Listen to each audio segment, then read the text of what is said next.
Our coverage of today's game will start soon.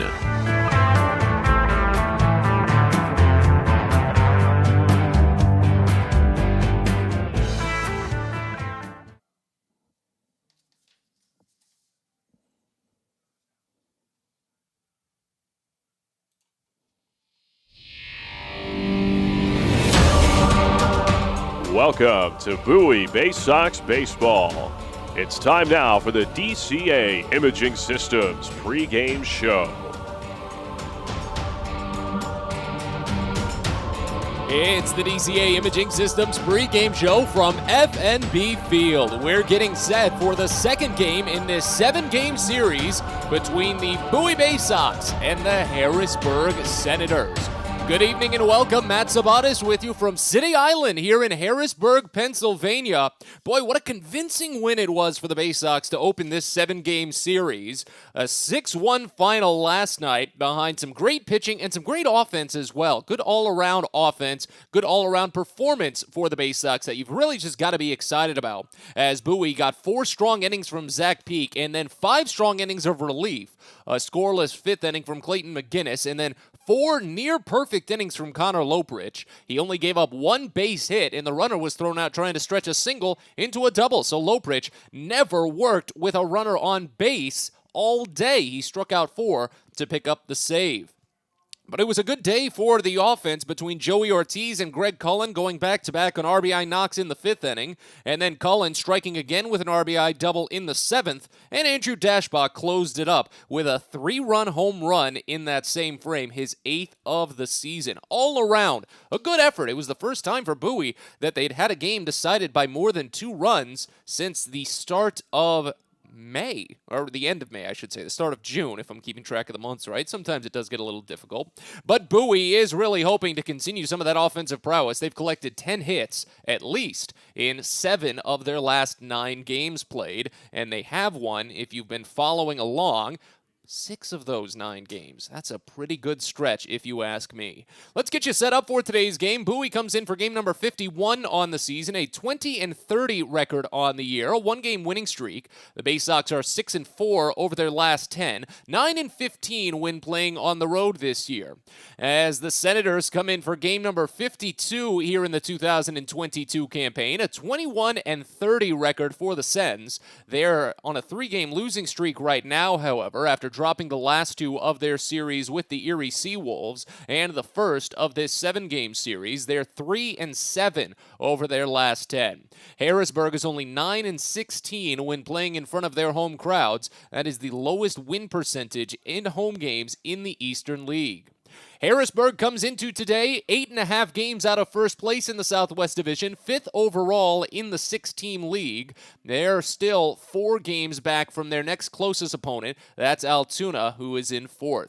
The Baysox come into today's game only 9 games out of first place. They're still 6th overall in the 6-team Southwest Division, but if they can pick up this doubleheader sweep, it will be the first time that the Baysox have not been in sole possession of 6th place since May 15th when they played the doubleheader against the Reading Fightin' Phils on the tail end of that 6-game set up at First Energy Stadium. So this is a very important twin bill for Bowie, as Chris Valamon will get the start for the Baysox going head-to-head with Franklin Kilame here in game number 1. Garrett Stallings will get the start for Bowie in game number 2, while the Senators will throw Carson Teal, a left-hander. But let's tell you about Valamont. He makes his Orioles organizational debut today after being claimed off waivers from the Minnesota Twins organization on May 25th.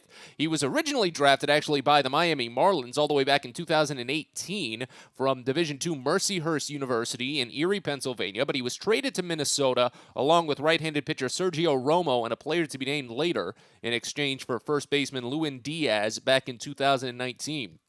He made 7 appearances, 6 starts with the Twins AA affiliate Wichita earlier this season. That's over in the Texas League. He went 0-2 with a 9.95 ERA, only 19 innings of work. He gave up 28 hits, struck out 20 batters, and walked 23. But he had incredible strikeout numbers in 2021. So while that whip is at a pretty unfortunate 2.68 for Valamont, the right-hander can still miss bats plenty and rack up the strikeouts. He had 130 of them with AA Wichita last season, led that Twins affiliate. He's got a fastball that sits between 92 to 93, but can bump up into the mid-90s from time to time, and he does have a lot of vertical break on his pitches. His fastball has it some, but he also has a good slider and a low 80s changeup going along with a curveball in the upper 70s. So it's a good mix. Valamont can make it work, and as I've said, it is his organizational debut, so don't want to get the hopes too high, don't want to set the expectations too far into the stratosphere, and the fact is that this is going to be his first appearance in any live capacity since May 14th, after he was put on the waivers and claimed by Baltimore. He had to, of course, get out to Bowie and ramp back up after missing so much time off. So it will be a little bit under a month since Valamont is last tossed, so I'm not going to get my expectations too high on him going out and firing 5-6 scoreless innings. Again, since it is a doubleheader, Bowie might be able to just worry for maybe 3-4 at best and then lean on a reliever for the remaining frames. On the other hand, for Harrisburg, it'll be Franklin Kielame getting the start. He's no stranger to this league, Kielame, a 0-1 record and a 3.75 ERA.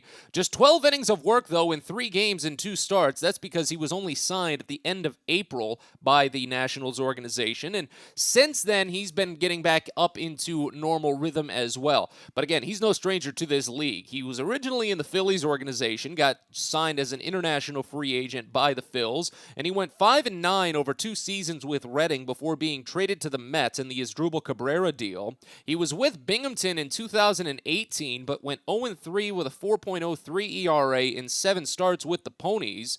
In 2020, he was shifted up into a major league bullpen role. He made his debut with the Mets, but only went 0-1 in relief with an ERA north of 10. So the Mets had him spend all of 2021 with AAA Syracuse. After that season, he elected free agency and signed with Washington. So after a brief ramp up after signing at the tail end of April, he's finally started to get going. He's fired 12 innings, allowed the 5 earned runs, and struck out 13 batters.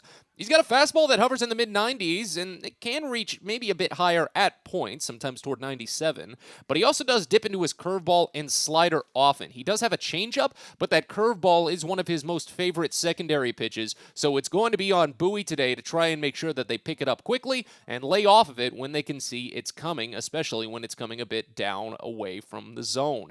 But it should be a fun one today as the Baysox do get back to action. A couple of transactional notes to make you aware of in this one. Of course, Greg Cullen and Dylan Harris were re-added to the Baysox roster from AAA Norfolk just yesterday, but a couple of moves today as well. Chris Valamont, today's starter, of course, reinstated from the development list. That's where he was for about a week plus on the Baysox roster. Davis Tavares has been transferred to High A Aberdeen, and replacing him, AJ Graffinino, the outfielder, has made the jump up from High A Aberdeen. So Graffinino will be with the roster. He's in the lineup today. He'll be batting 8th. Batting 7th today is Andrew Dashbach. He had a big 3-run home run last night, including some fun work over in left field. He's back to his normal first base today, and we'll talk with him about all things to do with yesterday's game, that big home run, and his thoughts and feelings on making that fun adjustment into left field, a position that he's really not that familiar with up until these past couple of weeks.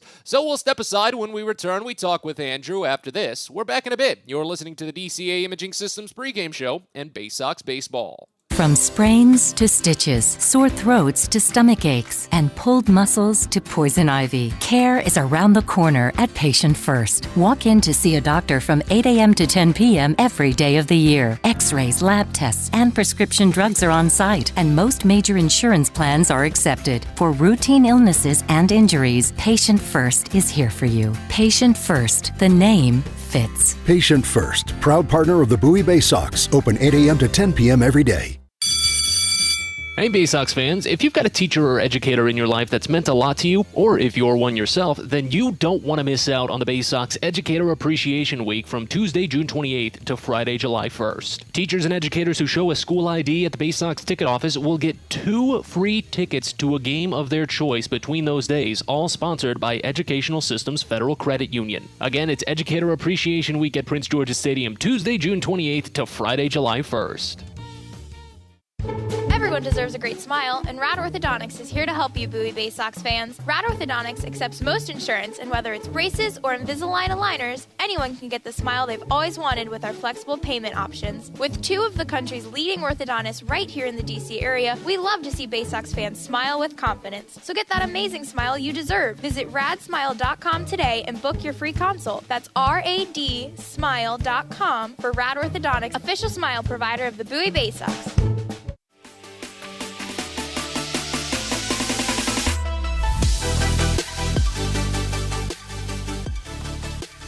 We're back in on the DCA Imaging Systems pregame show, getting set for today's doubleheader between Bowie and Harrisburg. Sitting down with Andrew Dashbach. Huge 3-run home run last night, a moonshot, man. How was that plate appearance? Walk us through it.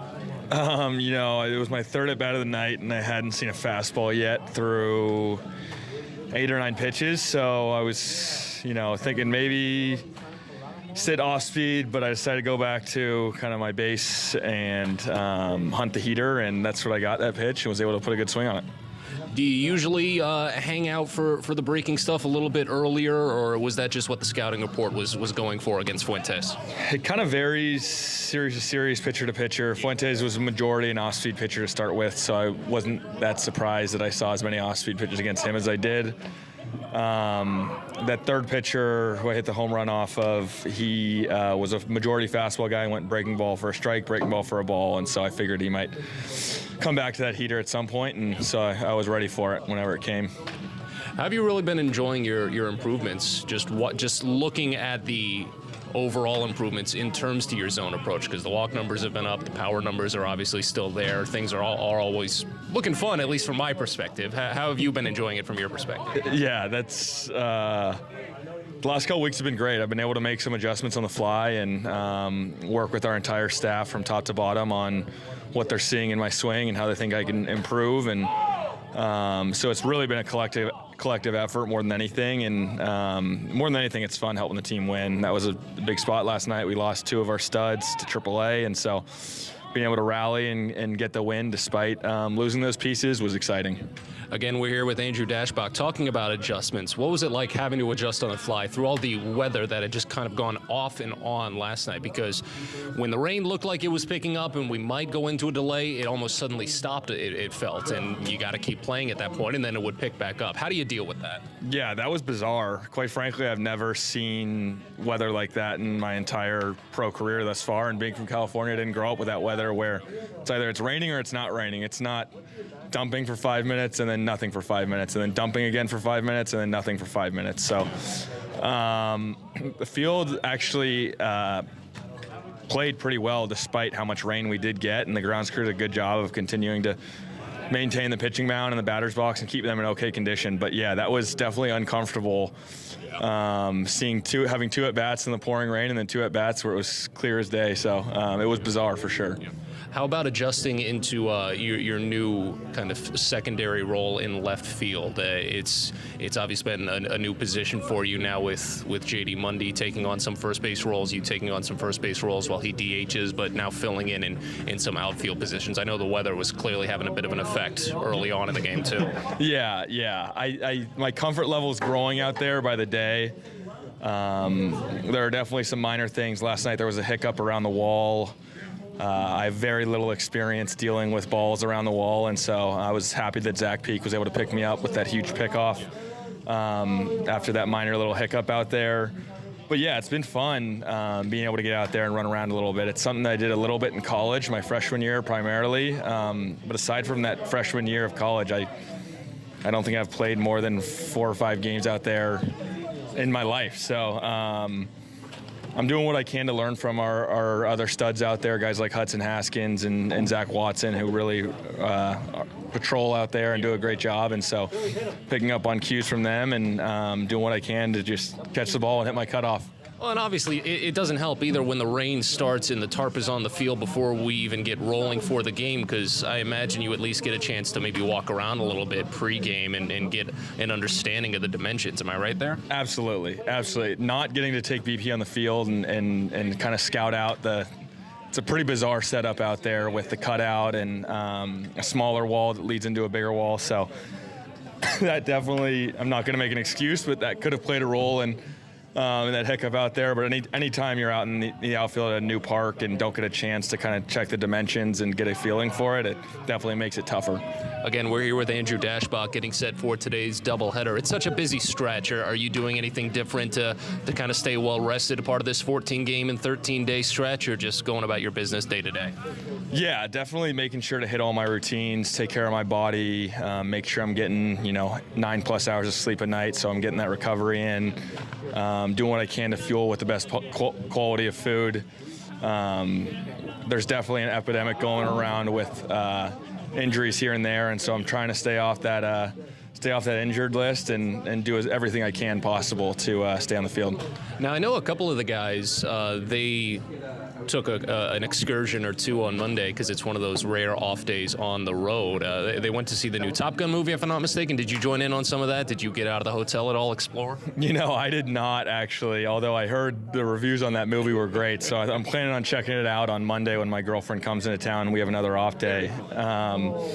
But I did not get a chance to spend a lot of time in the hotel sleeping and catching up on that rest and doing what I can to hydrate and get ready for a hot, humid week this week with a doubleheader here. Yeah, it's always going to be humid when you're playing smack dab on an island in the middle of a river. That's how it's always going to be. Last time we talked, you said you were binging one of those Viking shows on Netflix. You still watching that, or have you moved on to something else? I've moved on. I'm back on the Ozark train. Yeah.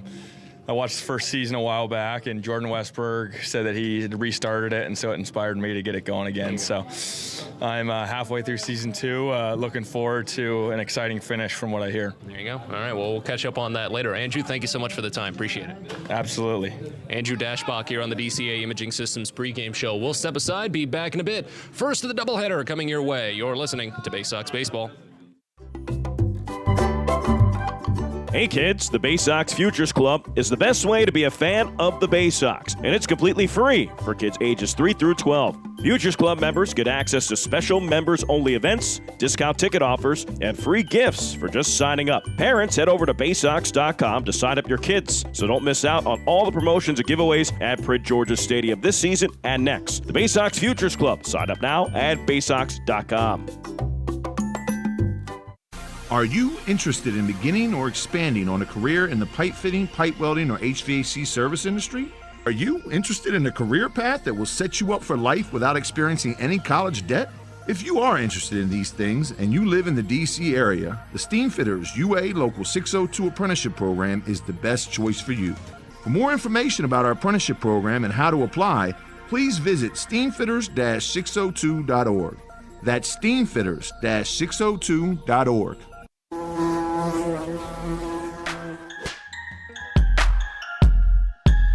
Back to FNB Field here briefly as we get ready to wrap up the DCA Imaging Systems pregame show. Matt Sabatis with you. We'll step aside right now, though, as we've got the field teams taking the field. We'll be back in just a little bit with first pitch and all the play-by-play. We're back after this. You're listening to Baysox Baseball. Fielder's Choice Flex Packs with the Bowie Baysox. The best value to see the best games at Prince George's Stadium. You could save up to 30% on your selected seat from day one and enjoy a number of exclusive member benefits, including flexible exchange options, discounts on suite rentals, special access to the Diamond View restaurant, and a free members collectible at your first home game of the year. Get your pack now by calling 364-48 or heading online to baysox.com. At DCA Imaging, we provide a tenured team of office technology professionals to be your trusted advisors. Output devices, scanning and workflow, to document security and storage, we understand people print.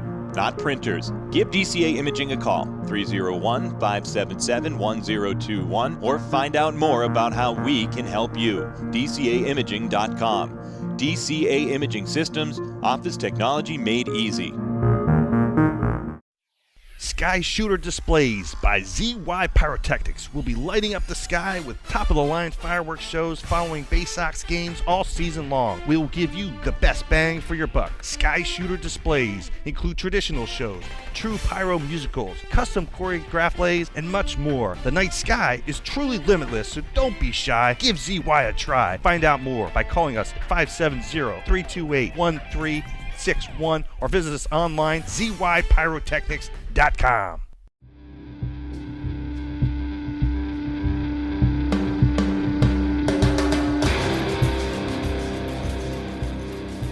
It's time for Bowie Baysox Baseball. The Baysox are the AA affiliate of the Baltimore Orioles. Coverage of the 2022 Bowie Baysox season is brought to you by Chesapeake Employers Insurance, DCA Imaging Systems, On the Green, Patient First, Royal Farms, Smile Doctors, and ZY Pyrotechnics. And now, live from the ballpark, it's time for Bowie Baysox Baseball. We're ready to go from FNB Field here in Harrisburg. It's Game 2 of this 6-game series, make it 7-game series, between the Bowie Baysox and the Harrisburg Senators.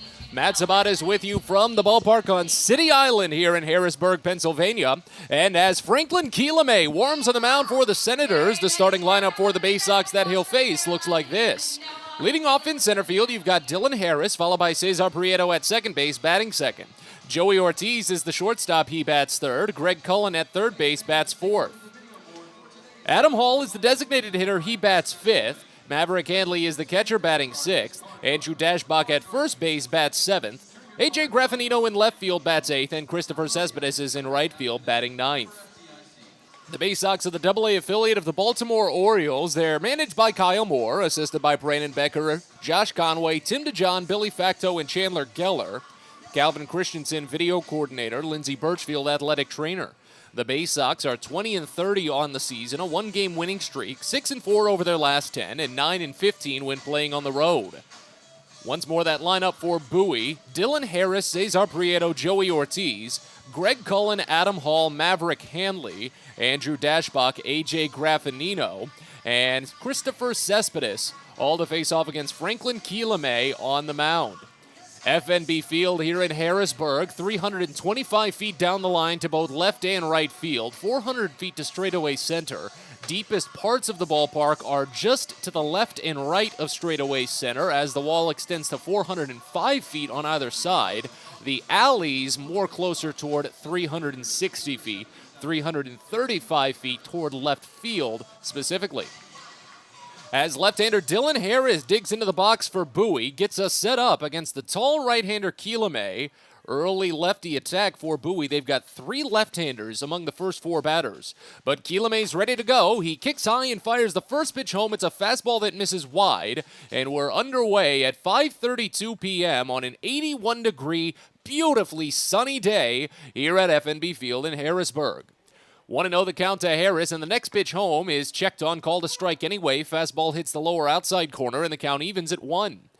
Harris, a .323 average on the season for Bowie with an .898 OPS. 16 games played for the Baysox. He's collected 6 doubles, 2 homers, driven in 6 runs. They play him a bit to pull as the 1-1 misses down and inside from Keelamay. Count goes to 2 balls and a strike. Second consecutive game that Harris is leading things off for the Baysox. He came in as the leadoff batter yesterday. Started with an infield single to the left side, but then struck out 4 times. Bowie still picked up the 6-1 winner, however, as the next one is grounded slowly to the right side, backhanded near the middle by Alfredo Rodriguez, and sent on to first base for a 4-3 putout, getting us started. Starting defensive alignment for Harrisburg today, from left to right in the outfield, you've got Mitch Longo, Jack Dunn, and Justin Connell. Jake Alou is at third base. Jackson Clough is at short. Alfredo Rodriguez at second. KJ Harrison at first. And Brady Lindsley does the catching behind the plate for Franklin Keelamay on the mound. Here's left-hander Cesar Prieto, first pitch. Fastball called strike on the bottom edge of the zone. It's 0-1. Prieto, a .292 average in 11 games with Bowie this season, a .687 OPS, 3 doubles, no triples or homers. He's driven in 3 runs. Here's the 0-1. Breaking ball misses high. Prieto flinched on it, but the count goes even and a ball and a strike. Franklin Quilame, a 6'6", 175-pound right-hander, 26 years old from La Romana in the Dominican. Free agent signed by the Nationals organization just at the end of April. He fires the next pitch inside to Prieto, and it misses down and in for a ball, 2-1. On the season, in just 3 games, 2 starts for the Senators, Quilame has gone 0-1 with a 3.75 ERA. 12 innings, that's 5 earned, 13 strikeouts, 4 walks. Next pitch, Prieto lofts it out toward deep left center field. Dunn running, tracking, looks to have it, reaches up, full extension, and pulls it down mid-stride. Dunn had no room to slow down on that one and made the good catch. That's 2 away here to start the top of the first inning. Umpiring crew for today's game, Edwin Jimenez is at third base. He's the crew chief. Mitch Treziak is at first base, and Kevin Manzik is calling the balls and strikes behind home plate. As right-hander Joey Ortiz digs into the box for Bowie now. Quilame sets for the first offering. On its way. Ortiz watches a called strike. Fastball hits the lower inside edge, and the count opens up at 0-1. 207 average for Ortiz this year, a 621 OPS. 44 games played for Joey, 10 doubles, a triple, 3 homers, 24 driven in. Here's the 0-1. Check swing, pitch down, they appeal, and he went. That looked to be the right call. Count goes to 0-2. Again, Quilame was such a late sign that he didn't really get going until making a relief appearance toward the tail end of April. Had to ramp back up after not starting the season with any team. Here's the 0-2. Ortiz watches away a fastball, and the count goes to a ball and 2 strikes now. But Quilame is coming off of a more traditional start, tossed 5 innings against the Erie Seawolves, a no decision in a losing effort overall. Erie won 4-3. Quilame gave up 2 earned in those 5 innings. Ortiz flares this pitch into center field for a base hit. It's down. Picked by the center fielder Jack Dunn, but Joey's aboard with a 2-out single. He's got hits in back-to-back games now, as the Baysox get the first base runner here in the top of the first inning. Now back onto the left-handers. Here's Greg Cullen.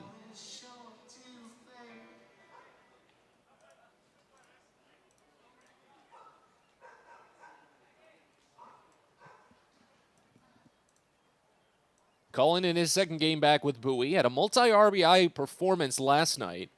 As the first pitch comes home to him, and it's a fastball that misses down and inside, count opens up at 1-0. Well, Lindsley behind home plate. Did look to maybe pop up, see if he went somewhere with that, but Ortiz not a big stolen base threat. He's only attempted 1 this season, and he was caught. Here's the 1-0 from Quilame, swinging a foul, just rolled off of home over toward the right side, and the count goes to 0-2, or rather 1-1. Runner at first, 2 away here in the top of the first inning, a scoreless game as Bowie is trying to make it back-to-back wins.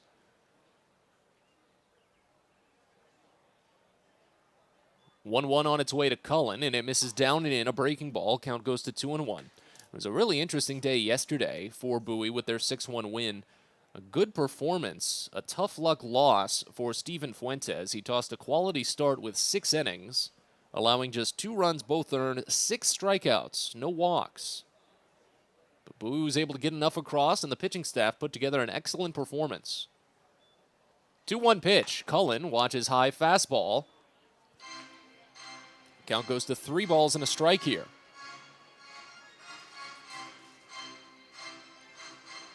But right now, Quilame is really starting to work against it. He's up to 16 pitches so far. With the next on its way, Cullen has the hitter's count and watches ball 4 high. So after 2 quick outs for Quilame, he has Ortiz down to a 1-2 count, but gives up a flared single. Can't get ahead in the count on Cullen at all, and ends up losing him to the free pass. So now first and second, still with 2 outs here in the first inning. Adam Hall due up.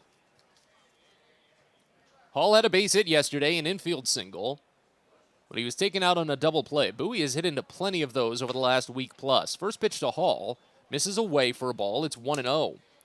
.286 average for Hall this season, a .715 OPS in 27 games played, 6 doubles, no triples or homers, 6 runs driven in. This looks like it could be a big opportunity for Bowie to rattle Kilame. As the 1-0 comes in, Hall watches it down and away, and the count to 2-0, because it's obvious out of the gate that Kilame is really trying to get some of that swing and miss stuff going. Breaking pitches don't seem to be moving too lively so far. He's relying a lot on the fastball, and Bowie, they just got such good eyes for so many of these pitches. They're not going to go after them. Here's the 2-0. Swinging and a miss. Fastball down, and the count goes to 2-1. Because, again, Bowie came into this series with the most walks in the Eastern League. Tied for the most, to be more specific, but it's still the most. Strikeout to walk ratio of only 2.3. Harrisburg has a whole extra strikeout as the next pitch is fouled off left side. Count goes even at 2. So that strikeout to walk ratio, to walk you through it quickly, Bowie's is 2.3. So for every walk they draw, they strike out 2.3 times. Harrisburg's is 3.4. So for every walk that Harrisburg draws, they strike out 3.4 times. That means they strike out a lot more without getting as many guys on base. Simple as that. Here's the 2-2. Hall smacks it up the middle, but scooped on the run by the shortstop. Jackson Clough underhands to Rodriguez. The short way gets Greg Cullen 6-4, and the inning is over. Bowie got a bit of a rally brewing with 2 outs, but with 2 guys on, they can't do much else with it. We're on to the bottom of the first here in Harrisburg. Bowie scoreless. Harrisburg coming on up. You're listening to Baysox Baseball. At Luminous Health, we want you to feel your best. This summer, take the time to catch up on your annual health screenings. Visit us at our Anne Arundel Medical Center, Doctors Community Medical Center, or one of our primary care offices in your neighborhood. At Luminous Health, you are the MVP. Learn more at luminoushealth.org. When your commercial plumbing project calls for a job done safely and on time, then your job calls for the plumbers of Local 5 Washington, D.C. Local 5 will always deliver the most skilled and well-trained plumbing craftsmen in the DMV. If you're a contractor who needs safe jobs done well, you need the plumbers of Local 5 Washington, D.C. Start your partnership with them today. Visit local5plumbers.org. That's local5plumbers.org.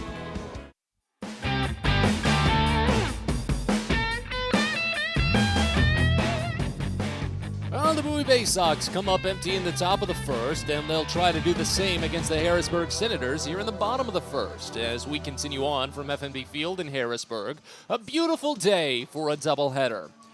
Chris Valamont warms on the mound for Bowie, and he prepares to face off against the following Harrisburg lineup. Leading off in center field, you've got Jack Dunn, followed by Jake Alou at third base, batting second. Wilson Garcia, the DH, third. Alfredo Rodriguez at second base, fourth. Justin Connell in right field, fifth. Brady Lindsley, the catcher, sixth. Mitch Longo in left field, seventh. KJ Harrison at first base, eighth. And Jackson Clough, the shortstop, ninth. Senators are the AA affiliate of the Washington Nationals, managed by Micah Franklin, Oscar Salazar, and R.J. Geyer. T.D. Swinford, athletic trainer. Valamont readies, winds and fires his first pitch as an Orioles farmhand, and it's a fastball that misses low to Jack Dunn. Count starts out at 1-0. Harrisburg, 21-30 on the season, a 3-game losing streak, 3-7 over their last 10, and 9-16 here at FNB Field. Here's the 1-0. That's a fastball called for strike, lower outside corner, and the count evens at 1 on Dunn. Once more, that lineup for the Senators briefly. Dunn, Alou, Garcia, Rodriguez, Connell, Lindsley, Longo, Harrison, Clough, all to face off against Chris Valamont on the mound. Here's the 1-1. That one just barely missed. A fastball at 94 down and away, and the count goes to 2 balls and a strike. Jack Dunn, a .234 average this season, .664 OPS in 29 games played, 4 doubles, 2 homers, 11 driven in. They pinch him in a tad at third, straight up on the rest of the infield. 2-1 pitch. That's a fastball called for strike on the bottom edge. Count goes even at 2. Dunn's hit Bowie well over this month. A little over a month at this point. The last time these two teams met was the start of May. But he's 5 for 18 against the Baysox overall, including a hit yesterday. Next pitch. Just missed. Fastball located a bit low around the knees, so Dunn opens up with a full count. He's 3 for 11 on full counts this year, only 4 strikeouts against 8 walks. Not too much wind to speak of this afternoon, but it's there. And you can never tell when you're playing on the island here. The payoff pitch to Dunn. Check swing. They appeal. He didn't go as the pitch was inside for ball 4.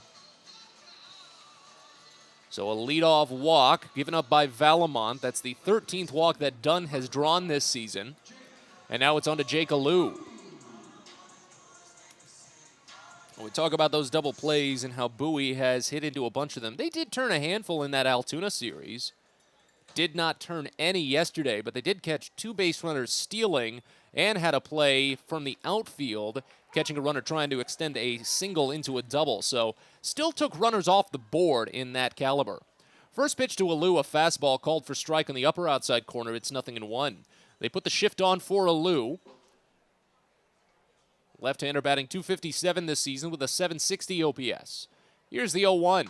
Late swing, poked foul, first base side, and the count quickly to 0-2. You've got the left-hander Alou, and then switch hitter Wilson Garcia is in the on-deck circle. There are plenty of lefties that Valamon will have to tangle with in today's game. But right now, he's ahead on Alou, 0-2. And he fires the next pitch. It's lined over to the left side. Diving attempt by Joey Ortiz, but it's off his glove into left field. Going first to third. Jack Dunn slides in safely as the ball goes to second. That's a well-struck single. 97 miles an hour off the bat and against the shift. That's what's most important. As Alou reaches safely with his first hit after going without yesterday. And now it's already a dangerous situation for Chris Valamon here in his Orioles organizational debut.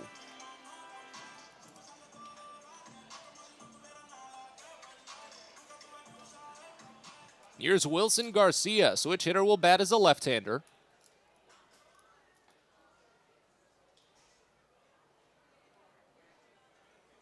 As the first pitch comes in, it's popped foul behind home plate and out of play. Count opens up at 0-1. Garcia, a .278 average on the season, a .735 OPS. 46 games played for the DH, 9 doubles, no triples, 6 homers, 23 runs driven in. Had a solo blast last night. As Valamont sets first base side of the rubber and fires the 0-1. Late swing, pushed over toward first, backhanded by Dashbach, goes to Ortiz for 1, back to Valamont for 2, but Valamont pulled off of the bag. The run will score. That one was going to happen no matter what. Harrisburg takes the early 1-0 advantage as Garcia drives in the run.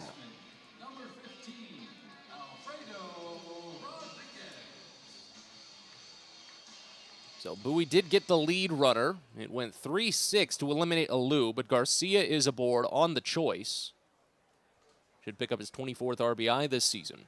As Alfredo Rodriguez digs in, but Valamont steps off the back of the rubber before we get going. I don't think that actually counted as a step off. It didn't look like everyone at home plate was actually properly set. I think Rodriguez might have called for time.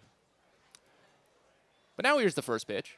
Rodriguez watches a fastball miss just down and away barely. Count starts out at 1-0. Defensive alignment for Bowie here. A.J. Graffinino in left field. Dylan Harris in center. Christopher Cespedes in right.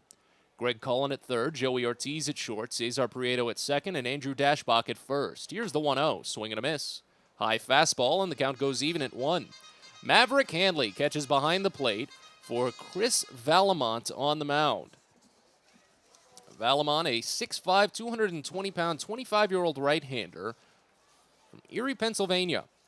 Claimed by the Orioles off of waivers from the Twins late last month. Next pitch, swung on and missed a curveball down, and the count goes to 1-2 on Alfredo Rodriguez. 267 for Rodriguez this season, a 667 OPS in 7 games, a double, a homer, 5 runs driven in. Runner at first, 1 away here in the bottom of the first, a 1-0 Harrisburg lead.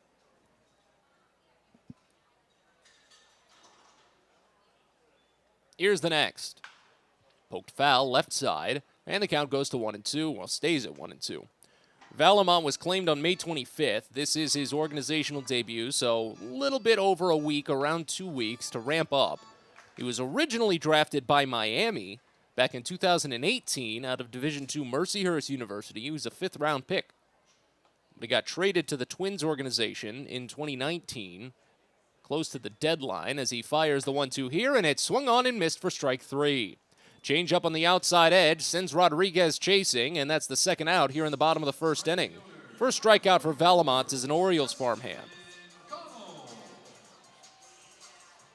Baysox in their alternate orange uniforms, the black block Bowie on the front side. That's always a tongue twister. Gray pants, black cap, orange brim. Senators in their all-white home uniforms, the red Senators type fade on the front side. Here's the first pitch to Justin Connell. Swung on and missed for strike one. Change up on the bottom edge. It's 0-1. Connell at 248 average, 781 OPS in 44 games played, 7 doubles, no triples, 7 homers, 17 runs driven in. Runner at first, now 2 away here in the bottom of the first as Harrisburg leads 1-0. Next pitch. Grounded hard, a high bouncer to third. Collins scoops it at the knee and goes the short way to second. Retires Garcia on the 5-4 putout, and the inning is over. But Harrisburg does break through. A couple of early base runners, and they're able to turn it into a run. We're on to the second here in Harrisburg. Bowie trails 1-0. You're listening to Baysox Baseball. Make sure you've got your Jedi cloaks ready on Saturday, July 16th for Star Wars Saturday at Prince George's Stadium. Meet dozens of Star Wars characters out at the ballpark, take part in interactive exhibits and lightsaber battles, and you can bid on specialty game-worn jerseys by the Baysox players at the game. It's all sponsored by Taco Bell, and it comes your way on Saturday, July 16th. So get your tickets now for Star Wars Saturday at the ballpark by heading to Baysox.com. Baseball is a game of specialists. Base stealers, closers, cleanup hitters. Together, they help their team stand out from the rest. Specialists also help set Chesapeake Employers Insurance apart from other workers' compensation insurance companies. Our health services team includes orthopedic surgeons, nurse case managers, a physical therapist, and more, all to get your employee back to work, contain costs, and keep premiums down. That's teamwork. To learn more, connect with your agent or visit Chesapeake Employers at CEIWC.com. A birthday bash with the Baysox is the best time at the ballpark. Bring your friends and family out to celebrate and be the star of the show. Dance on the dugout with Louie, play games in the stadium, introduce a batter in the game, and you'll even get to have the stadium sing for you. Baysox birthday parties, an unforgettable, one-of-a-kind experience at Prince George's Stadium. Book yours by calling 301-464-4880 or at baysox.com.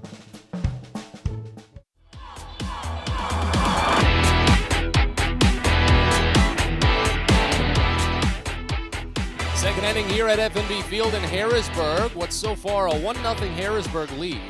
First time in quite some time, if I'm not mistaken, the Baysox. Actually, no, they didn't score first yesterday. They did it plenty in the Altoona series. It's actually now been 4 consecutive games that the Baysox have given up the game's first run. As we move on to the second inning, first pitch home to Maverick Handley, misses down a fastball. Count opens up at 1-0. This is Handley's first game back in the lineup for quite some time. It was a decent stretch of Cody Roberts behind the dish after Handley put together a 4-hit game for Bowie. And right now, he laces one in toward left center field and falling quickly. That one splits the gap and touches down for a base hit. Handley will try to turn a single into a double, and he gets in standing. That alley, especially in left center field, is deadly. Handley read it well, especially off contact, and didn't break stride around first base. He opens with his 6th double of the season. He's got hits in back-to-back games now after that career performance back on Thursday in Altoona. Yeah, that was the 13-12 loss. Handley started 4 for 4, ended 4 for 5, but drove in 3 runs, including his 3rd home run of the season. Now on to Andrew Dashbach. First pitch home, misses just high, barely, a changeup. Count starts out at 1-0. Dashbach, a 188 average this season, 729 OPS in 41 games played, a double, 8 homers, 20 runs driven in. Guillemets sets and sends home the next. Dashbach lifts it on the infield, coming down the shortstop Clough. Shies away from pushing away the rest of the infielders and finally makes the catch. Had to shuffle to his left at the last second. That one was up there a while. Dashbach's retired. So now here's A.J. Graffinino.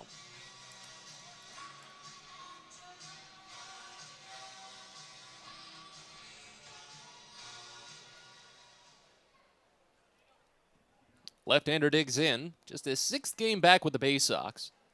He'd come down from AAA Norfolk for his first stint with Bowie, then went to High A Aberdeen, and now he's back. First pitch home is fouled off left side. and the count opens up at 0-1. In his 5 games with Bowie, Graffinino has gone 3 for 12. No extra base hits. He's struck out 4 times. He's driven in just 1 run, but does have a stolen base. He's got those long legs. Runner at second, 1 away here in the top of the 2nd inning. A 1-run game. Next pitch, Graffinino watches fastball miss just low. Count goes even at a ball and a strike.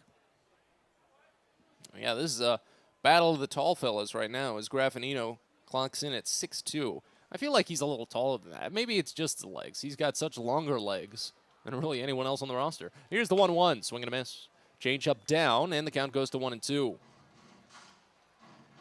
Yeah, Kielemay's really, he's been all over the place in his career.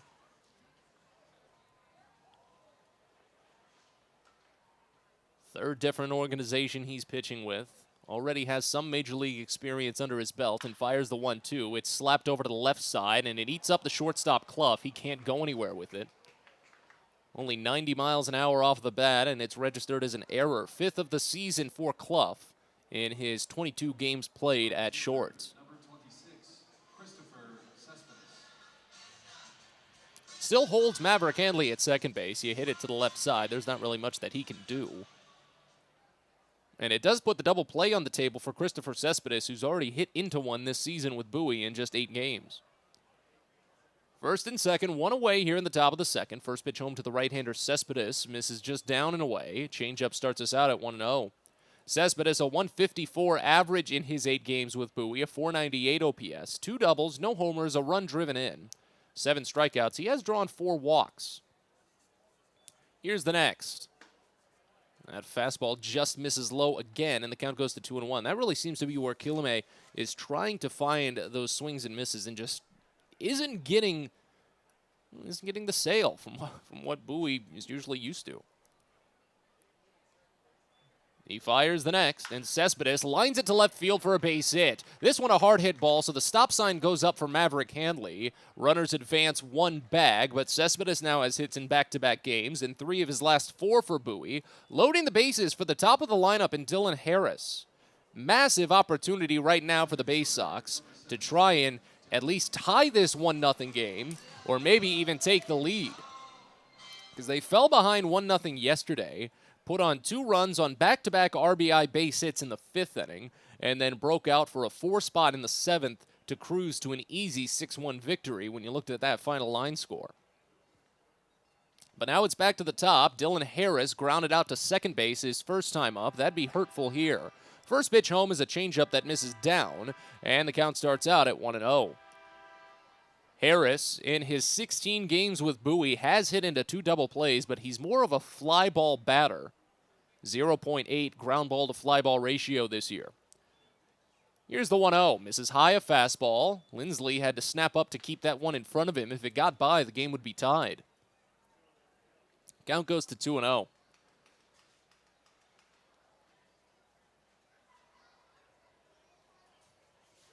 Kieleme sets. Here's the 2-0.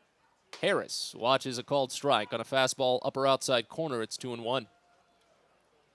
Well, it's such a calm and relaxing day. You almost feel like things are just a little bit quieter while you're here on City Island in Harrisburg, even when people do fill up the ballpark. It's just a little calmer. 2-1 pitch, grounded hard over to the right side. Going to be a tough chance to turn 2. Harrison goes to Clough for 1. The turn back to Kieleme is late, and the game is tied. Harris gets it done. Just a hard enough hit ball over to the right side, and it's a 1-1 game. 7th RBI of the season for Harris.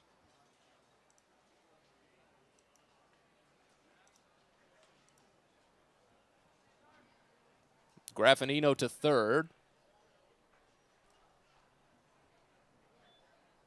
And now here's Cesar Prieto.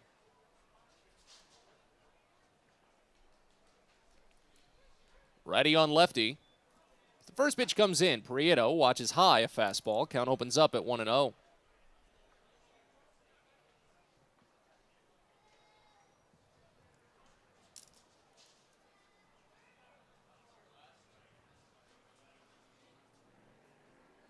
Prieto flew out to center field his first time up, and he fouls this next pitch off here.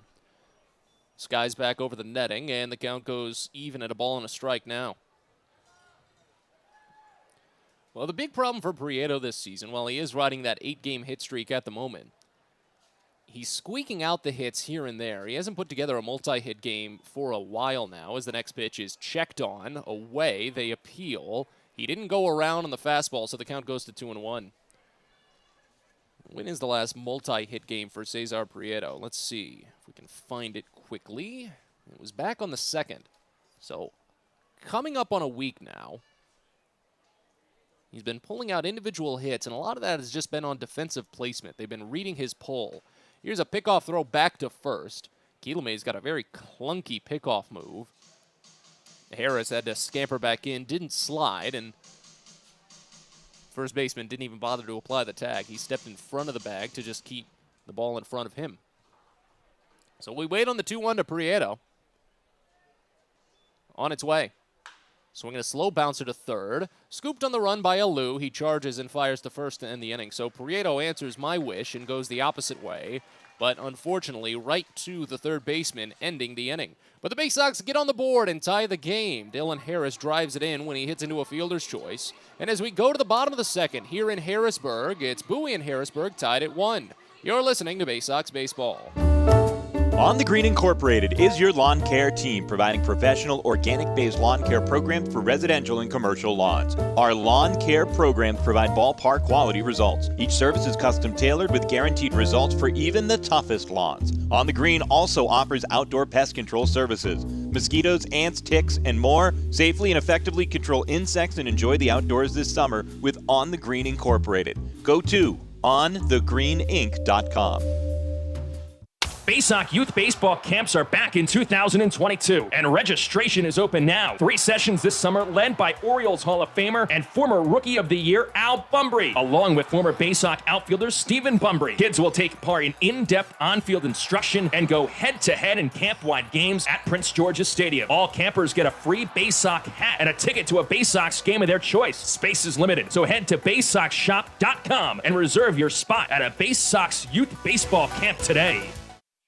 Sky Shooter Displays by ZY Pyrotechnics will be lighting up the sky with top-of-the-line fireworks shows following Baysox games all season long. We will give you the best bang for your buck. Sky Shooter Displays include traditional shows, true pyro musicals, custom choreographed plays, and much more. The night sky is truly limitless, so don't be shy. Give ZY a try. Find out more by calling us at 570-328-1361 or visit us online, zypyrotechnics.com.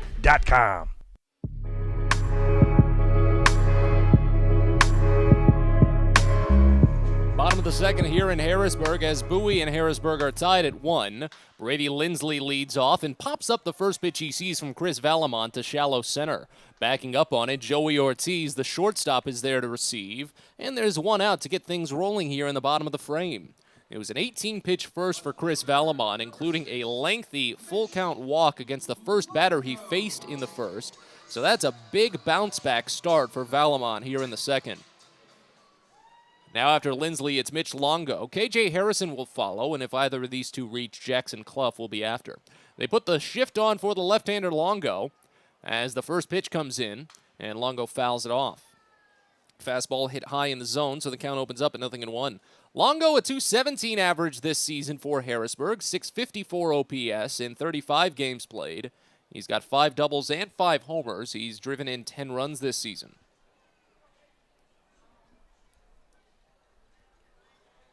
Here's the 0-1 from Valamont. Breaking ball, just missed high, looked like the slider there, and the count goes even at a ball and a strike.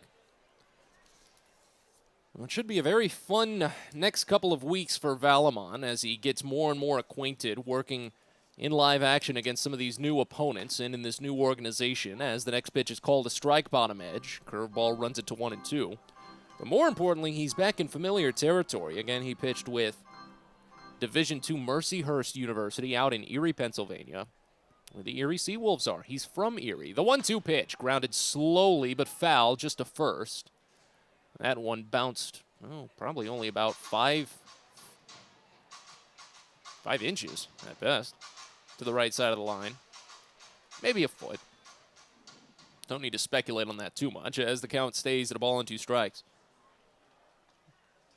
Shift goes even a little harder now for Longo. Third baseman playing closer in a regular shortstop slot as the next pitch is a changeup that just misses up and away. Count goes to 2-2. Valamont was ranked as the Twins' number 25 overall prospect in the most recent in-season rankings for Baseball America. He fires the 2-2 here, and it's swung on and missed for strike 3. Pitch was in the dirt. Longo, though, gives up, doesn't take off for first base. Valamont glad to pick up his second strikeout of the day. 2 gone here in the bottom of the second.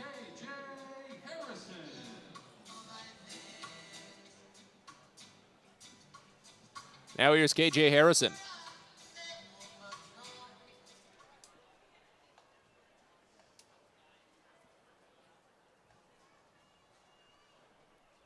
First right-hander of the inning for Harrisburg, and the first pitch home from Valamont is a fastball just pieced foul off of Harrison's front foot. Didn't get any toes, just kind of got the cleat, and the count starts out at 0-1. Harrison, a .206 average this season for the Senators, .640 OPS, 37 games played, 7 doubles, 4 homers, 19 runs driven in. They play him straight up on the infield. Valamont steps back, kicks high, fires the 0-1, and it's just low. Went with the changeup, and the count goes even at a ball and a strike. Harrison had a very tough time against Bowie last series as well. Only hit a 111 mark at Prince George's Stadium, and he swings through this next pitch, a changeup in, and the count goes to a ball and 2 strikes, rather. Well, Valamont looking for a perfect frame here. Let's see if he can get it.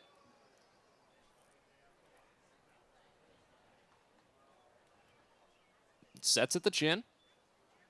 It fires the 1-2. Swung on and missed for strike 3.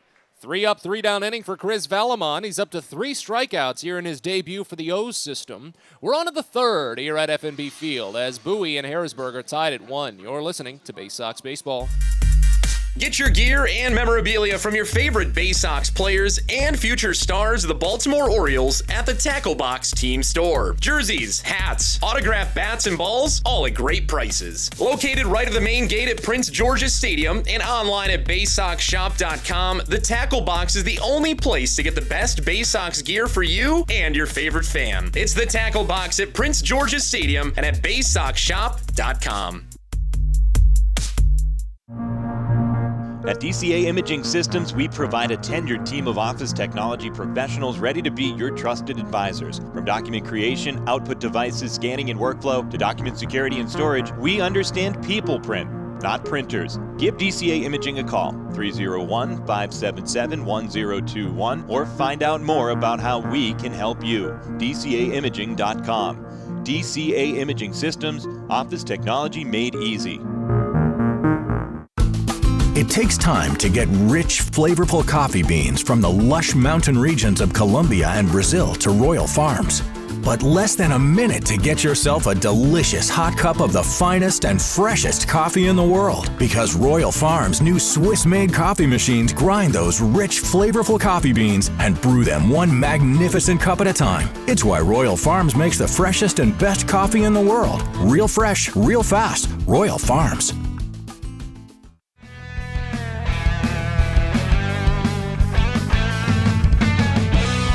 Fans Care's around the corner at Patient First. Urgent care that's open 8 a.m. to 10 p.m. every day of the year. Every Patient First has on-site labs, x-rays, and prescription drugs. Patient First, the name fits.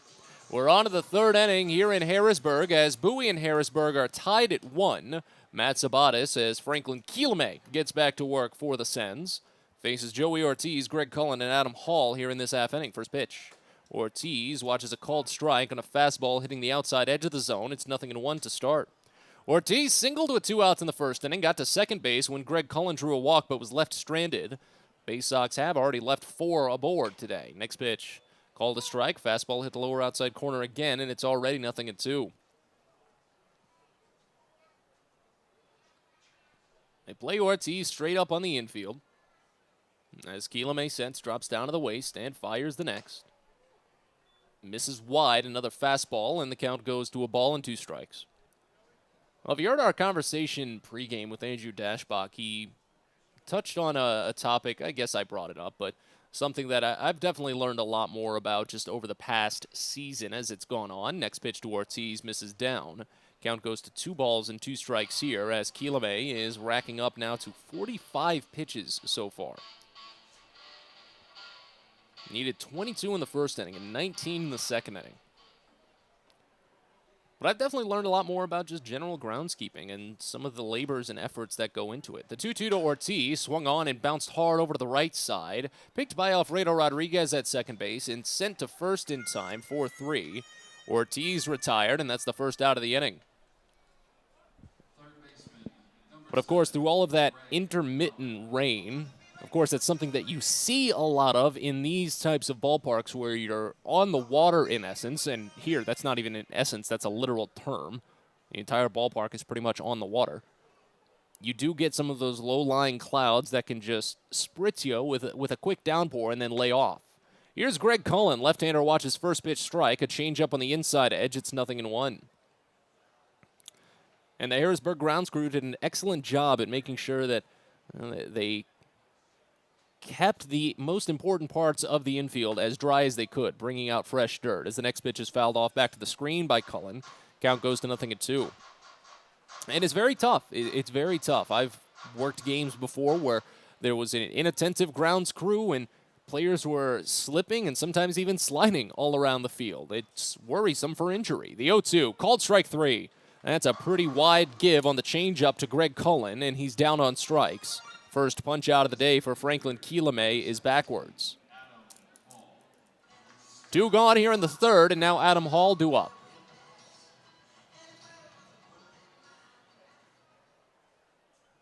But yes, the Harrisburg grounds crew last night did an excellent job keeping the field in proper shape through the weather as the first pitch to Hall hits him.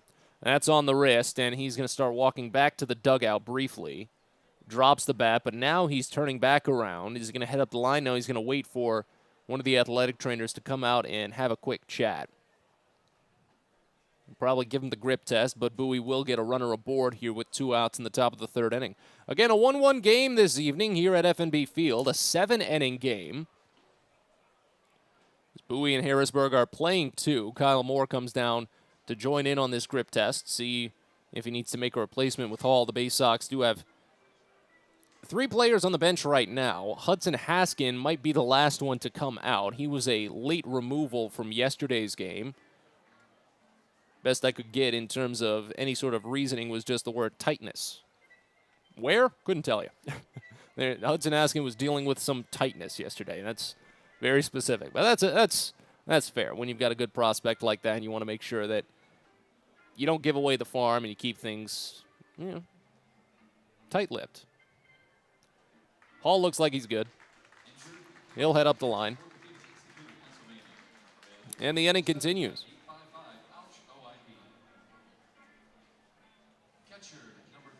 Here's Maverick Hanley.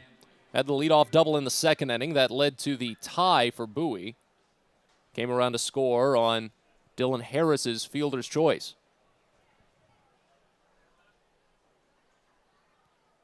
Kilame sends the first, and Hanley watches changeup miss down. Count opens up at 1-0. I'll tell you someone else who has actually taught me a little bit about just general grounds management, and that's Baysox manager Kyle Moore. He's actually had a lot of experience in that in his career before stepping into his playing days and eventually his managing days. Here's a pickoff throw over to first, and it gets away just briefly from Harrison, trickles back toward the dugout, and Hall's able to advance to second base. He held the slide for a while, seeing how far that ball was going to roll, and when he realized it just kept going, Hall got up and sprinted. That's going to go down as an E1, and Hall is into second base now after being hit by the pitch. So after a quick 2-out start to this third inning, Bowie is a base hit away from taking the lead. 1-0 count on Hanley as Kilame sets. Next pitch home. That's a fastball up and in. Pushes Hanley out of the box slightly, and it runs it to 2-0. That's already the second error for Harrisburg today. Jackson Clough committed one in the second inning that allowed A.J. Graffinino to reach.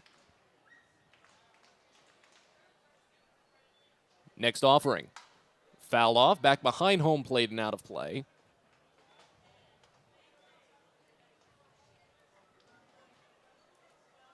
Count goes to 2-1 now.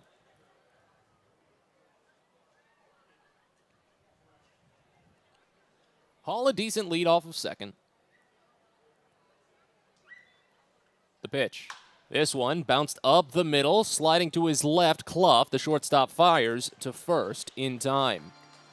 6-3 putout ends the inning. The Baysox do get a runner on board and into scoring position thanks to a hit by pitch and an error, but they strand him at second. We're on to the bottom of the third here at FNB Field in Harrisburg as Bowie and Harrisburg are tied at 1. You're listening to Baysox Baseball. Pest Now is proud to partner with the Bowie Baysox and provide their pest control services. For all your residential and commercial pest control needs, call Pest Now. For general pest control, termite control, mosquito control, and all other pest control services, call Pest Now. You can reach us at 301-231-8300 or visit us online at www.pestnow.com. Most people don't know what a steam fitter is. More importantly, what we do and how much it impacts you. Just take a moment to think about what your world would look like if you didn't have the ability to generate electricity, to have heating or air conditioning, microchip production, internet service, web-based storage, cellular service, and frozen or refrigerated produce. Could you imagine? And these are just some of the things that we impact. Please visit steamfitters-602.org and let's talk about how we can bring value to you. Well, it's the most special day of the year at Prince George's Stadium, and it comes your way Friday, July 29th. It's the 23rd Navy Night, presented by Navy Federal Credit Union. Join the United States Naval Academy class of 2026 and take in the Baysox as they face off against the Altoona Curve. It all comes your way on Friday, July 29th, and first pitch is scheduled for 7:05 with some fantastic post-game fireworks. The 23rd Annual Navy Night at Prince George's Stadium. So get your tickets now at baysox.com.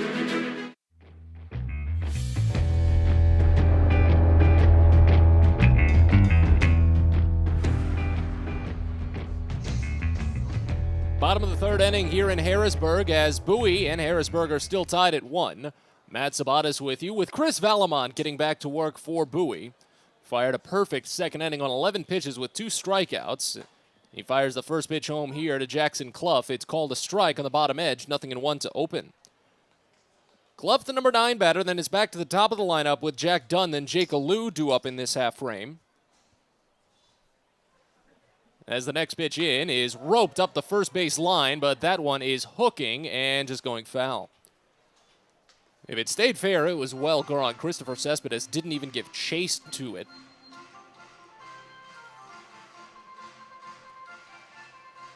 But instead it runs the count to 0-2. Next pitch home from Valamont. Misses high. Breaking ball runs the count to a ball and 2 strikes now. Clough a 163 average this season, 43 games played.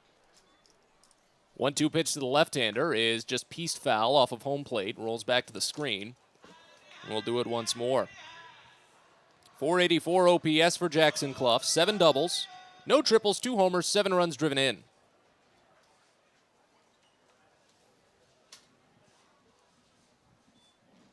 Here's the next pitch. Swing and a miss, he got him. Breaking ball laid up a little bit of dirt, so Handley has to glove and send it over to first.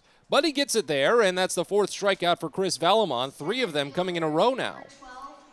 Back to the top of the lineup in Jack Dunn.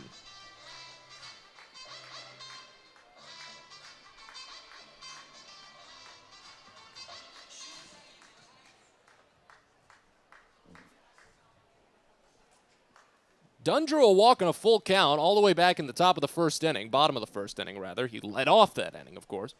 First pitch to him here misses high on a fastball, and the count opens up at 1-0.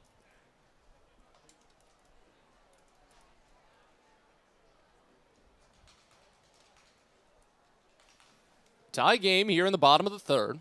Bowie 1, Harrisburg 1 as the next pitch home misses just down. Count goes to 2-0 on Dunn. It is only 1 trip through the lineup so far for Valamont, but he is working a lot cleaner. Hasn't had a batter really reach against him since since Justin Connell, rather. Next pitch home is a fastball called for strike on the top edge of the zone. So the count goes 2-1 on Dunn. 2-1. Check swing, pitch down, they appeal, he didn't go. Count to 3 balls and a strike. So far, Jack Dunn has been the only batter to reach a 3-ball count against Valamon. He's done it twice now.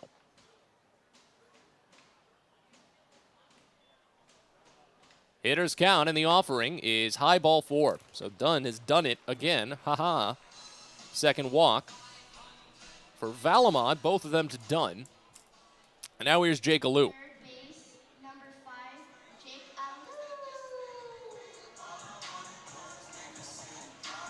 So remember, Valamont is making his first live appearance in about 3 weeks now.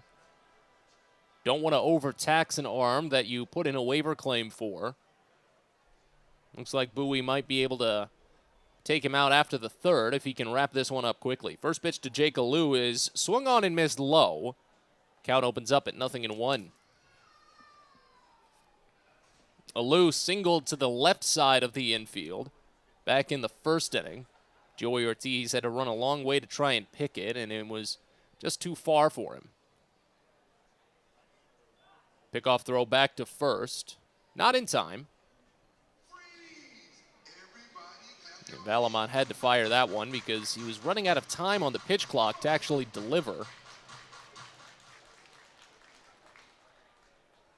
He would have been tagged with an auto ball. Runner goes. The 0-1 is swung on and missed for a strike. Throw to second is in time. Boy, you can't run on Maverick Handley. 0-2 count on Alou, and Dunn caught stealing for the second time this season. Second out here in the third inning. Handley nabs his 7th base stealer out of just 13 attempts. Well, the Baysox have allowed the fewest stolen bases in all of minor league baseball this season, a caught stealing rate of over 45% now. The 0-2 to Alou, swung on and missed for strike 3. Well, it's not the strike him out, throw him out double play, separated by 1 pitch, but I'll still take it. 3 up, 3 down inning for Chris Valamont, aided by the caught stealing, and he's got 5 strikeouts through 3. We're on to the 4th here at FNB Field in Harrisburg. Bowie and Harrisburg tied at 1. You're listening to Baysox Baseball. The best way to take in a Baysox game is with a group outing at Prince George's Stadium. Everything from entertaining clients to birthday parties and even fundraising opportunities for your team, the Baysox offer plenty of options for your group at unbeatable rates with plenty of options on suites, seats, and decks around the ballpark. Your group can eat their fill and have an unforgettable time. Find out more and schedule your group outing by calling 301-464-4880 or going to Baysox.com. On the Green Incorporated is your lawn care team, providing professional organic-based lawn care programs for residential and commercial lawns. Our lawn care programs provide ballpark quality results. Each service is custom tailored with guaranteed results for even the toughest lawns. On the Green also offers outdoor pest control services. Mosquitoes, ants, ticks, and more. Safely and effectively control insects and enjoy the outdoors this summer with On the Green Incorporated. Go to onthegreeninc.com. Baseball is a game of specialists. Base stealers, closers, cleanup hitters. Together, they help their team stand out from the rest. Specialists also help set Chesapeake Employers Insurance apart from other workers' compensation insurance companies. Our health services team includes orthopedic surgeons, nurse case managers, a physical therapist, and more, all to get your employee back to work, contain costs, and keep premiums down. That's teamwork. To learn more, connect with your agent or visit Chesapeake Employers at CEIWC.com.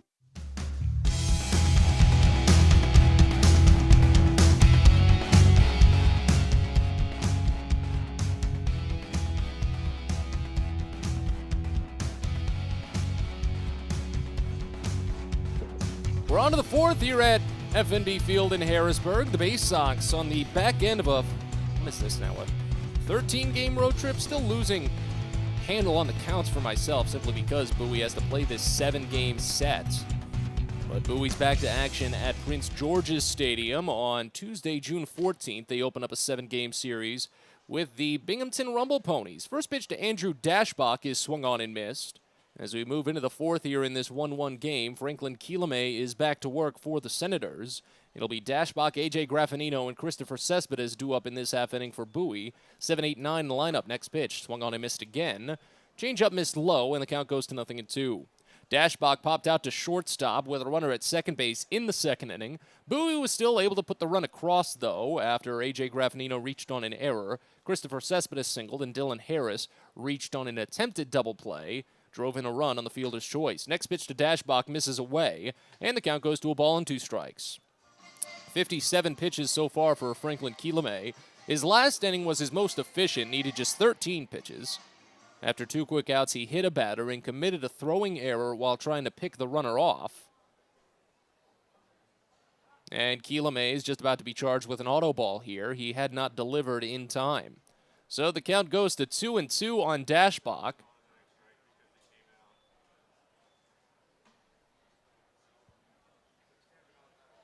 Here's the 2-2. Swing and a miss. Got him anyway.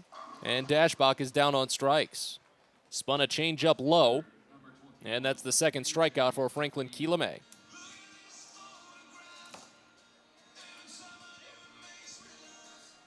Now here's A.J. Graffinino.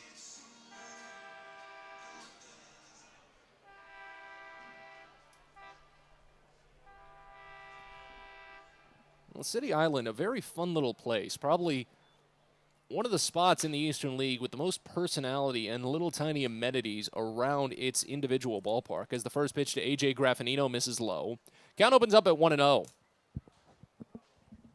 It's part of a state park, if I'm not mistaken, but there's all little bits, bats, and parks around as the next pitch misses down. Count to 2-0 on Graffinino, who reached on that error in the second inning. There's a small little train out past the left field wall. You can't see it from the ballpark, but it's there. You can park and hop on. There's the station for it. Here's the 2-0. Graffinino watches fastball miss wide, and it's quickly 3-0.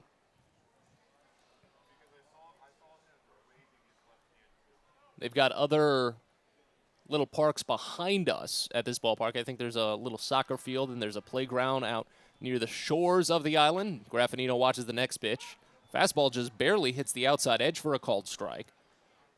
Keen to just let the 3-0 sail by, but now a hitter's count opportunity with bases empty and 1 away here in the top of the fourth of a 1-1 game. Next pitch, Graffinino swings through a low fastball, and the count fills. First full count that Graffinino has seen this season with Bowie. Quilame hasn't allowed a base hit on full counts. He struck out 3, walked 2 this year. Payoff home. Swing and a miss. From a 3-0 count, Graffinino watches 1 and swings through 2. He's down on strikes. That's the third punch-out for Franklin Quilame this evening. Now on to Christopher Cespedes. Yeah, they've got that little train, playgrounds, obviously a couple of little shores to look at, some playing fields. As the first pitch to Cespedes is grounded foul, third base side. Count opens up at 0-1. Then they've got a footbridge much closer to this ballpark here than the actual bridge for cars that you've got to take to get to the ballpark.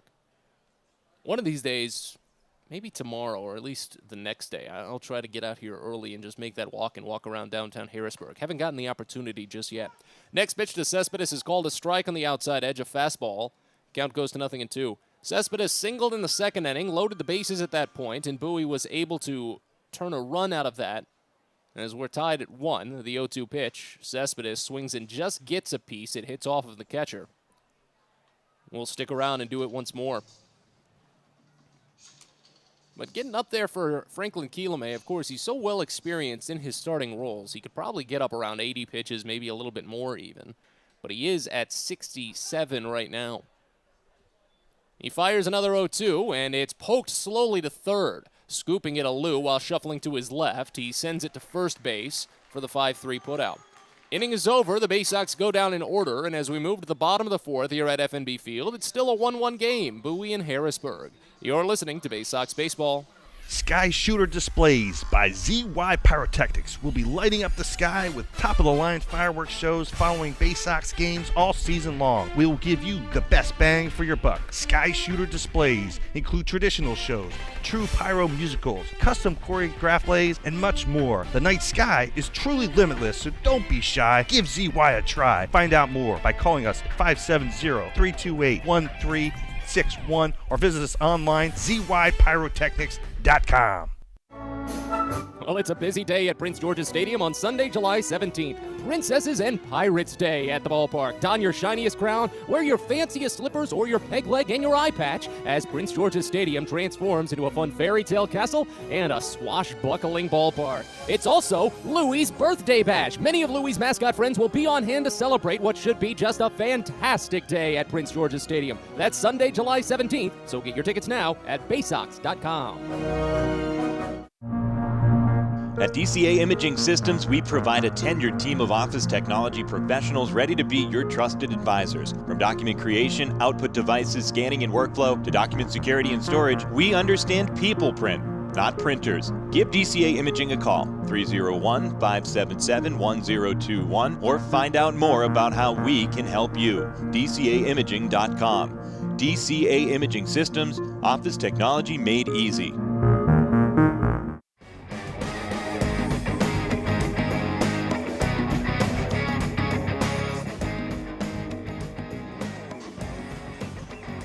Bottom of the fourth inning here in Harrisburg as Bowie and Harrisburg are tied at 1. The Baysox going into the bullpen for the first time today as Chris Valamon pitches up valiantly. Bet you he's heard that joke about 1,000 times. Here in his Orioles organizational debut.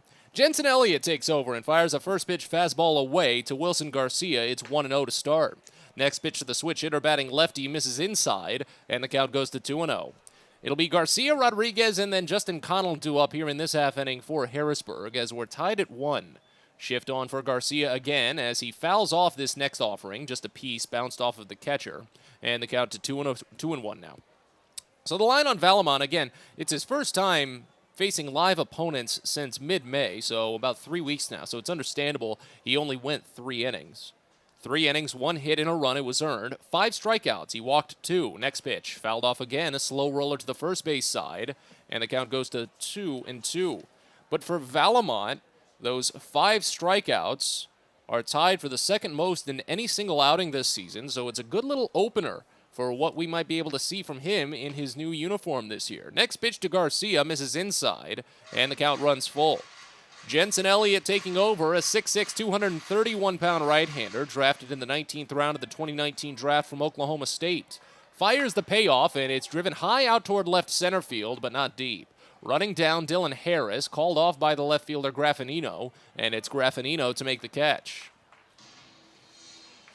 1 up, 1 down here in the fourth, and now on to Alfredo Rodriguez. Elliott coming off of 2 strong performances against the Altoona Curve in Bowie's most recent series at PNG Field in Altoona. Overall on the season for the Baysox, he's made 7 appearances and has a 4.20 ERA. He fires a first pitch strike to Alfredo Rodriguez here on a fastball away. It's 0-1. 15 innings of work, 9 strikeouts, only 1 walk. He has allowed a home run. Here's the 0-1 pitch. Called a strike. That fastball dots the outside corner again, and it's 0-2. But Elliott is coming off of a scoreless inning to pick up the save in Bowie's 3-2 winner. He faced the minimum, but did... Actually, no, I'm looking at the wrong inning. Here's a line drive right toward right field over the outstretched hand of Cesar Prieto. And that's a single for Alfredo Rodriguez after coming up empty yesterday, his first hit in 6 plate appearances.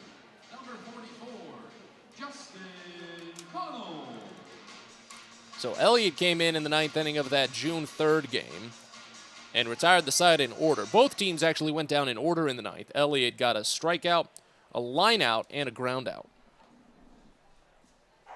He faces Justin Connell here with runner at first and 1 away. First pitch, the right-hander watches it down. Count opens up at 1-0. Talking about double plays aplenty over this lengthy road trip for Bowie. Connell has hit into only 1 this season.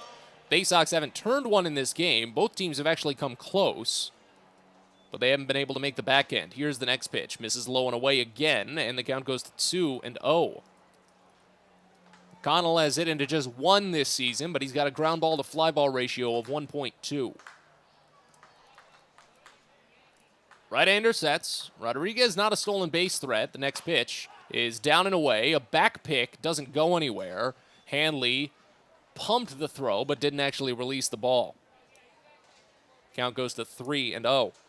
Elliott not a long reliever. Most he'll usually eat is about 2 innings. Here's the 3-0. Fastball right down Broadway for a called strike. And Bowie is going to need a couple more innings than what Elliott usually delivers. So we'll probably see one more reliever before the game is up. Pickoff throw back to first. No tag. It was a little bit to Andrew Dashbox left, so he had to shift his glove up toward his shoulder to make sure it didn't get by him. 3-1 the count here on Connell. Next pitch. Swung on and fouled toward the Baysox dugout, and the count runs full. So 2 full counts now out of just the 3 batters faced for Elliott. This is already a lengthy frame for the right-hander. We're tied at 1 here in the bottom of the 4th inning. Again, just a 7-inning game. 1 of 2 this evening at F&B Field in Harrisburg. Picked a good night for it, too. Time called behind home plate. Well, obviously, they didn't intentionally pick this night based on the weather. This was scheduled as a doubleheader over a month ago. But still. Let's see if Rodriguez takes off. First a pickoff. Oh, that one close, but no, just in time.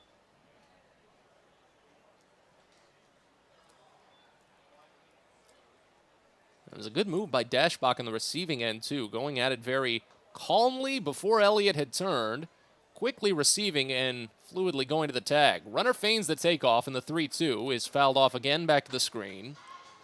We'll stick around for yet another.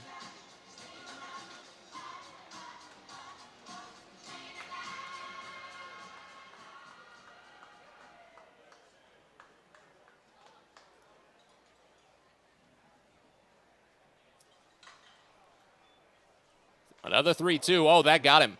Ooh, toward the shoulder. Not sure specifically where. But Connell will take first base on the hit by pitch. Rodriguez will gladly go to second, as Harrisburg has 2 aboard now here with still only 1 out in the bottom of the 4th.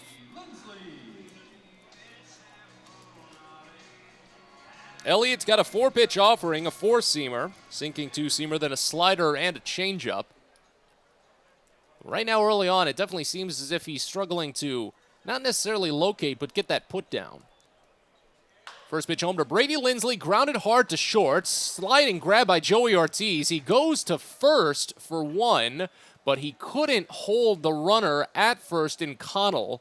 The way Connell had just stopped in the baseline, Ortiz had to make a decision, and he went for the surefire out. So Connell advances to second, Rodriguez advances to third, Lindsley is put out 6-3, and now Mitch Longo comes up with 2 away. Maverick Hanley is going to come out and have a very brief chat with his battery mate. 2 fireworks shows coming your way to Prince George's Stadium on Friday, June 17th and Friday, June 18th. The only 2, well, really the only Friday and Saturday at Prince George's Stadium in this whole month. First one's presented by DCA Imaging Systems. That's on the 17th. And then Chesapeake Employers Insurance presents the 18th as part of the Roberto Clemente and Latin baseball celebration. Should be a fun day. Here's Mitch Longo. First pitch to the left-hander misses wide. Slider there starts the count out at 1-0. Longo struck out swinging on a 2-2 offering in the second inning. That was by Chris Valamont. Again, Valamont a no decision in his Orioles organizational debut. 5 strikeouts in 3 innings of 1-run ball. Next pitch, another slider swung on and missed down and away. And the count goes even at 1. Second and third with 2 outs here in the bottom of the 4th of a 1-1 game. Inning started with a flyout, then a single to right, a hit by pitch, and a ground out to advance the runners. 1-1 pitch. Grounded hard right to first where Dashbach holds. He picks it, holds off Elliott, and takes it to the bag himself. 3 unassisted ends the frame. Elliott puts up a scoreless 4th, dancing around 2 base runners. We're on to the 5th here at FNB Field in Harrisburg. Bowie and Harrisburg tied at 1. You're listening to Baysox Baseball. If you're working in the Washington, D.C. metropolitan area as a pipe fitter, pipe welder, or HVAC service technician, and you're interested in a better life, a better means to provide for yourself and your family, a way to make sure that you're earning the highest wages and the best benefits in our industry. Visit our website at steamfitters-602.org. That's steamfitters-602.org, and let's talk about what we can do to help change your life. Hey, coffee lovers! Know where you'll find the world's freshest cup of coffee? Right here at Royal Farms. Because with our new brewing system, it takes less than a minute to go from selecting the kind of coffee you want to this. The freshest, most flavorful cup of coffee you can buy is at Royal Farms. So try one. It'll be love at first sip. Because it's the freshest coffee in the world. Real fresh, real fast, Royal Farms. Hey kids, the Baysox Futures Club is the best way to be a fan of the Baysox, and it's completely free for kids ages 3 through 12. Futures Club members get access to special members-only events, discount ticket offers, and free gifts for just signing up. Parents, head over to Baysox.com to sign up your kids, so don't miss out on all the promotions and giveaways at Prince George's Stadium this season and next. The Baysox Futures Club. Sign up now at Baysox.com.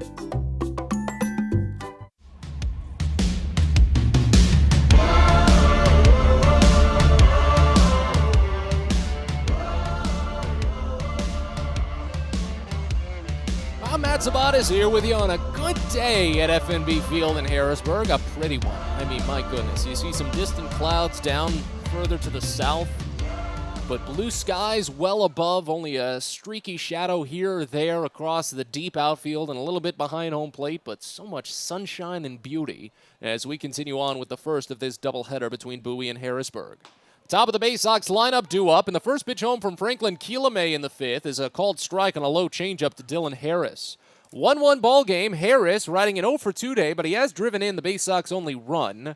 Grounded out, hit into a fielder's choice, most specifically in the second inning. Next pitch misses high, and the count goes even at a ball and a strike. After Harris, it's Cesar Prieto, then Joey Ortiz due up in this half inning for the Baysox, as Keelamay is up to 70 pitches already in his decent outing. Here's the next.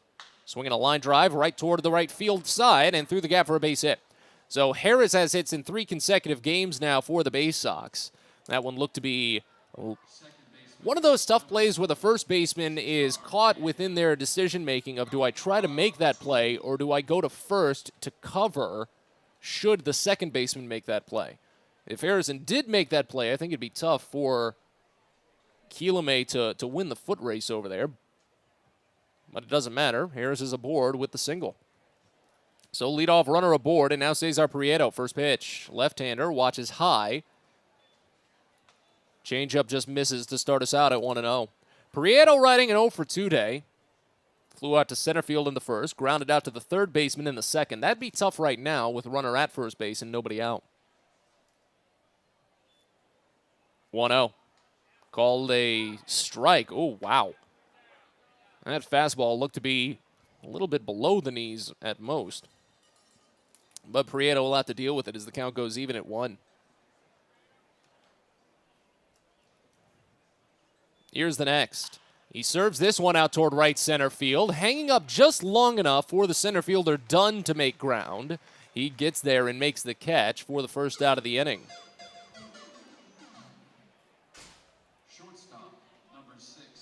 So Prieto 0 for 3. The Baysox will need to go on a decent rally at some point if he wants to have another chance at extending that 8-game hit streak. It's tied for the longest by a Baysox player this season, but right now 0 for 3 in a 7-inning game. He might miss out. Here's Joey Ortiz. First pitch to the right-hander. Misses high, runner goes, throw to second. Harris didn't even slide, he's out.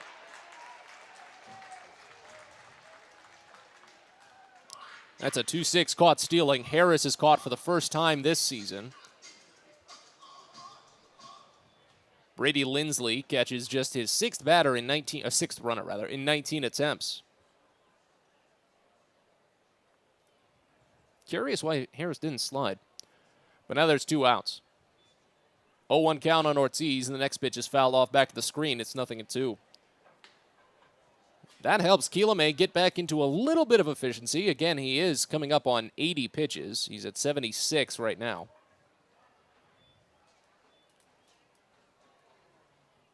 He could probably finish out the 6th inning, too, with a man of his experience. 0-2 to Ortiz is swung on and lifted out towards shallow right, up the line, running down Connell, and the right fielder makes the catch.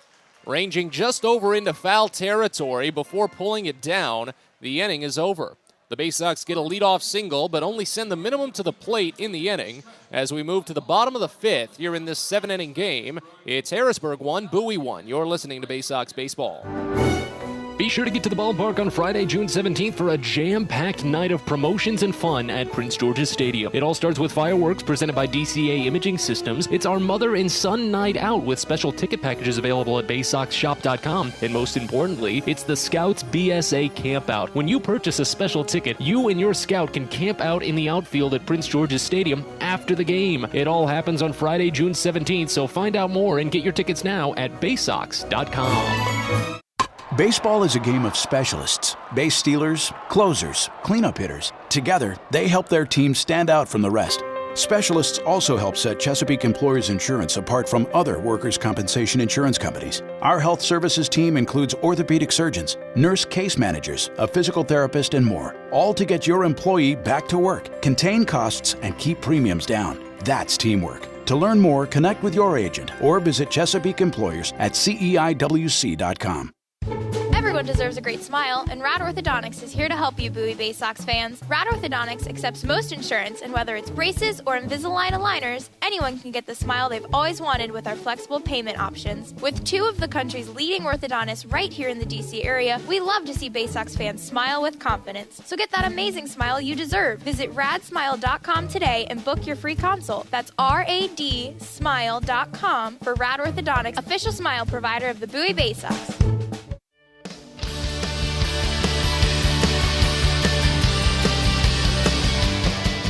Bottom of the 5th, here in a 1-1 game. Bowie and Harrisburg trying to break through here in the first of this doubleheader. First pitch home from Jensen Elliott to KJ Harrison skips in.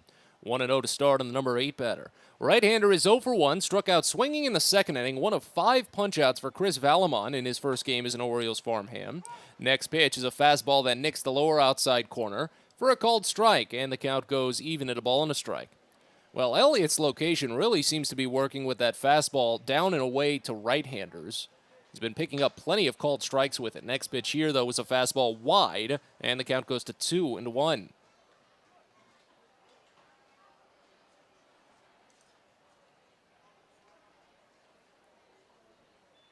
Here's the 2-1. Bouncing ball, left side, off the glove of Cullen. Joey Ortiz looked like he could have had that one squared up, but it might go down as a base hit just because of how far Cullen had to range on that one.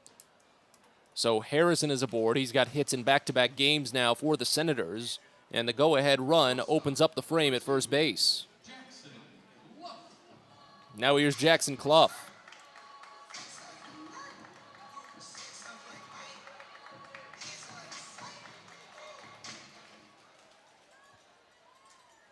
Elliott checking on the defense briefly.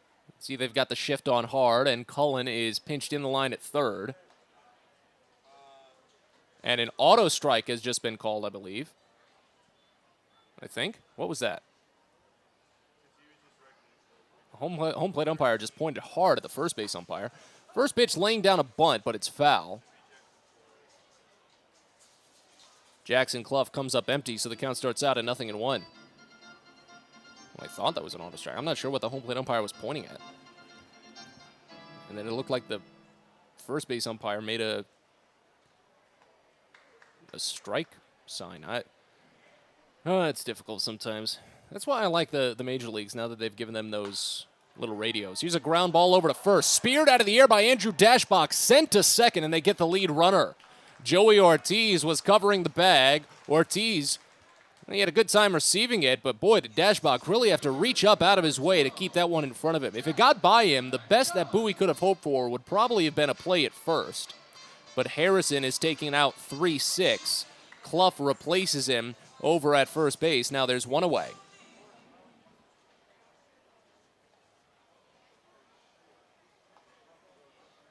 Oh, there was a pinch runner. I didn't even notice that. It was Jackson Flores who came in. First pitch to Jack Dunn is called a strike on the top half. It's 0-1.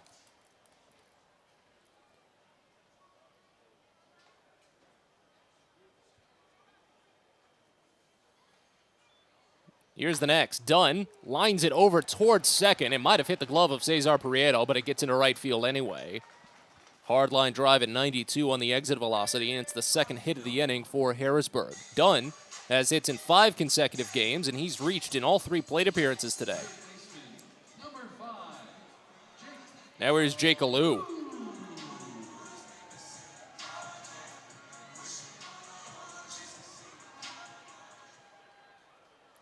Go-ahead run at second base, but double play still on the table. First pitch home. Left-hander watches it low. Count starts out at 1-0. It's a 1-1 game here in the bottom of the 5th inning in Harrisburg. Senators took the lead in the first after a leadoff walk by Jack Dunn. Single to push him to third base, and then a ground ball that Wilson Garcia was able to get on, but drove in the run. Next pitch misses high. And the count goes to 2-0 on Jake Alou, who had that single in the first inning. That pushed the run over to third base. Bowie tied the game in the second after Maverick Hanley led off with the double.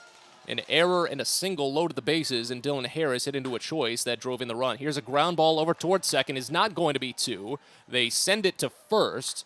Joey Ortiz picked it. He had to range from the third base side to the first base side to keep that one in front of him.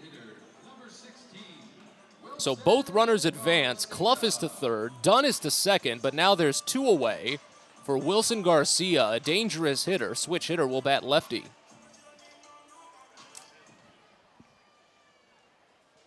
And it leads Maverick Hanley to step out and have a quick conversation with Jensen Elliott on the mound, walk through the sequencing in person.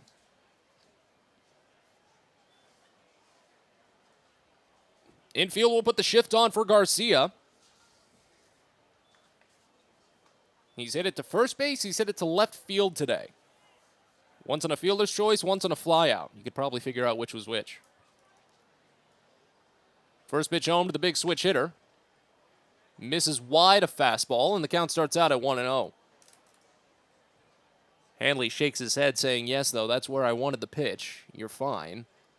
Just didn't get the batter to chase. That's all. Here's the 1-0.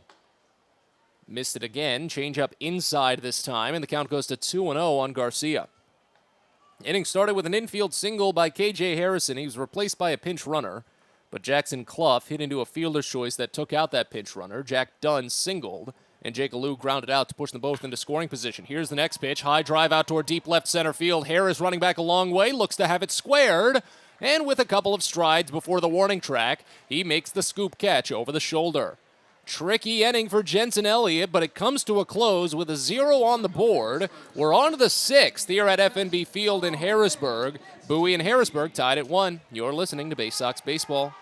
Sky Shooter Displays by ZY Pyrotechnics will be lighting up the sky with top-of-the-line fireworks shows following Baysox games all season long. We will give you the best bang for your buck. Sky Shooter Displays include traditional shows, true pyro musicals, custom choreographed plays, and much more. The night sky is truly limitless, so don't be shy. Give ZY a try. Find out more by calling us at 570-328-1361 or visit us online, zypyrotechnics.com.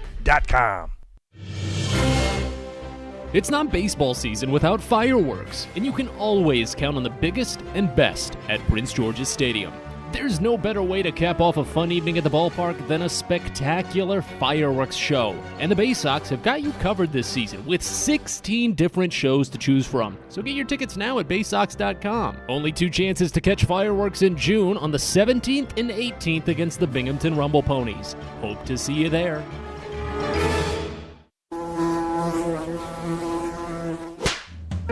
Pest Now is proud to partner with the Bowie Baysox and provide their pest control services. For all your residential and commercial pest control needs, call Pest Now. For general pest control, termite control, mosquito control, and all other pest control services, call Pest Now. You can reach us at 301-231-8300 or visit us online at www.pestnow.com.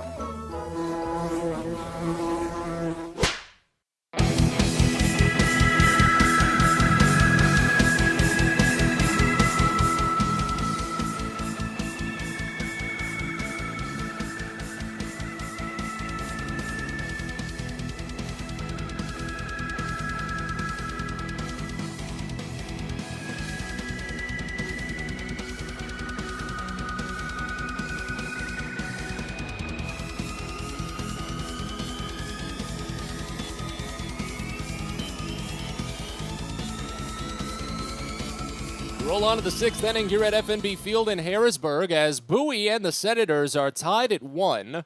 Handful of defensive changes that we'll have to bring your way in a couple of seconds, but the first pitch home to Greg Cullen is a fastball that misses down and away from Franklin Kieleme for a called ball. It's 1-0. Cullen, Hall, and Handley due up in this half inning for the Baysox as they're trying to break through a game that's been tied at 1 since the middle of the 2nd inning. Next pitch misses down and in again, and the count goes to 2-0 on that fastball. It's already up to 79 pitches for Kieleme so far. As the next comes in, and it misses inside again, another fastball. So Jackson Flores came in as a pinch runner in last half inning, was immediately taken out on a fielder's choice. And now he comes into the game as the second baseman. Leads to a domino of 3 other defensive shifts. Here's the next offering. Fastball called a strike a bit wide. Cullen asking a little bit confused as to why that one was called a strike, and I can understand. Looked to be off the plate. But it does run the count to 3 balls and a strike now. Next pitch. Swinging a line drive shot up the first base and down for a base hit, rolling all the way to the wall. Picked up off of the bounce by Justin Connell in right, and Cullen will go to second standing. A leadoff double for Greg Cullen, his second with Bowie this season, and the go-ahead run is in scoring position to open the frame. That's a big-time hit right now. And before Adam Hall steps into the box, let's get you the full run-through of some of these defensive changes. So Jackson Clough, who was at shortstop, is now in center field. Jack Dunn, who was in center field, is now at first base. KJ Harrison, who was at first base, has been removed from the game. For Jackson Flores, Flores is at second base. And Alfredo Rodriguez, who was at second base, is now at short. First pitch here to Adam Hall is ripped hard over toward short, and it eats up Rodriguez, skips off of his glove, and rolls toward the outfield. Hall will reach first. Cullen will move to second base on the 100-mile-an-hour base hit. The Baysox have go-ahead run now at third base, with still nobody out here in the top of the 6th inning. And now here's Maverick Handley. He had the leadoff double in the 2nd inning. Scored the only run for the Baysox as Harrisburg now gets a right-hander up and moving with Franklin Kieleme up to 83 pitches. Third base played in, wide to the gap side on both first and third, and right here Handley makes him pay. Singles into left field for a base hit, scores Cullen from third, and the Baysox take the 2-1 lead here in the top of the 6th. A lot of early attack right now for Bowie. Each of the last 2 batters have attacked on the first pitch, turned singles out of them, while Hall's was a much hard screaming line drive. Handley's was a little bit more routine at just 93 miles an hour. But it looks like that's going to be it for Franklin Kieleme. Came into the inning with 77 pitches and could not record an out as Trip Keister is out of the dugout. Well, he hasn't actually made the switch just yet. But it looks like he's having the conversation about pulling the right-hander. Again, this is a 7-game series for Bowie, and they'll play the second game of this doubleheader after this one, as Keister has made the point over to the bullpen now to make the switch. So Kieleme will call it a day. After what was an excellent start, 5 innings of 1-run ball, he's now going to be in line for a loss. The Baysox still threatening. They've got runners at first and second with nobody out here in the top of the 6th inning. We'll be back in a bit, tell you about the new hurler on the mound after this. You're listening to Baysox Baseball. A birthday bash with the Baysox is the best time at the ballpark. Bring your friends and family out to celebrate and be the star of the show. Dance on the dugout with Louie, play games in the stadium, introduce a batter in the game, and you'll even get to have the stadium sing for you. Baysox birthday parties, an unforgettable, one-of-a-kind experience at Prince George's Stadium. Book yours by calling 301-464-4880 or at baysox.com. From sprains to stitches, sore throats to stomach aches, and pulled muscles to poison ivy, care is around the corner at Patient First. Walk in to see a doctor from 8 a.m. to 10 p.m. every day of the year. X-rays, lab tests, and prescription drugs are on site, and most major insurance plans are accepted. For routine illnesses and injuries, Patient First is here for you. Patient First, the name fits. Patient First, proud partner of the Bowie Baysox, open 8 a.m. to 10 p.m. every day.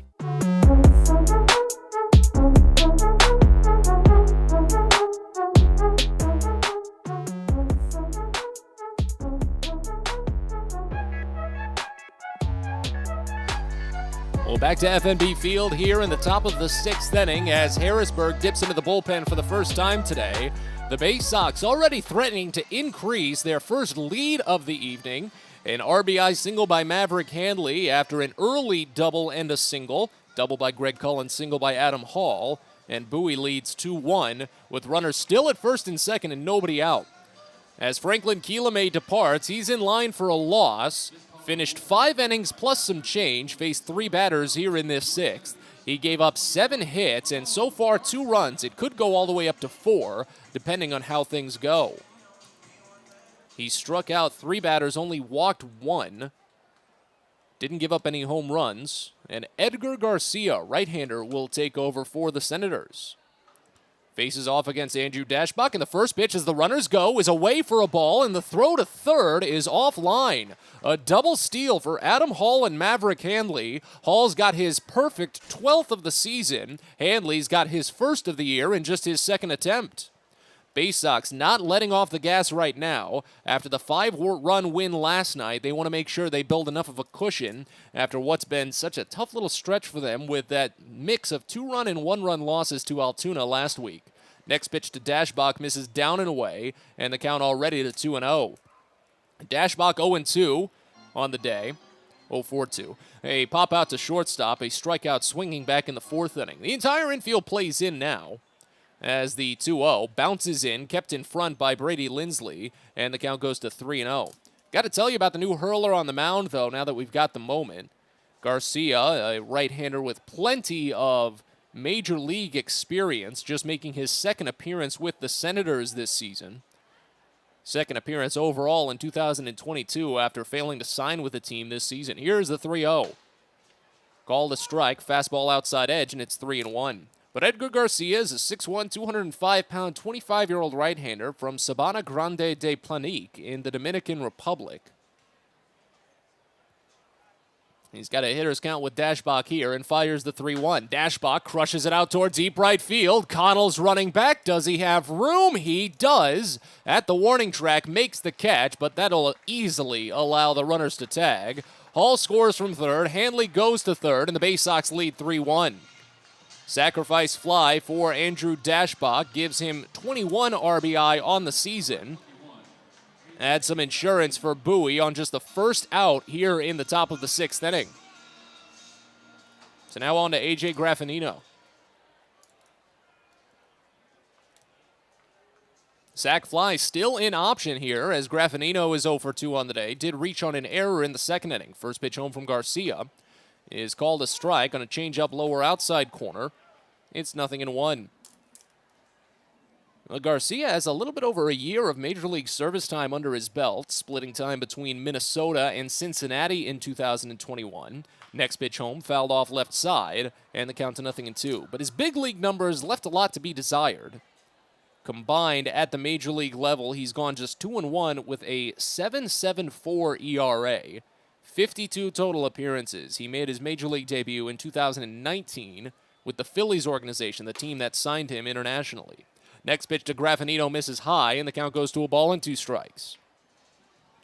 He also pitched for the Tampa Bay Rays, but only made 4 appearances for them in that shortened 2020 season. Here's the 1-2 pitch to Graffinino, fouled off again left side. He's hanging tough with some of these breaking balls.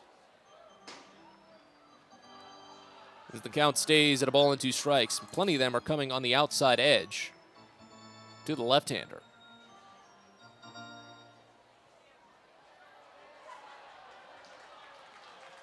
Sun poking out now a bit here at FNB Field. It had a little bit of cloud coverage as the 1-2 comes in. It's lofted out towards shallow center, falling quickly and down for a base hit in front of Clough.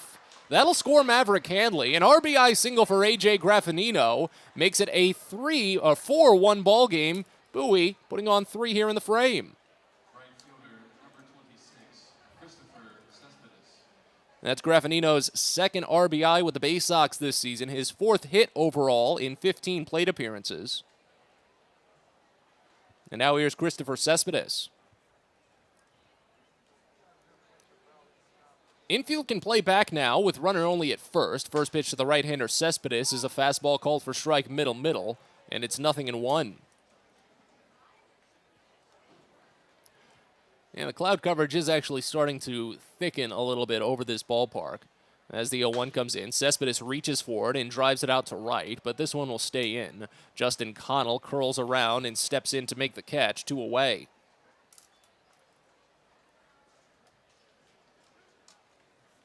But I said this yesterday, and it's probably something that I'm going to continue saying all series just because it stays relevant. When you're on the water like this, you really get some of these low-hanging clouds that can just kind of form, sit up as a haze, and lead to what we saw a little bit last night, which is those intermittent showers that pop up and pop off. First pitch home to Dylan Harris, misses down, a changeup down and away. It's 1-0. Bowie ahead 4-1 here in the top of the 6th inning. Again, just a 7-inning game, so they just need 6 more outs to wrap this one up before we turn on to game 2. 1-0 pitch. Harris watches called strike top half, and the count goes even at a ball and a strike. But yeah, you see it at this ballpark. You see it at UPMC Park where the Erie Seawolves play. They're dealing with a lot of that humidity and pressure from Lake Erie. Garcia stepped off the back of the rubber but didn't throw the ball. Was looking to try a pickoff, just didn't happen. Here's the 1-1. Misses way high a fastball. Lindsley almost lost that one as he hopped up. Practically had to reach behind his own head to pull it in. Count goes to 2 balls and a strike. But Bowie ahead 4-1 here in the top of the 6th inning. Seeing if they can increase with runner at first and 2 away. Next pitch to Harris. Skips in. Kept in front by Lindsley. Graffinino thought about going to second. Extended his lead, but retreated.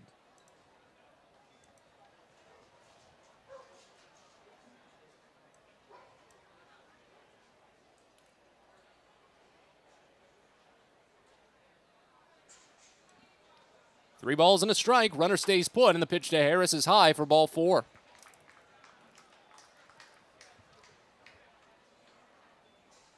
First walk given up by Edgar Garcia, only the second that Bowie has drawn this evening.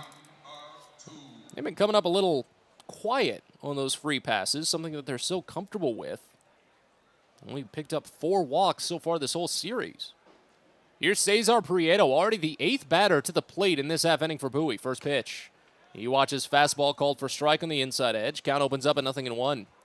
Well, I said it, Prieto would really need a rally to get back up and get an opportunity to extend that hitting streak. And he got one here. Bowie's put on 3 runs in the frame, and Prieto trying to break out of this 0-for-3 day. Next pitch. Fastball misses low, and the count goes even at a ball and a strike. Well, there was such a long time for Bowie where you would see guys get up to a 6-game hit streak and then immediately stop. And then someone else would step up, rattle off hits in 6 consecutive games, and then it would stop again. Here's the next pitch. Prieto swings and gets a piece. It rolls back to the screen on a foul. Count goes to 1-2. Yeah, the Baysox had 4 different players rattle off 6-game hit streaks, and none of them could get to 7 games until Cesar Prieto and Cody Roberts did it on the same day last series. Adam Hall, Hudson Askin, Zach Watson, and Jordan Westberg all rattle off 6-gamers. 1-2 pitch. Prieto lifts this one out toward deep center, but it should stay in as Clough backs up on it. Still backs, but now camps. Makes the catch about 4 head high. The inning is over, but not before Bowie breaks through for 3 runs. RBI single by Maverick Hanley, a sacrifice fly by Andrew Dashbach, and another ribby single by A.J. Graffinino.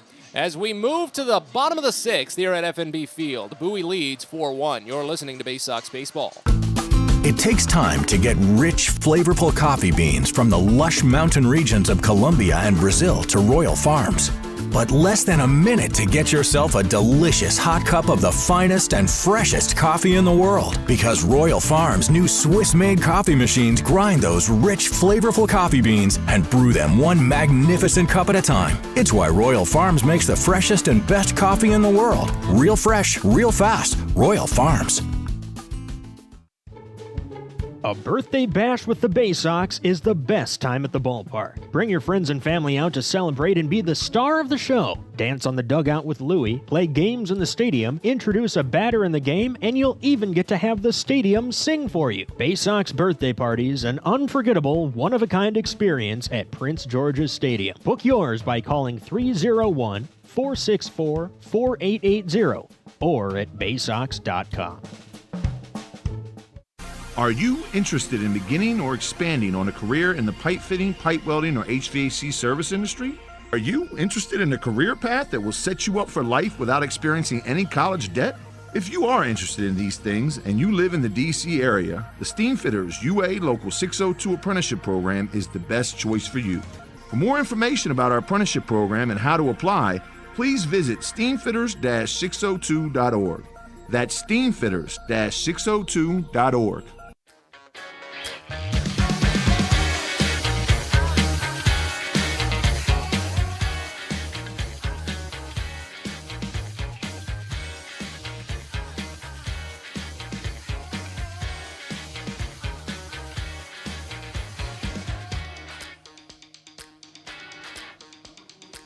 On to the bottom of the 6th inning here in Harrisburg as Bowie leads 4-1. Bowie goes back in the bullpen for the second, and what we would assume to be the final time this game as they go to Jensen Elliott just finished. They go to Easton Lucas. Left-hander to face off against the right-hander Alfredo Rodriguez to start. And the first pitch home misses high, a breaking ball. Count starts out at 0-1. So Elliott will probably be a winning pitcher if the score remains the same, or at the very least, as long as Bowie wins, as the next pitch to Rodriguez misses high, the count goes to 2-0. Elliott tossed 2 scoreless innings, did give up 3 hits. 2-0 pitch, swing and a miss, fastball inside, and the count to 2-1. Elliott didn't strike anyone out, but also didn't walk anyone. Since Easton Lucas, though, comes in with a lead of exactly 3 runs, this is a save situation, so Elliott would be the winning pitcher. Next pitch, fouled off back to the screen. And the count goes even at 2 on Alfredo Rodriguez, who singled in the 4th inning, got all the way to 3rd, but was left stranded.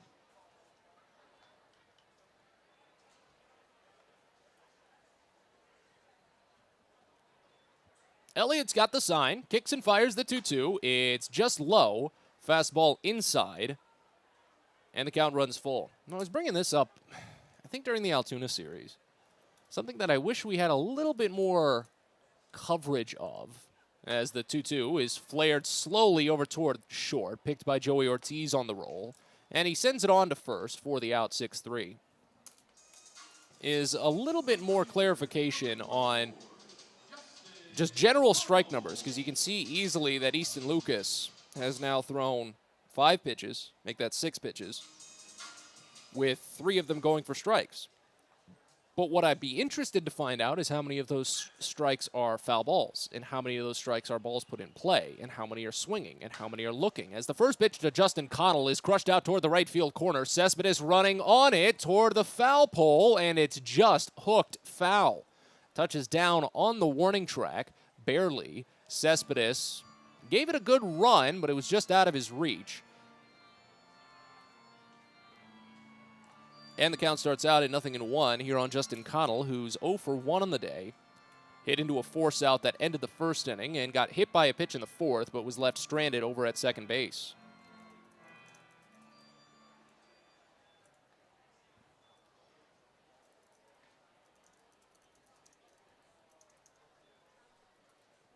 Here's the 0-1. Connell watches breaking ball, called for strike on the bottom edge. It's 0-2.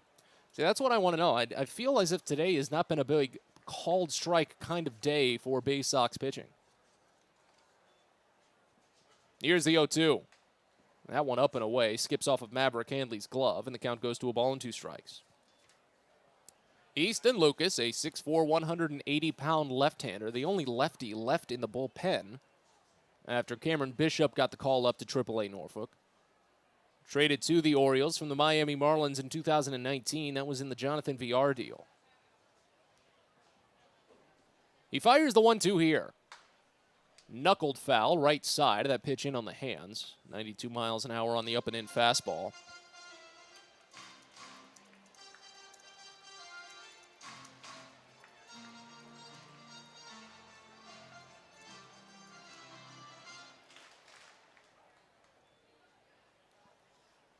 Looking for his first strikeout here. 1-2 pitch. This one fouled off again, but pulled over toward the seating bowl left side. And the count stays on Connell. So game 2 is going to see Garrett Stallings get the ball for Bowie. I believe Carson Teal, left-hander, making his second appearance of the year, will get the nod for Harrisburg. The 1-2. Swing and a miss. He got him. Fastball in the dirt. And Lucas is 2 up, 2 down with his first strikeout. 6th overall for Bowie pitching. And now here's Brady Lindsley. Looks like Harrisburg might dip into their bullpen one final time, though, as we get ready for the 7th inning. We've got some double barrel action right now. One of those, no, neither of those are Teal, because Teal's a left-hander. As I say, I wonder if Teal might be warming. Well, we've still got the bottom of the 7th we've got to play at some point, so still over a full inning. First pitch to Lindsley is a fastball. Left-hander watches a called strike inside edge, and it's 0-1. Next offering from Easton Lucas. That breaking ball looked to sit on the same spot in the upper inside corner, but this one called for ball, maybe because of the movement. Base is empty, 2 away here in the bottom of the 6th. Bowie leads 4-1. Next offering skips in. That one a lot easier to call a ball as the count goes to 2 balls and a strike. Well, after this one, the Baysox are back at it tomorrow. Ryan Watson will get the nod. 6:30 first pitch for that more routine single game at 9 innings. Here's the next offering. To be a slider there, called for strike on the inside edge, and the count evens at 2. See if Lucas can piece together the perfect frame. Has the sign quickly. 2-2 pitch. Just fouled off, a little bit high. And the count stays.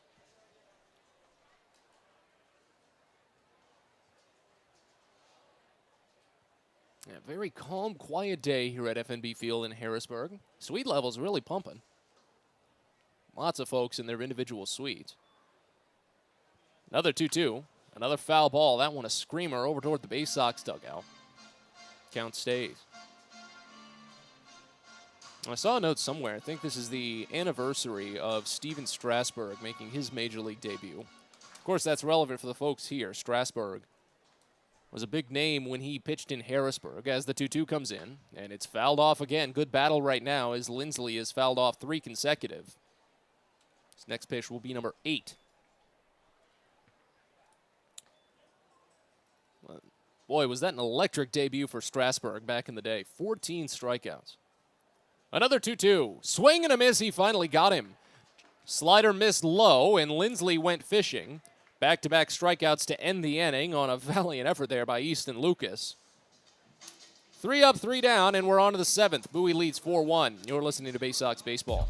Get the best deals at Prince George's Stadium with weekly promotions all season. Tuesdays are Military Appreciation Night. Purchase a box seat at the ticket office with a proof of service, and you'll only pay half price. Bring along your furry friend on Woof Wednesday, and it's the best happy hour around every Thursday from 5 to 6:30. $2 Bud and Bud Light drafts with other beer specials throughout the year, and live music to get your night started. It's always a great time at the ballpark, so get your tickets now at Baysox.com.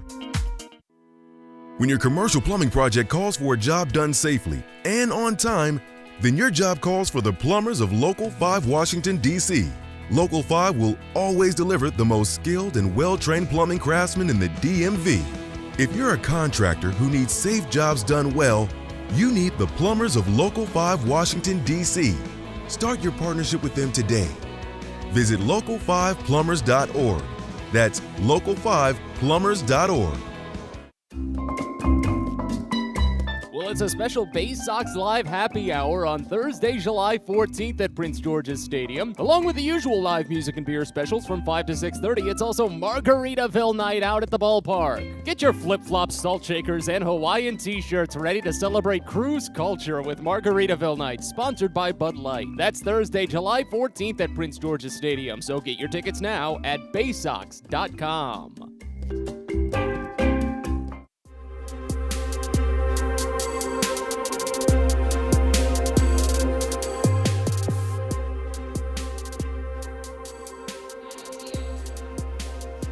Make sure to get your tickets for Friday, July 15th when Jimmy J.J. Walker, star of the 1970s hit Good Times, makes his way out to Prince George's Stadium.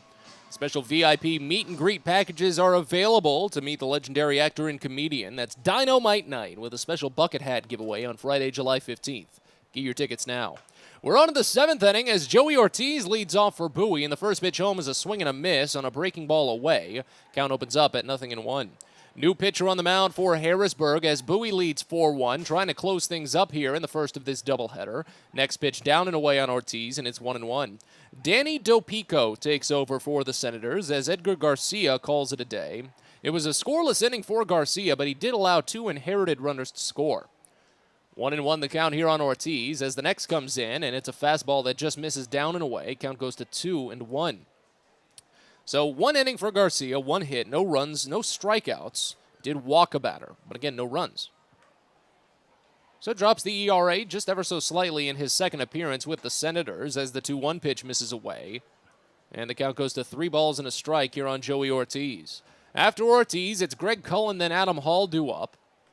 If any, reach Maverick Handley as Bowie looks to maybe increase on what's already a 3-run advantage. 3-1, Ortiz lines it to right, and a diving grab by Justin Connell. He made that catch fully in the air, pulled away an extra base hit from Ortiz, something you might see on SportsCenter later this evening. Starring that one in the scorecard, putting an exclamation point next to it. Writing down, good job, way to go. Might get the Gold Star sticker as well. Just do everything to let you know about that one. That was a heck of a play. Here's Greg Cullen.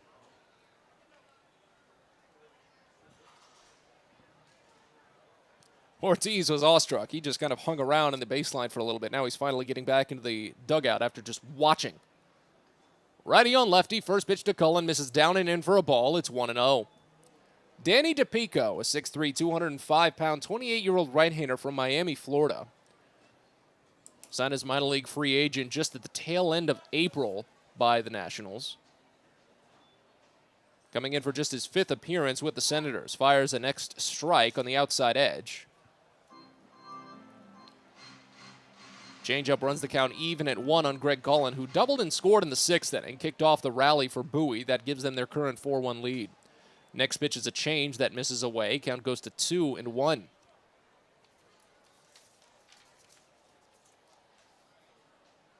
DePico was in the White Sox organization last season, appeared in 21 games. As the next pitch, a fastball misses low, count to 3-1 on Cullen. But he was released by Chicago in late July of that year after going just 0-3 with a 5.95 ERA. Here's the 3-1. Cullen watches it skip in. So he'll toss the bat back to the dugout and take first base. 3rd time he's reached safely today. 2nd walk drawn as well. So now here's Adam Hall.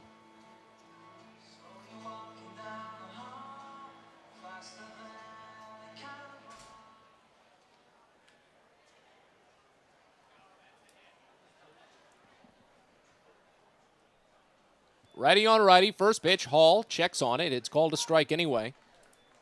Slider hit the bottom edge, and it's 0-1. 1-for-2 day for Hall. He hit into a fielder's choice in the first, got hit by a pitch in the 3rd, as the next pitch is popped up foul, right side and out of play. Count to 0-2. Then he singled and scored in the 6th inning. He also executed a double steal. He was on the front end of it. Really seemed like it caught the catcher Brady Lindsley off guard there. Here's the 0-2.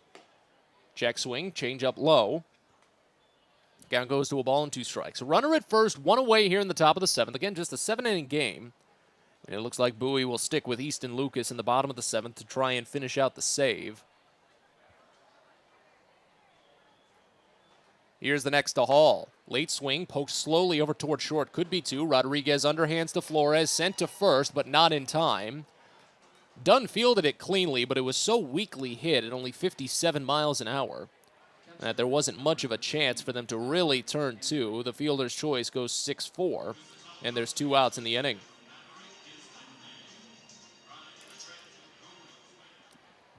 Now here's Maverick Handley. Runner still at first, now 2 away. As the first pitch comes in, Hall takes off. It's down and away for a ball. Throw to second is late. Hall in safely with his 2nd stolen base of the game and 13th of the season. Bowie hasn't had too many multi-stolen base performances this year. I think Hall and Gunnar Henderson are the only ones that have actually accomplished it.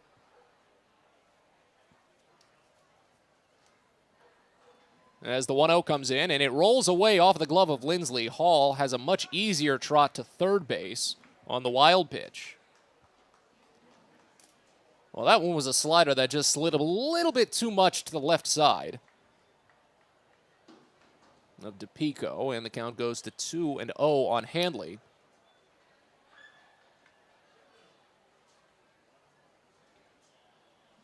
Pair of hits, pair of runs for Maverick. Also has a run driven in.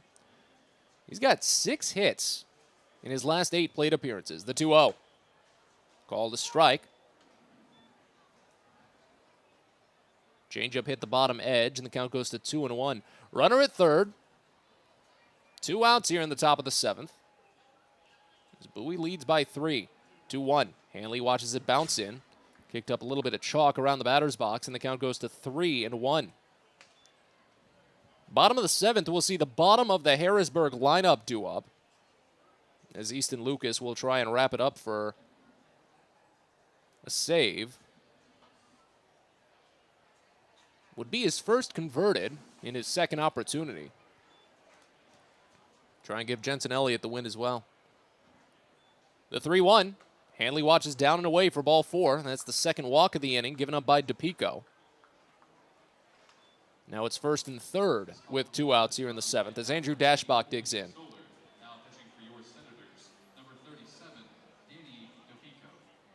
And that's going to lead to a quick mound visit. Give us a chance to tell you about Pest Now, proud partner of the Baysox. They provide pest control services for Prince George's Stadium, so that's how you know they're reliable.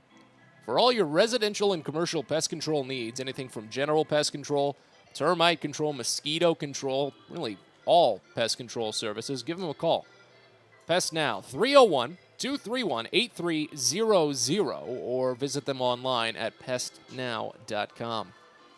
Baysox lead 4-1 here in the first of this doubleheader. Each side put on a run early. Harrisburg used an inning-opening walk, a game-opening walk in the first by Jack Dunn. Jake Alou singled, and Wilson Garcia hit a ground out to drive in the run. But the Baysox tied it in the second with a double by Maverick Handley, an error, a single, and an RBI ground out by Dylan Harris. As we move on to Andrew Dashbach now, first pitch is a changeup that misses inside for a ball. It's 1-0 to open. And Bowie blew out for 3 runs in the 6th inning, 3 opening hits, and then a sac fly by Dashbach and an RBI by A.J. Graffinino. Next offering, down and away. Count goes to 2-0. Already multi-hit performances today for Maverick Handley. Greg Cullen has reached safely 3 times, as has Adam Hall. First and third, 2 away. Hall at third base for Bowie, as the 2-0 to Dashbach is swung on. Change up down. Couldn't get a piece of it, and the count goes to 2-1. Bowie has an opportunity, if they extend the inning a little bit more, to maybe get that 10-hit plateau that they've been so comfortable with lately, as the next pitch bounces in front of Lindsley. Count goes to 3-1, as Dashbach had an easy time laying off. So another hitter's count. This is the third 3-1 count that DePico has worked with in this inning. Make that the 4th. Joey Ortiz had a 3-1 before he flew out to right. Another 3-1. Fouled off back behind the screen. So it runs the count full. Maverick Handley at first base will get a head start here with 2 outs.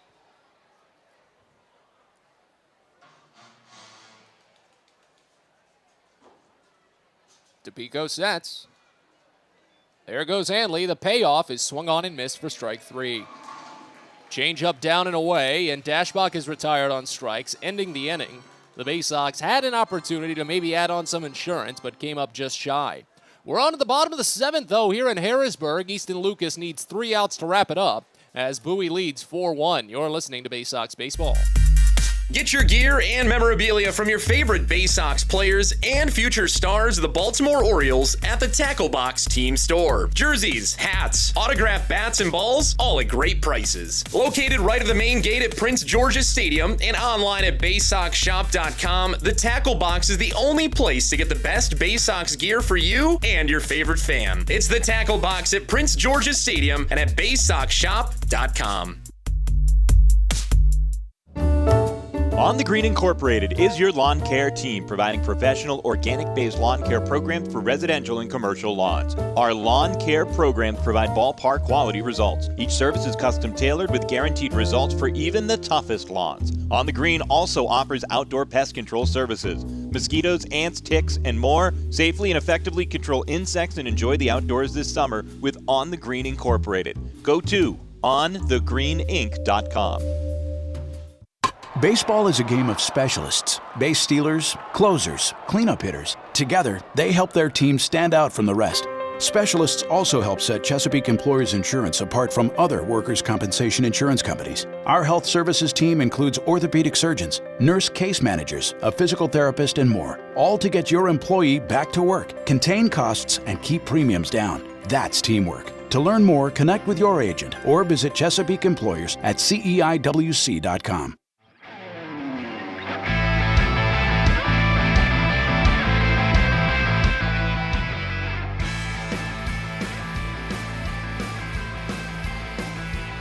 Easton Lucas on to try and finish out the save for Bowie as they lead 4-1 here in the bottom of the seventh. That's about as with you, as it'll be the bottom three in the lineup for Harrisburg due up in this frame, starting with Mitch Longo. Lucas will face Longo, then KJ Harrison and Jackson Clough. He retired the side in order in the sixth with a ground out and 2 strikeouts. First pitch home, up and into Longo, and the count starts out at 1-0. Longo riding an 0 for 2 day. He struck out swinging in the second inning, grounded out to the first baseman back in the fourth. As the next pitch comes in from Lucas, and it's a fastball that just skims the inside edge for a called strike. Count evens at 1. And of course, game 2 will be followed around 30, 35, maybe 40 minutes after the conclusion of this one. All depends. 1-1, late swing, poked off the mound, and over the glove of the shortstop, Joey Ortiz. That's into center. Ortiz had to read it off of that funky bounce on the pitching mound, and that's always difficult. He closed the gap, but that bounce is just tough. Leadoff single for Longo. He's got hits in back-to-back games now for the Senators. And now here's Jackson Flores for his first plate appearance of the day. Flores came in as a pinch runner after KJ Harrison singled to third base in the fifth, but he was taken out on a fielder's choice. Left-hander on the mound, so not a big lead at first from Longo. And the first pitch home is a fastball called for strike on the outside edge. 0-1 to start on Jackson Flores. .231 average for Flores this season, a homer and 9 runs driven in. Hits lefties slightly better, but it's pretty much a regular deviation as the next pitch is fouled off back to the screen. Count goes to 0-2. .237 average compared to just .228, so really not much of a change in the numbers there. Runner at first, nobody out here in the bottom of the seventh inning. Bowie leads by 3 as Elliott sets. Or Easton Lucas sets. Still used to saying Gentinelli for some reason. Next pitch, a fastball misses up and in. A check swing and they appeal, but he didn't go around. Count goes to a ball and 2 strikes. Lights have been on here for a couple of innings at FNB Field, but we've still got plenty of sunlight that should carry us over into game 2. As the 1-2 pitch comes in, and it's just high. Really trying to get him to chase on the fastball there, Flores, but he's laying off as the count evens. We'll have a brief post-game wrap-up after this one, and then take you back into the pre-game music before getting you set up for game 2. Once it comes along, the 2-2 pitch, late swing, poked out toward left center and down for a base hit. Graffinino cuts it off, sends it to second base as Mitch Longo goes first to third. So now we're in dangerous situation mode as Jackson Clough comes up representing a tying run for Harrisburg. Jackson Flores picks up the single.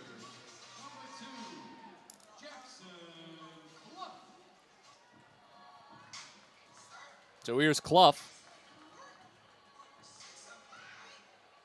2 home runs this season for the left-hander. Does not have either with a runner in scoring position, however, and they put the shift on for him to try and turn a double play. Clough, though, is a fly ball hitter. Hasn't hit into any double plays this season. First pitch. Clough watches high. Just barely. Slider missed, and the count starts out at 1-0. 0 for 2 day for Clough. Struck out swinging in the 3rd inning, reached on a fielder's choice in the 5th, and got to 3rd base, but was left there. Here's the 1-0. Called a strike. Fastball hits the bottom edge. And the count goes even at a ball and a strike. Again, double play here helps out immensely. Bowie would gladly trade that for the run. That's why they've got the entire infield played back. Usually they'll have them in when there's a runner at 3rd and fewer than 2 outs. As the next pitch is fouled off left side. Slider there from Easton Lucas runs the count to 1-2. Well, yeah, this is one of those rare situations that Bowie will still keep the outfield back, because if they turn the double play, that run is mostly inconsequential because it would clear the bases, and that's what matters most. 1-2 pitch. Late swing, and this one a soft flare out toward right center. Coming in, Harris, and they can't make a decision. It falls in. Harris and Cespedes just both converged, but nobody wanted to slide. They let it fall and allow the lead runner to score. An RBI single for Jackson Clough makes it a 2-run ball game. Bowie still leads 4-2. And Maverick Anley's going to come out and make sure everyone's on the same page with his battery mate there. Clough's got hits in 4 consecutive games, and now the first 3 batters for Harrisburg in this inning, all singling. 8th RBI of the season for Clough, and here comes Josh Conway as well. Gives us an opportunity to tell you about On the Green. On the Green Incorporated is a proud partner of the Baysox, and they're celebrating 25 years of custom lawn care and pest control programs for the community. They've got guaranteed results for residential and commercial lawns. They can turn your sandlot into something lush, resembling the greens at Prince George's Stadium. Mention this ad and you'll receive a discount on your first lawn care or pest control service. So enjoy the outdoors this summer. Why not? Go to On the Green Inc. OnTheGreenInc.com or give them a call at 410-695-0444. Back to the top of the lineup in Jack Dunn. Tying run is now on base for Harrisburg. That's what matters most. If you can eliminate that run, the corner infielders will pinch in, and the middle infielders will try for 2. First pitch, Dunn squares, but bunts it foul.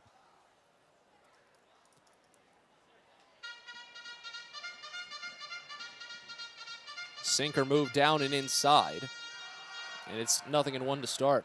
Dunn has reached safely all 3 times today, 2 walks and a single. Before this inning, he had Harrisburg's only run back in the first. The 0-1, he squares again and bunts it off of himself, foul. Runs the count to 0-2 and takes away the threat. But how so often does it happen where a good hitter, especially a good contact hitter like Jack Dunn, might try and sacrifice, come up empty on those 2 offerings, and then somehow groove a single when already behind in the count 0-2. It's on Lucas to try and pitch him away. The 0-2. Swinging a fly ball out toward left center field. Harris has it read and makes the catch forehead high. Runner at second tags to third. That's Flores. But it's 1 out here in the inning as Jackson Clough holds at first base. Again, that run still inconsequential right now, because a double play could end the game at this point. Jake Alou has hit it onto the ground twice this evening. Singled to shortstop in the first inning and grounded out to the shortstop in the 5th inning.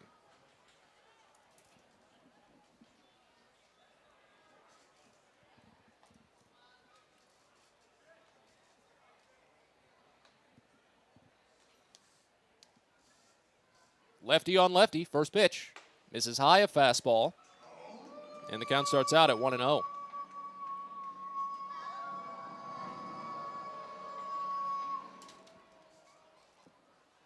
Alou struck out swinging in the 3rd.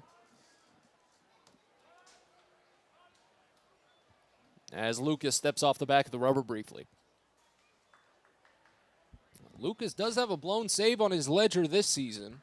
It's his only save opportunity. He's trying to convert his first save. The 1-0. Misses low. Breaking ball runs the count to 2-0 on Alou. Obviously, you don't want to give up the base hit here, so it would make it a one-run game and just really complicate things, to put it simply. Sun peeking out again now as the 2-0 comes in. That one just barely missed high. A changeup runs the count to 3-0.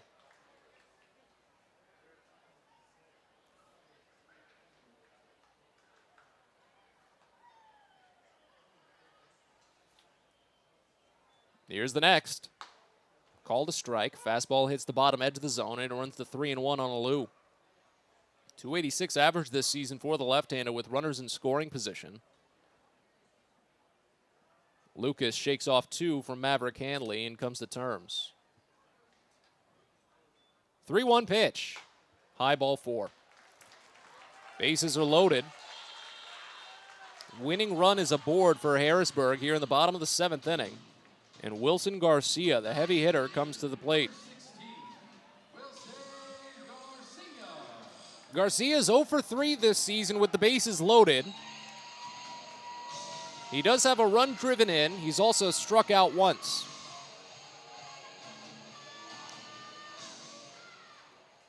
Third base will play at a regular depth now because a double play still ends the game. First base will back up too. First pitch, switch hitter batting righty, grounds it over to second, could do it. Prieto underhands to Ortiz, on to Dashbach, it's there. The Bowie Baysox are winners once again. A threatening 7th inning by Harrisburg cast aside as Easton Lucas earns the save in a 4-2 final. Game 1 of this doubleheader belongs to Bowie, and we'll tell you about it a little bit more in depth after this quick timeout. We've got Baysox postgame, the abbreviated version, after this. You're listening to Baysox Baseball. It takes time to get rich, flavorful coffee beans from the lush mountain regions of Colombia and Brazil to Royal Farms. But less than a minute to get yourself a delicious hot cup of the finest and freshest coffee in the world. Because Royal Farms' new Swiss-made coffee machines grind those rich, flavorful coffee beans and brew them one magnificent cup at a time. It's why Royal Farms makes the freshest and best coffee in the world. Real fresh, real fast. Royal Farms. Fielder's Choice Flex Packs with the Bowie Baysox. The best value to see the best games at Prince George's Stadium. You could save up to 30% on your selected seat from day one and enjoy a number of exclusive member benefits, including flexible exchange options, discounts on suite rentals, special access to the Diamond View restaurant, and a free members collectible at your first home game of the year. Get your pack now by calling 301-464-4865 or heading online to baysox.com. At Luminous Health, we want you to feel your best. This summer, take the time to catch up on your annual health screenings. Visit us at our Anne Arundel Medical Center, Doctors Community Medical Center, or one of our primary care offices in your neighborhood. At Luminous Health, you are the MVP. Learn more at luminoushealth.org. At DCA Imaging Systems, we provide a tenured team of office technology professionals ready to be your trusted advisors. From document creation, output devices, scanning and workflow, to document security and storage, we understand people print, not printers. Give DCA Imaging a call, 301-577-1021, or find out more about how we can help you. DCAimaging.com. DCA Imaging Systems, office technology made easy.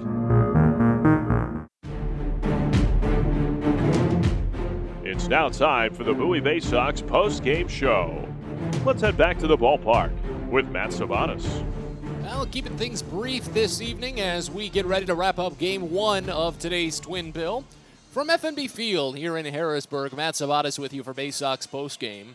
Bowie taking down the Senators in the first of this doubleheader, 4-2. It was a 1-1 game after just 1.5 innings. Harrisburg scored in the first against Chris Valamont, making his Orioles organizational debut.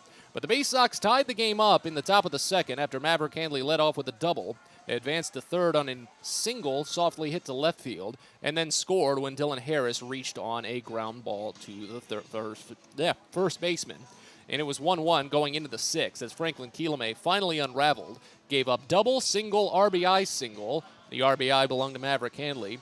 And then Andrew Dashbach came in against the new pitcher, Edgar Garcia, lifted a sacrifice fly. A.J. Graffinino drove in another run, and the Bay Sox had the 4-1 advantage. Jensen Elliott fired 2 scoreless innings in relief. Easton Lucas fired a perfect sixth, but got rattled in the 7th. A pair of singles and an RBI single by Jackson Clough made it a 2-run game with the tying run aboard. After walking Jake Alou to put the winning run aboard, Lucas looked to be in trouble, but instantly grooved a 4-6-3 double play from Wilson Garcia to end the game and give Bowie the win. Your final box score: Bowie scores 4 runs on 8 hits, no errors. They left on 9. Harrisburg scores 2 runs on 7 hits, 2 errors. They left on 7. Jensen Elliott, the winning pitcher, 3-0 on the season. Franklin Kieleme, the losing pitcher, 0-2. Easton Lucas, the save, his first of the year for Bowie, as the game was played in 2 hours and 8 minutes here at FNB Field. We'll get a paid attendance once we wrap up Game 2. But again, Game 2 comes your way in probably a little bit over a half hour's time, so anticipate something around maybe 8:15, as Garrett Stallings will get the start against Carson Teal. We'll step aside for now, though, and when we return, we've got first pitch and all the play-by-play of Game 2. See if the Bay Sox can make it 3 in a row. Again, your final this evening in Game 1, Bowie down Harrisburg 4-2. We'll talk to you in probably about 30 minutes. You're listening to Bowie Baysox Baseball. Our coverage of today's game will start soon.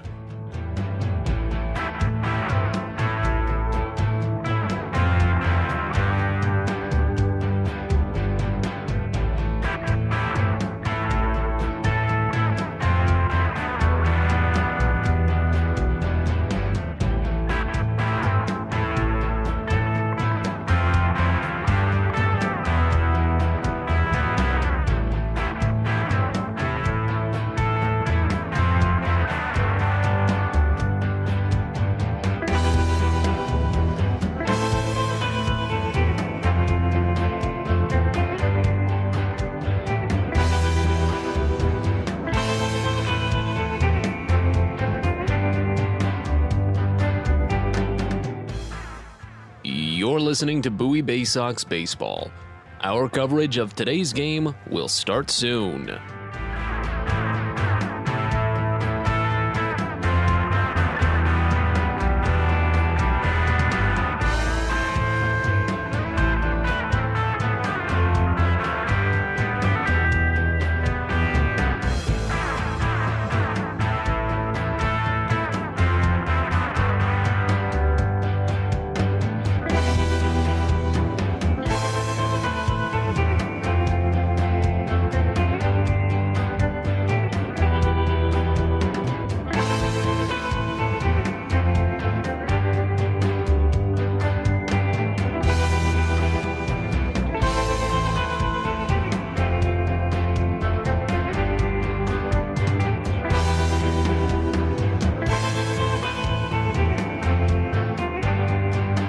You're listening to Bowie Baysox Baseball. Our coverage of today's game will start soon.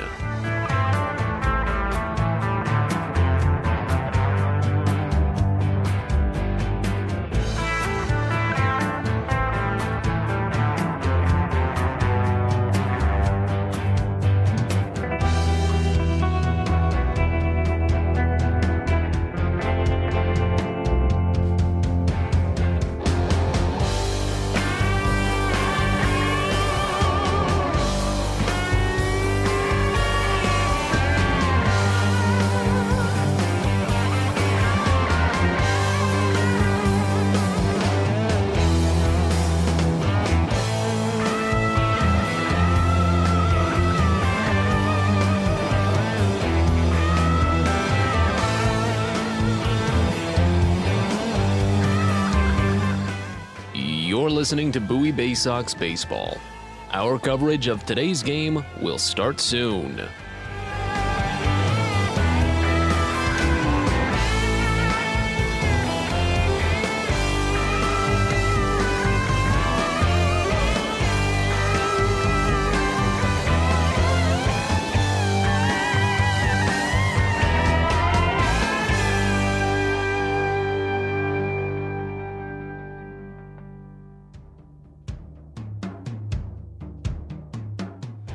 You're listening to Bowie Baysox Baseball.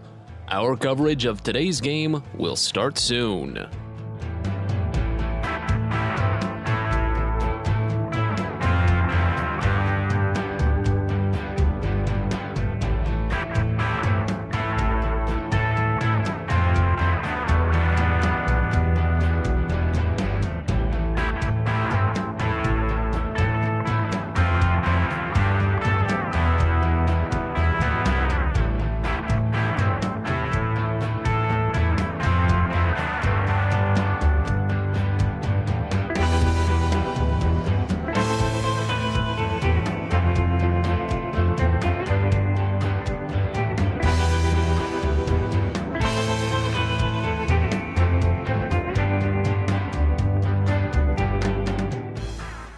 You're listening to Bowie Baysox Baseball. Our coverage of today's game will start soon.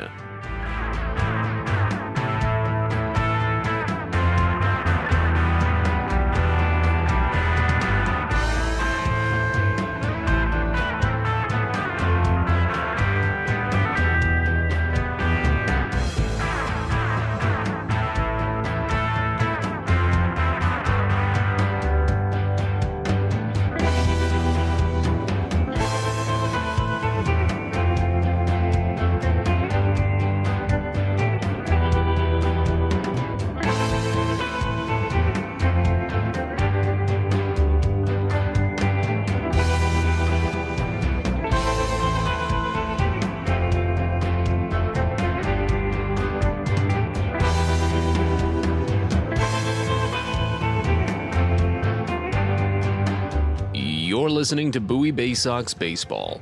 Our coverage of today's game will start soon.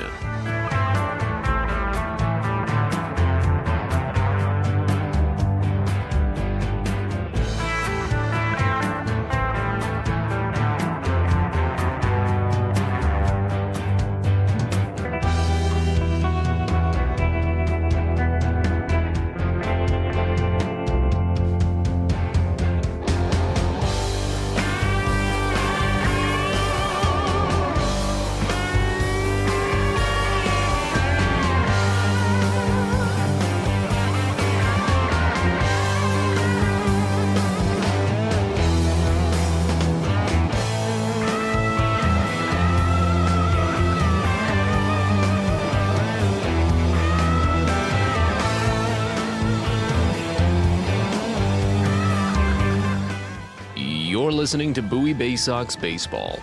Our coverage of today's game will start soon.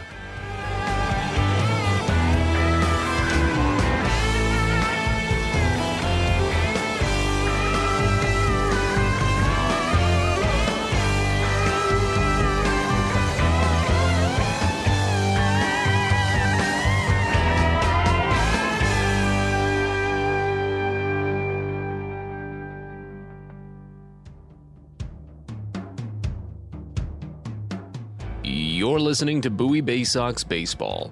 Our coverage of today's game will start soon.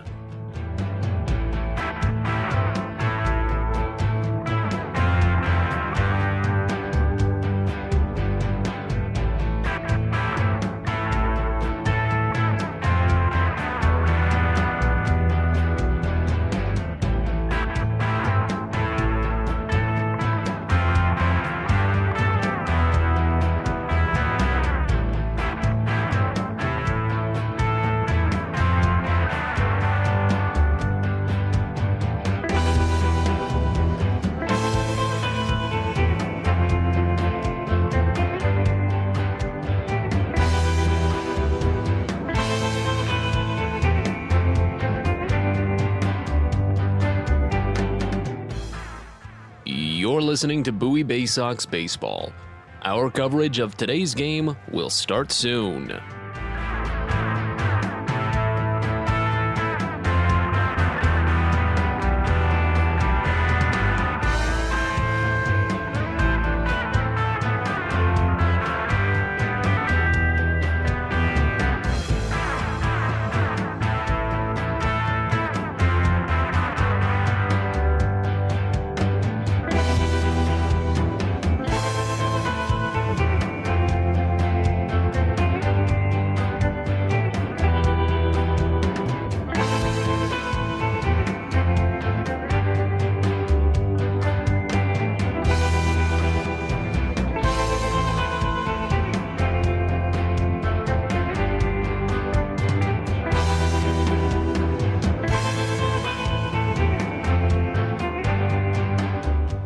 You're listening to Bowie Baysox Baseball.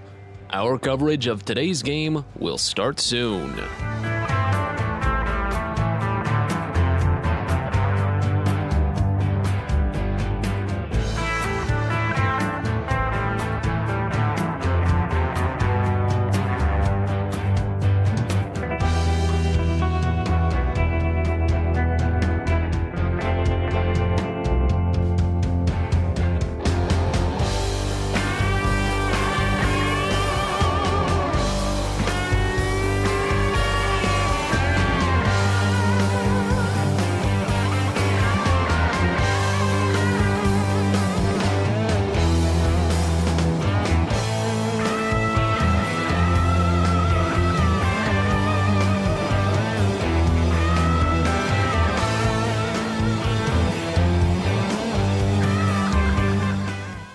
You're listening to Bowie Baysox Baseball.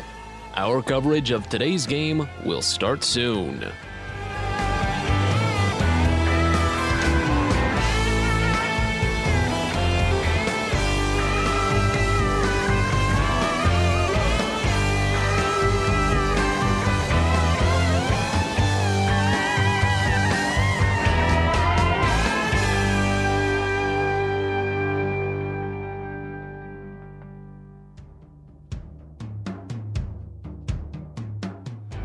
You're listening to Bowie Baysox Baseball.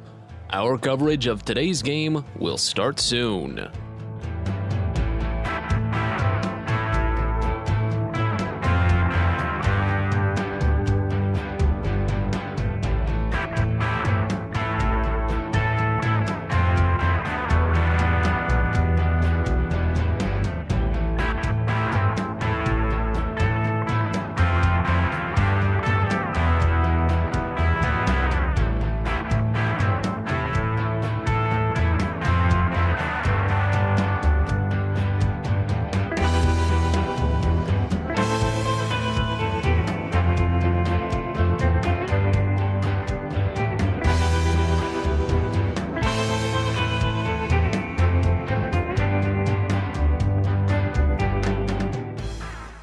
You're listening to Bowie Baysox Baseball. Our coverage of today's game will start soon.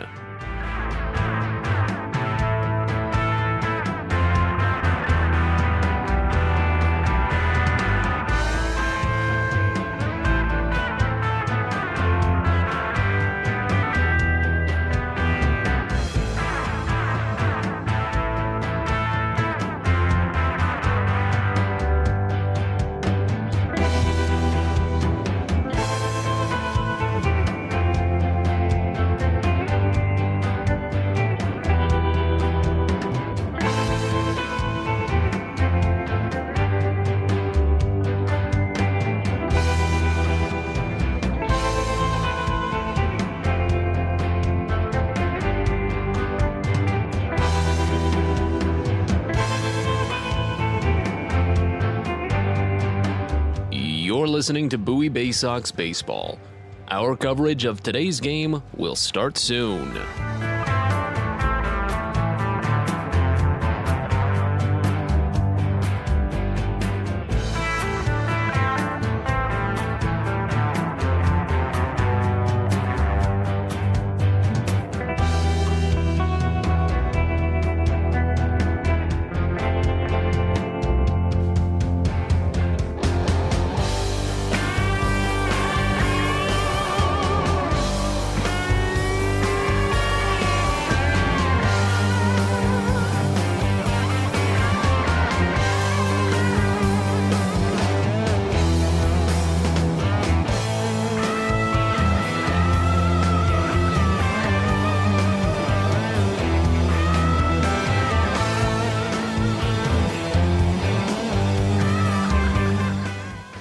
You're listening to Bowie Baysox Baseball.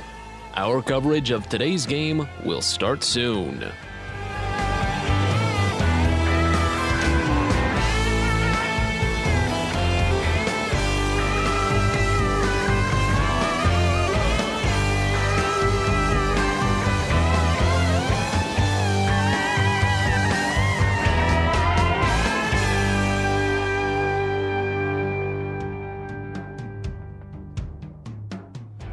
You're listening to Bowie Baysox Baseball.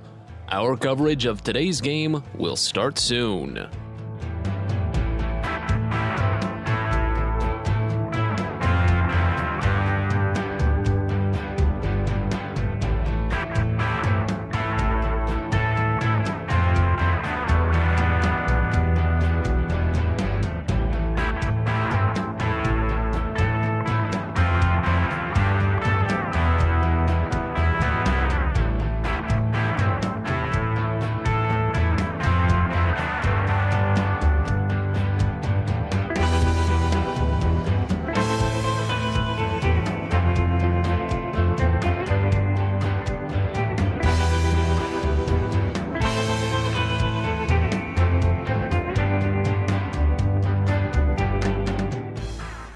You're listening to Bowie Baysox Baseball. Our coverage of today's game will start soon.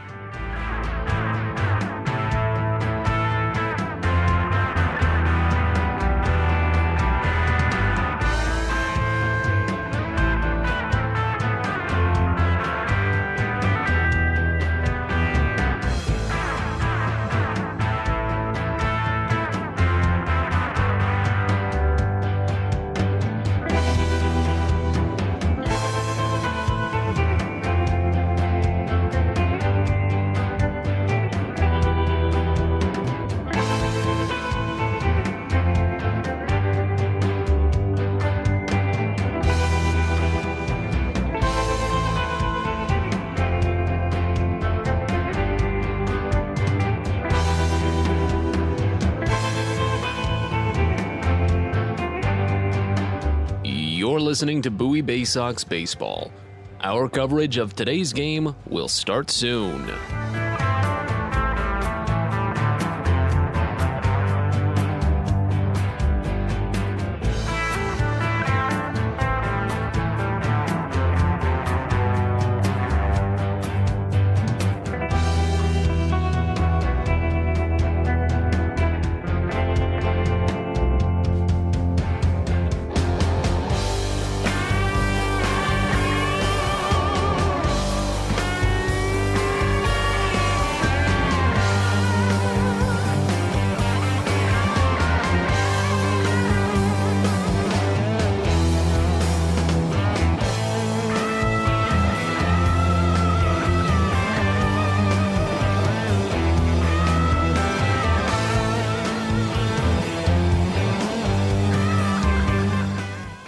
You're listening to Bowie Baysox Baseball.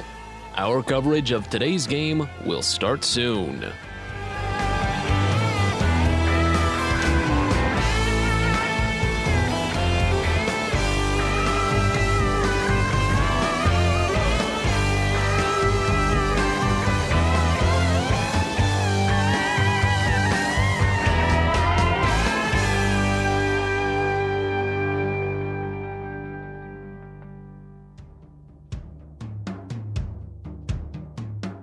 You're listening to Bowie Baysox Baseball. Our coverage of today's game will start soon.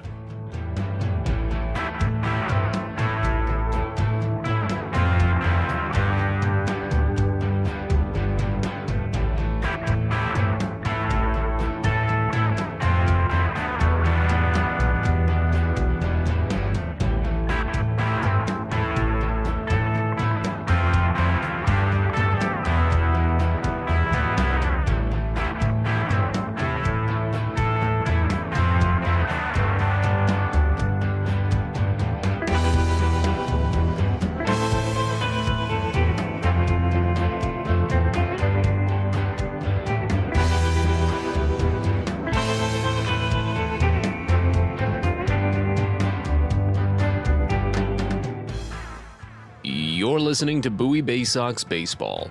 Our coverage of today's game will start soon.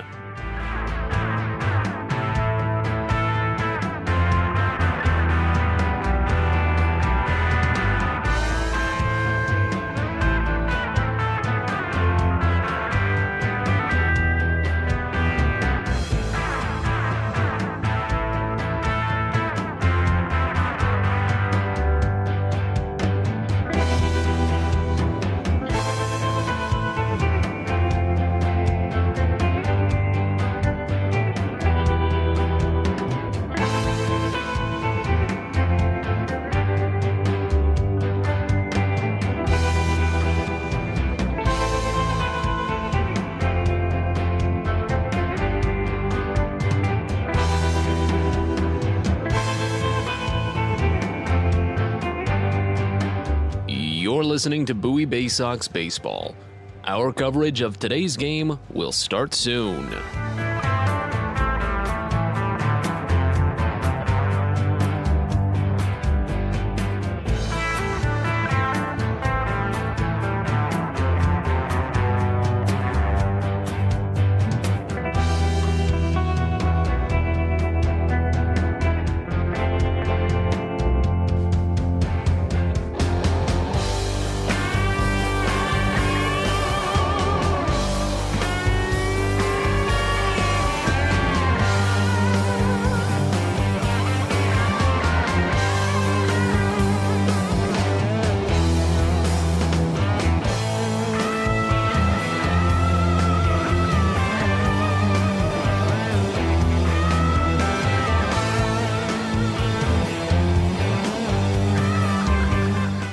You're listening to Bowie Baysox Baseball.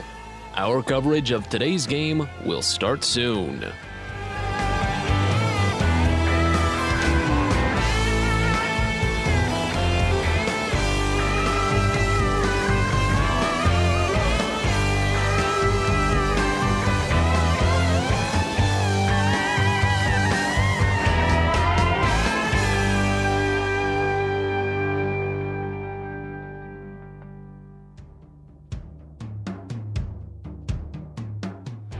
You're listening to Bowie Baysox Baseball.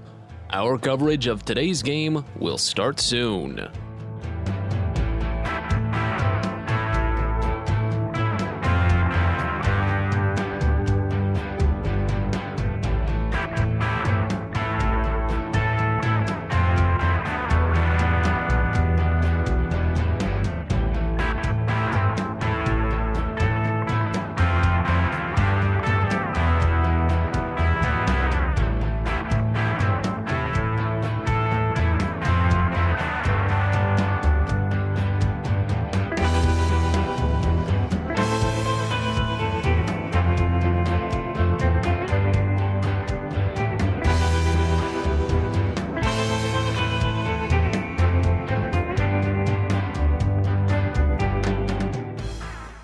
You're listening to Bowie Baysox Baseball.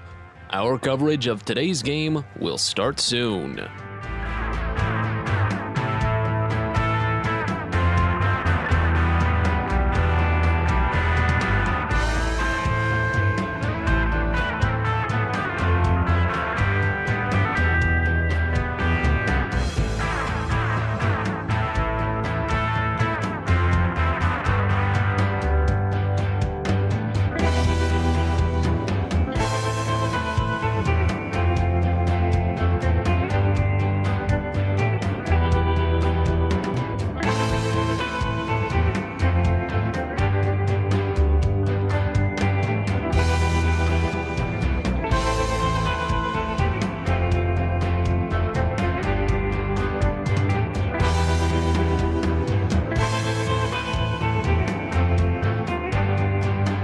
You're listening to Bowie Baysox Baseball. Our coverage of today's game will start soon.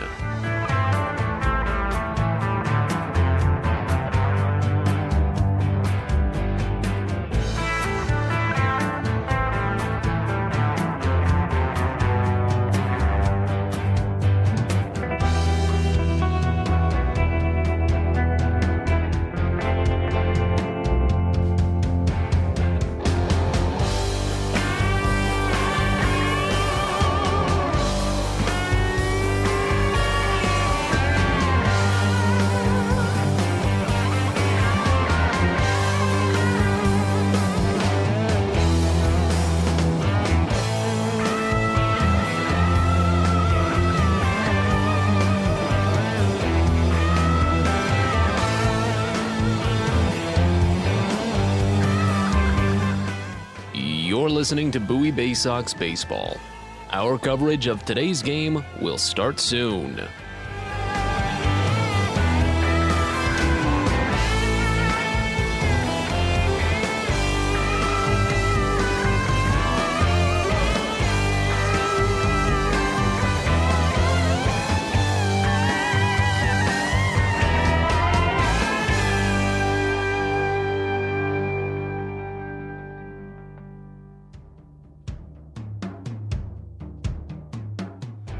You're listening to Bowie Baysox Baseball. Our coverage of today's game will start soon.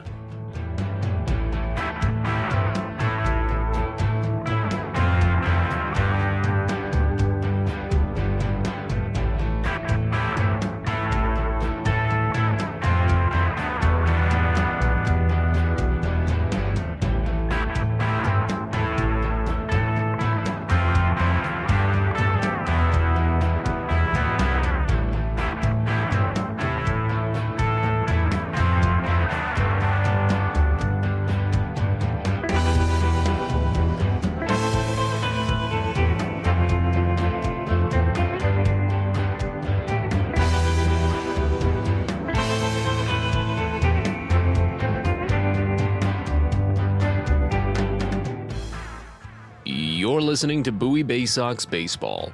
Our coverage of today's game will start soon.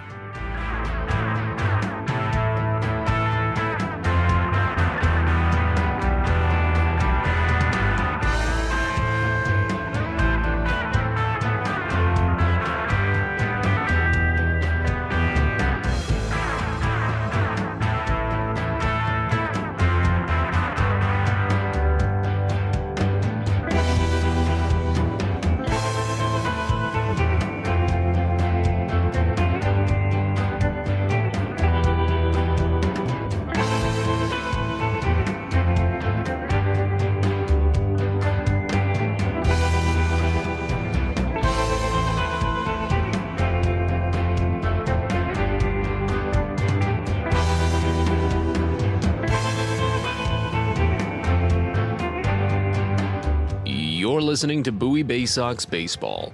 Our coverage of today's game will start soon.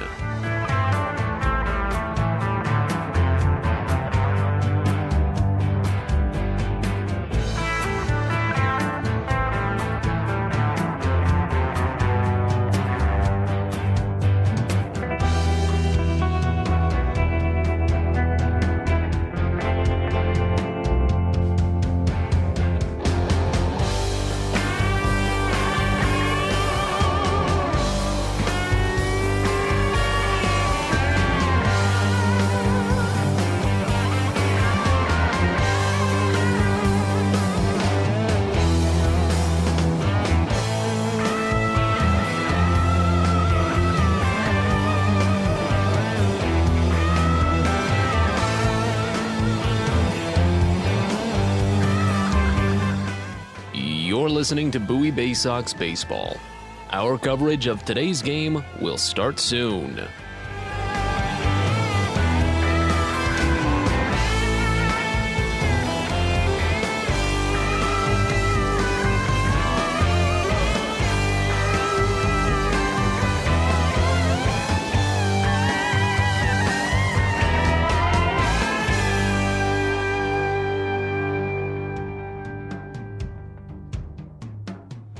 You're listening to Bowie Baysox Baseball. Our coverage of today's game will start soon.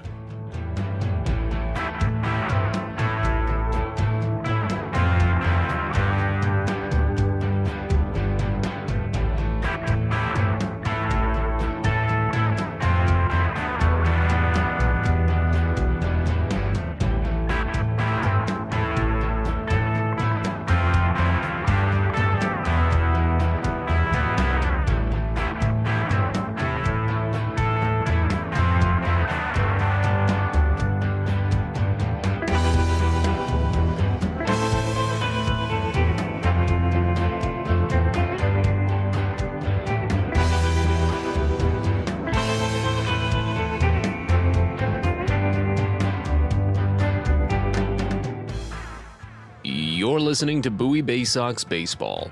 Our coverage of today's game will start soon.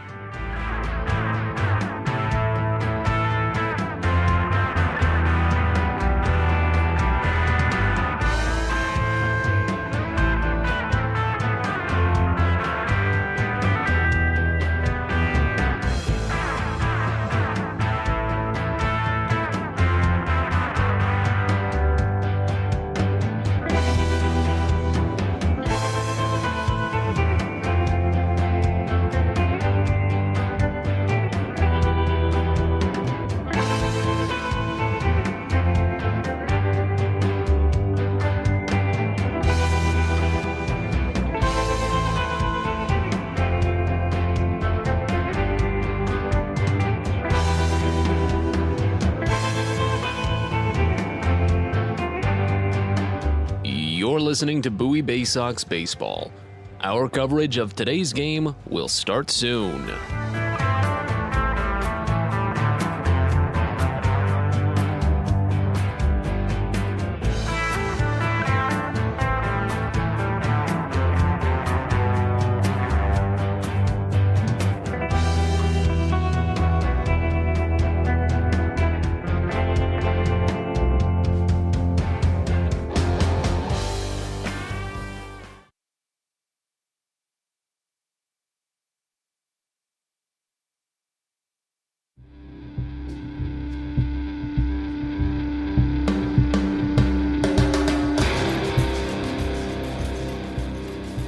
It's time for Bowie Baysox Baseball. The Baysox are the AA affiliate of the Baltimore Orioles.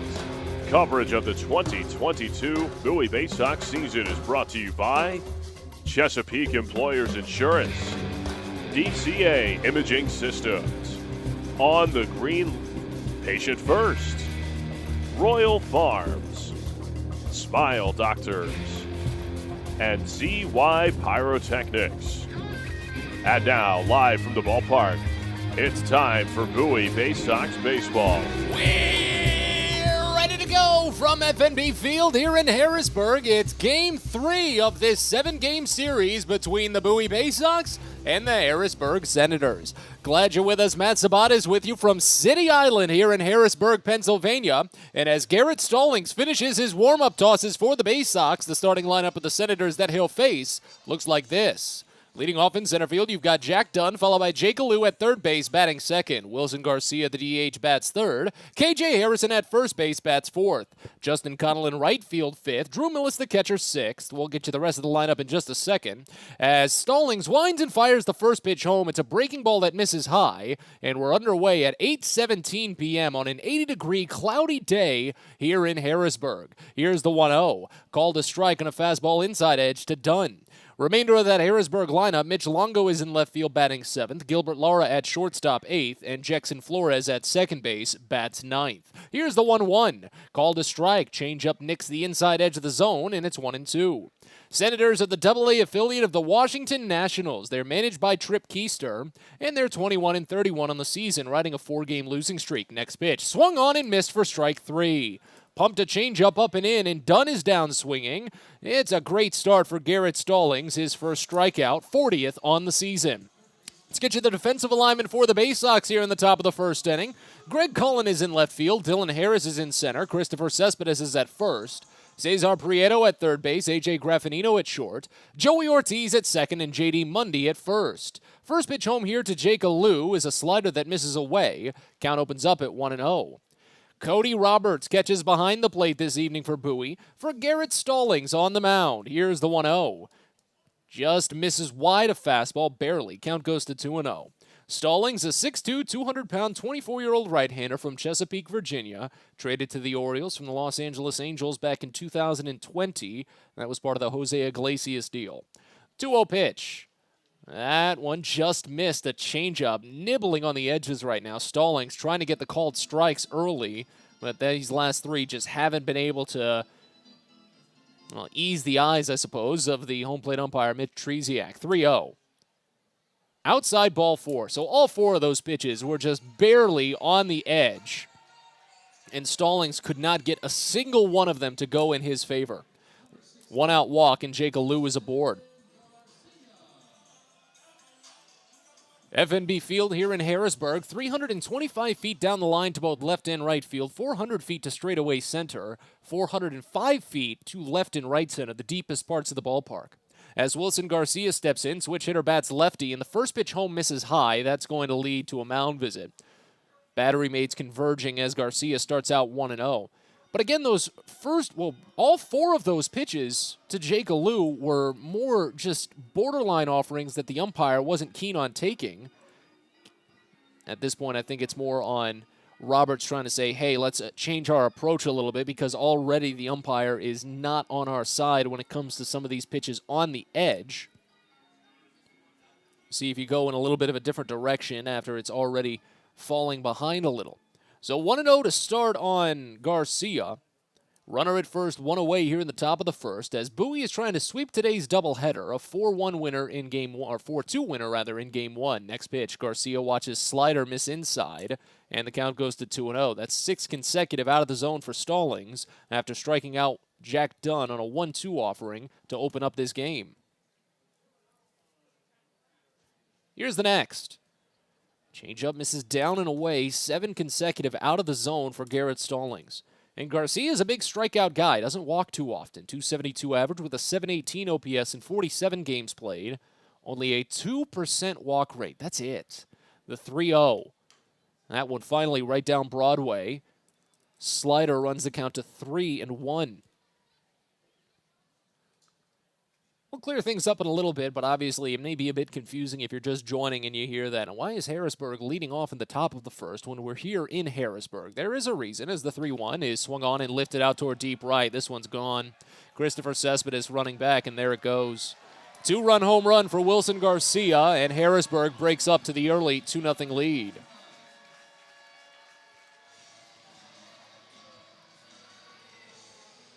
Fed him a slider on the upper outside corner, but Garcia was expecting something to hit. It was a hitter's count after all.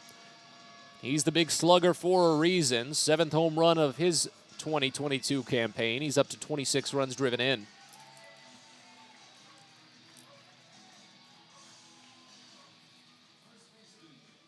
So now here's KJ Harrison.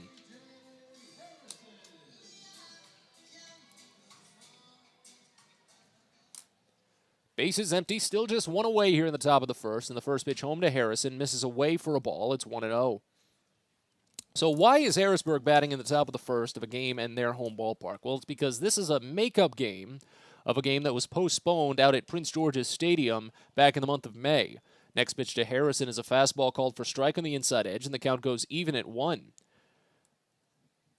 On Thursday and Friday of that series, or check that, Friday and Saturday of that series, as Harrison lofts this one out towards shallow right field. Cespedes runs in, now shifts over to his left. Still moving toward the foul ground, he makes the catch for the second out of the inning. And now Justin Connell will step in. On Friday and Saturday of that series, the two sides experienced back-to-back rainouts, and you can't obviously schedule a triple header on a Sunday.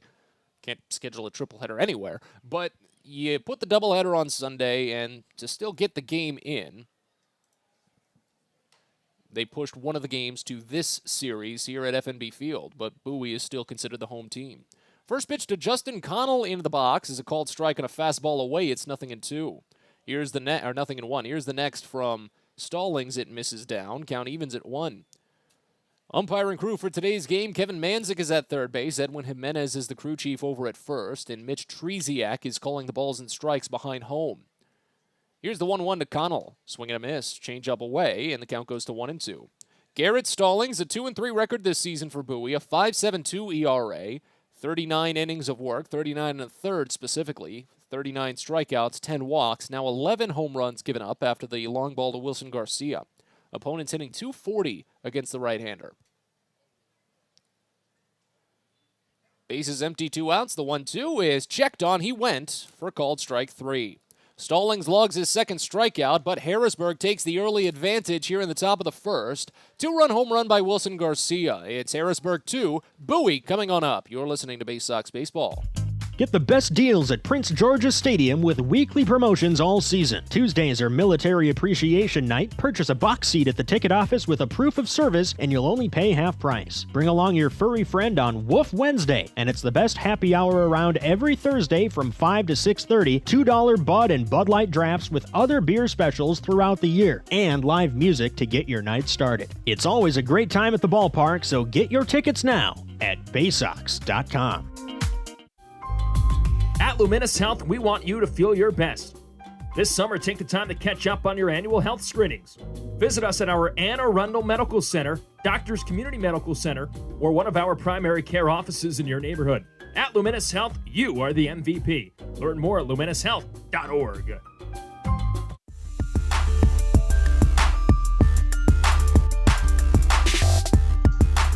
Well, the Senators striking early in the top of the first inning, a 2-run home run by Wilson Garcia. And as we move to the bottom of the first, it'll be Harrisburg's Carson Teal to face off against the following Bowie Baysox lineup. Leading off in center field, you've got Dylan Harris, followed by Cesar Prieto at third base, batting second. Joey Ortiz at second base bats third, and Greg Cullen in left field bats fourth. Cody Roberts is the catcher today. He bats fifth. J.D. Mundy at first base bats sixth. Andrew Dashbach, the DH, bats seventh. A.J. Graffinino at shortstop bats eighth. And Christopher Cespedes is in right field, batting ninth. The Baysox are the AA affiliate of the Baltimore Orioles. They are managed by Kyle Moore, assisted by Brandon Becker, Josh Conway, and Tim DeJohn, as well as Billy Facto and Chandler Geller. Calvin Christensen, video coordinator, Lindsey Birchfield, athletic trainer. The Baysox are 21-30 on the season, a 2-game winning streak, 7-3 over their last 10, and 11-15 when playing at home. But you can't really call this a home game. It will be down as a home game on the ledgers, but they're still on the road. As Dylan Harris digs in, the first pitch home to him is a called fastball strike on the inside edge from Carson Teal. And we're underway here in the bottom of the first as Bowie trails 2-0. Here's the next pitch from the lefty.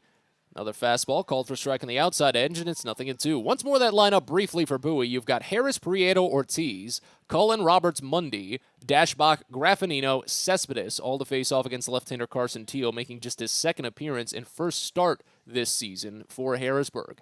Next pitch misses down, and the count goes to a ball and 2 strikes on Harris. .323 average for Dylan in 17 games played with an .897 OPS. Next pitch, swung on, grounded up the first base line, and picked in fair territory by K.J. Harrison. Had his momentum taking him right to the bag, and he steps on it for the 3 unassisted. That's how the first gets started here in the bottom half. Let's tell you about the defensive alignment for Harrisburg. Mitch Longo, Jack Dunn, Justin Connell. Those are the outfielders from left to right. At third base, you've got Jake Alou, then Gilbert Lara and Jackson Flores. K.J. Harrison at first. That's left to right in the infield. Drew Millis catches behind the plate for Carson Teal on the mound. First pitch home to Cesar Prieto, misses low. Might skip in a little bit there, but the count starts out at 1-0. .269 average for Prieto this season, .636 OPS for the Baysox in 12 games played. As the next pitch comes in just a little bit too low as well, and the count goes to 2-0. But Prieto saw his 8-game hit streak come to a close in Game 1 of this twin bill, going 0 for 4. He watches the next pitch miss high, and the count is already to 3-0.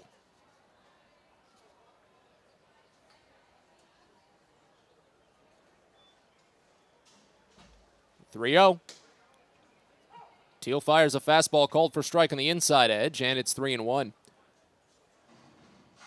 Carson Teal, a 6-foot, 160-pound, 26-year-old lefty from Stillwater, Oklahoma.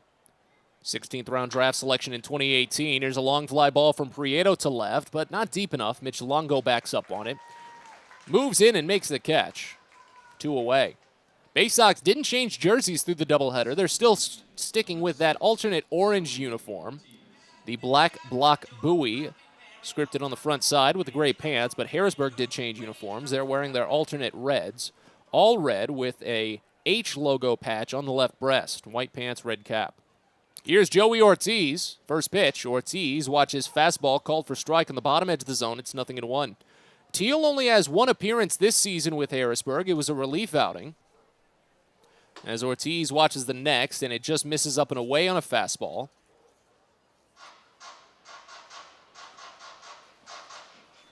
Count goes even in a ball and a strike. Teal opened the season with AAA, as the next offering is swung on and missed low to run it to 1-2. He went 2-0 in 11 relief outings. 5.06 ERA, though, with the Rochester Red Wings, and then got assigned to Harrisburg earlier this month. Next pitch to Ortiz is lofted out to right field, but right to Justin Connell. Right fielder has no issue stepping in and making the catch. 3 up, 3 down, a ground out, and 2 flyouts as we go to the second here at FNB Field in Harrisburg. The Senators lead Bowie 2-0. You're listening to Baysox Baseball. Baseball is a game of specialists. Base stealers, closers, cleanup hitters. Together, they help their team stand out from the rest. Specialists also help set Chesapeake Employers Insurance apart from other workers' compensation insurance companies. Our health services team includes orthopedic surgeons, nurse case managers, a physical therapist, and more, all to get your employee back to work, contain costs, and keep premiums down. That's teamwork. To learn more, connect with your agent or visit Chesapeake Employers at CEIWC.com. The best way to take in a Baysox game is with a group outing at Prince George's Stadium. Everything from entertaining clients to birthday parties and even fundraising opportunities for your team, the Baysox offer plenty of options for your group at unbeatable rates with plenty of options on suites, seats, and decks around the ballpark. Your group can eat their fill and have an unforgettable time. Find out more and schedule your group outing by calling 301-464-4880 or going to Baysox.com.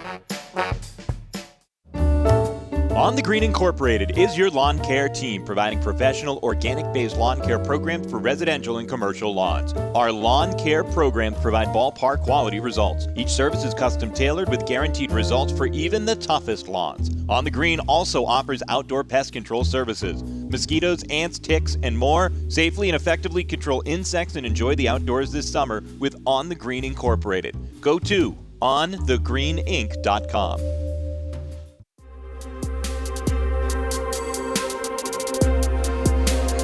Second inning here in Harrisburg as Bowie trails 2-0. Bottom half of the Harrisburg lineup due up. Drew Millis will open it up, switch hitter bats lefty as Garrett Stallings looks for a much cleaner frame. First pitch home. Millis watches high fastball called for strike. It's 0-1 to open. After Millis, it's left-hander Mitch Longo, then Gilbert Lara in this frame. Millis on the season, a 179 average and a 559 OPS in 21 games played. Here's the 0-1 pitch. Misses just inside, and the count goes to a ball and a strike now. 3 doubles, 2 homers, 8 runs driven in this season. Here's the 1-1. Swinging a hard hit ball out toward left center field. This sends Cullen on the run, but he has it squared. He was shaded in that direction, and he makes the catch, backing up toward the warning track. That one was loud. 95 miles an hour off the bat for Millis. And there's one away here in the top of the second. Here's Mitch Longo.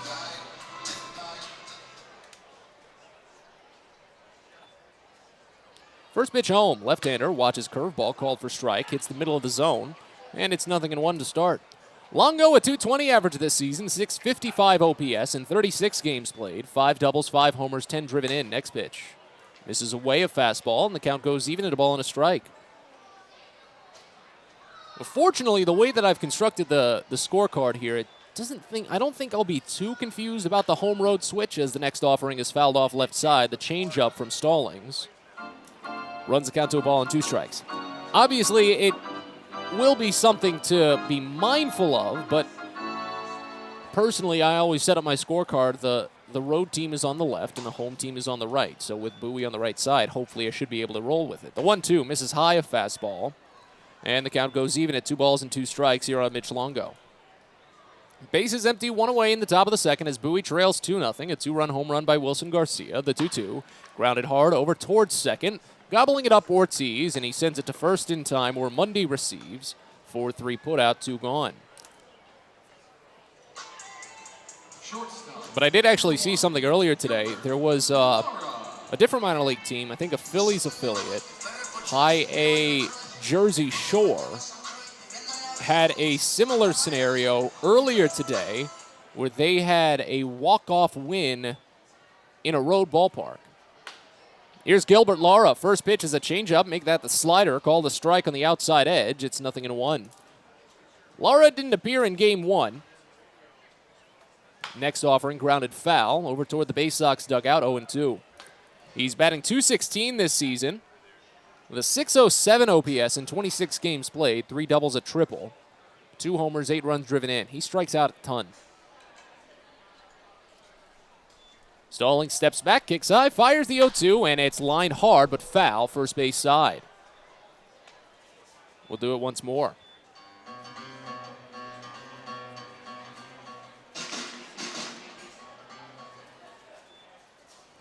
Another 0-2. Misses high. That fastball looks to have some good life on it right now for Garrett Stallings. Still hovering around the low 90s, but still. 1-2. Swing and a miss for strike 3. Got him with a curveball that ate up a little bit of dirt on its way home. And that's the 3rd strikeout for Garrett Stallings, part of a perfect second inning. We're on to the bottom of the frame here in Harrisburg as Bowie trails 2-0. You're listening to Baysox Baseball. At DCA Imaging Systems, we provide a tenured team of office technology professionals ready to be your trusted advisors. From document creation, output devices, scanning and workflow, to document security and storage, we understand people print, not printers. Give DCA Imaging a call, 301-577-1021, or find out more about how we can help you. DCAimaging.com. DCA Imaging Systems, office technology made easy. Hey Baysox fans, if you've got a teacher or educator in your life that's meant a lot to you, or if you're one yourself, then you don't want to miss out on the Baysox Educator Appreciation Week from Tuesday, June 28th to Friday, July 1st. Teachers and educators who show a school ID at the Baysox ticket office will get 2 free tickets to a game of their choice between those days, all sponsored by Educational Systems Federal Credit Union. Again, it's Educator Appreciation Week at Prince George's Stadium, Tuesday, June 28th to Friday, July 1st.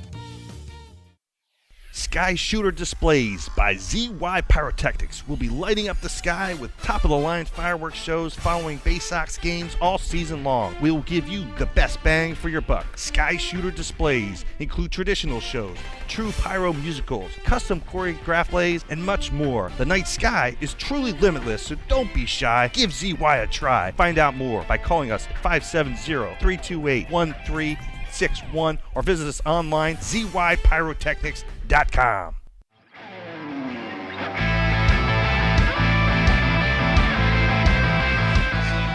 Home half of the second inning, home in air quotes today, as Bowie trails 2-0. 4, 5, and 6 due up in the Baysox lineup here with Greg Cullen opening it up. Lefty on lefty with Carson Teal on the mound. First pitch home. Cullen grounds it foul first base side, and the count opens up at 0-1. After Cullen, it's Cody Roberts and J.D. Mundy. If any reach, Andrew Dashbach will step up. We'll see how long Teal goes in this one. I don't think Harrisburg anticipated using 2 relievers in game 1 of this twin bill, but that's what happened, as the next offering is a slider that misses down. Count moves to a ball and a strike on Cullen. 1-1. This one another slow grounder, still foul. Over to the right side, and it runs the count to a ball and 2 strikes now. You can definitely tell some of the technology here is running into trouble, especially the video board as the next offering comes up high. Count goes even at 2 on Cullen, so the video board in right field, where they usually put up headshots, run you through the lineup in each one. They don't put any of the headshots. They don't tell you who's up to bat just because I assume it's breaking the system in some capacity right now. Here's a line drive shot right field for a base hit. Cullen's got hits in 3 consecutive games now with this leadoff single here in the second inning. Baysox bring the tying run to the plate in Cody Roberts.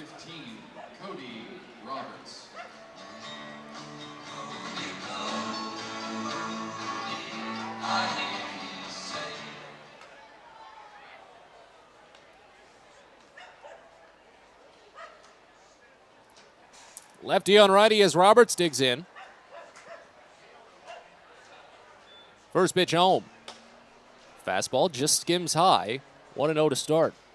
Roberts a .269 mark this year for Bowie, a .739 OPS in 30 games played, 5 doubles, 4 homers, 22 runs driven in. 1-0 pitch. Roberts swings through a low changeup, and the count goes to 1-1.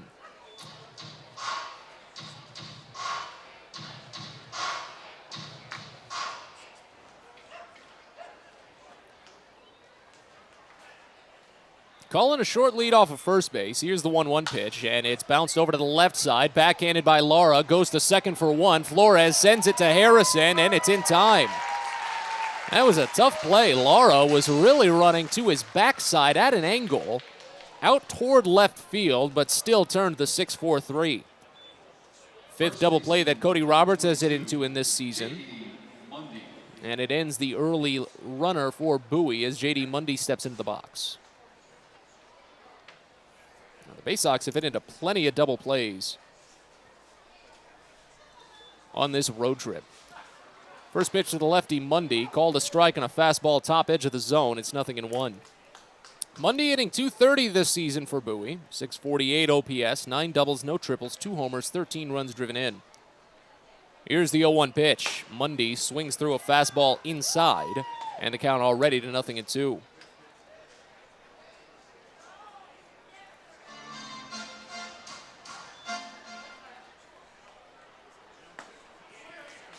Oh, 2 pitch, swung on and missed for strike 3.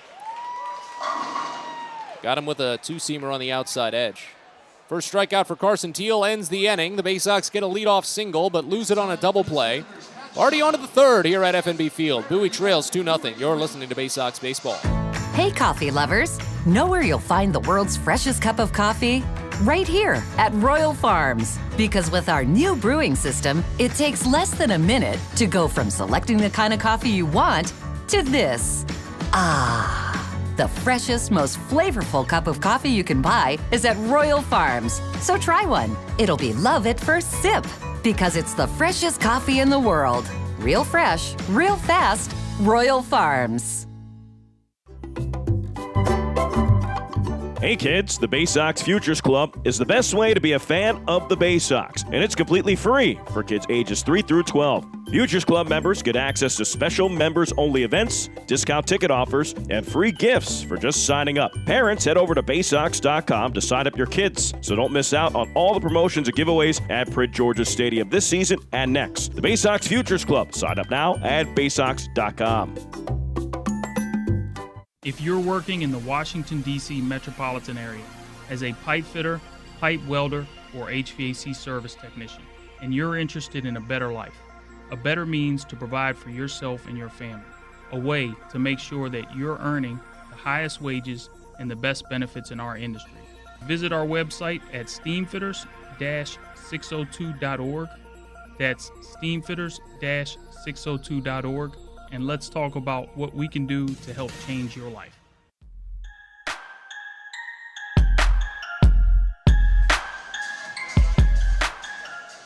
Well, it's Margaritaville night at the ballpark, part of the Baysox Live Happy Hour on Thursday, July 14th. So break out your flip-flops, your Hawaiian t-shirts, and maybe a bucket hat or two, and make your way out to the ballpark for a fun night. Thursday, July 14th. Get your tickets at Baysox.com. 2-0 Harrisburg as we move into the third inning. First pitch home from Garrett Stallings to Jackson Flores is called a strike. Fastball hits the top edge of the zone, and it's 0-1. Flores came in as a replacement yesterday, and he puts on a running bunt. Prieto can't hold it. Tried to barehand it, and Flores is aboard with the base. Flores came in. Now he's got hits in back-to-back games after singling in Game 1, coming in as a late replacement. Now it goes back to the top of the lineup with Jack Dunn.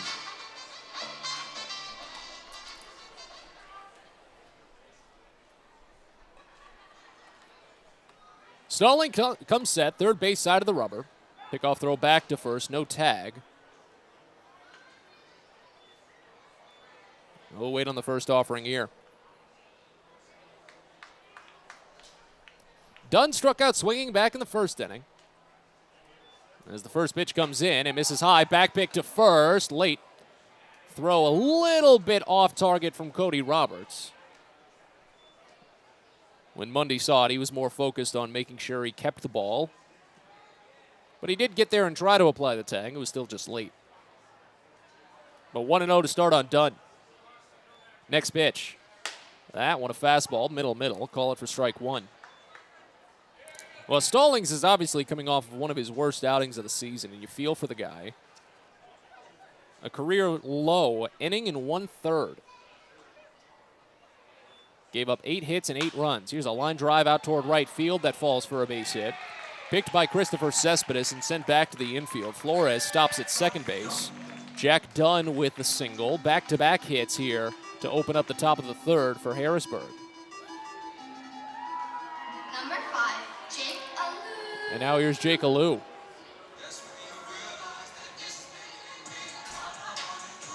But for Stallings, the 8 runs was a career high. The 8 hits was actually one shy of a career high. The 7 earned runs was a career high. He didn't strike anyone out. He curiously didn't walk anyone either. It was just all contact and all tightly compacted into that second inning when Altoona scored 9 runs. First pitch home to Jake Alou, misses low, and the count starts out at 1-0 on that slider. First and second, nobody out here in the top of the third inning. A 2-0 Harrisburg lead. 1-0 pitch. Check swing, fastball misses down, and the count goes to 2-0 on Alou, who drew a 4-pitch walk back in the first inning. Well, across that first inning, Stallings was just constantly trying to hit on the edge, especially against the left-handers. Did it to Alou, did it to Wilson Garcia, and just could not find the zone. 2-0. Misses high. 3-0. So Alou has seen 7 pitches so far, and not a single one of them has been in the strike zone.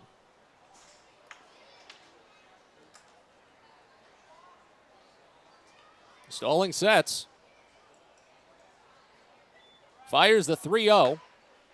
And this one's right down Broadway. A nice fastball to get him back in. A 3-1.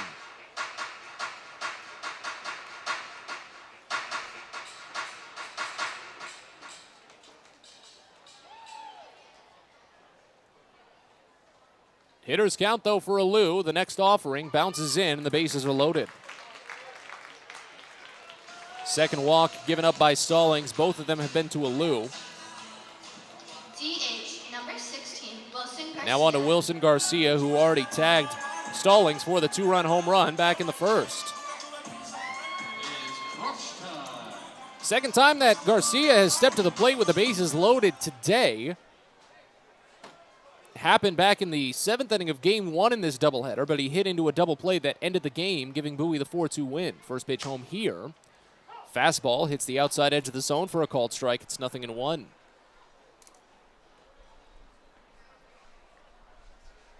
So Garcia 0 for 4 with the bases loaded this season. Does have a run driven in, also has a strikeout. Next pitch. And that's a weak swing and a miss on a curveball inside. Count quickly to 0-2.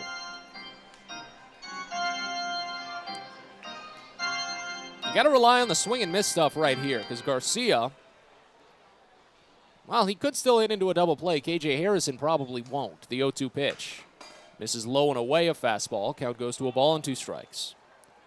Because that was only the 4th double play that Garcia had hit into all season.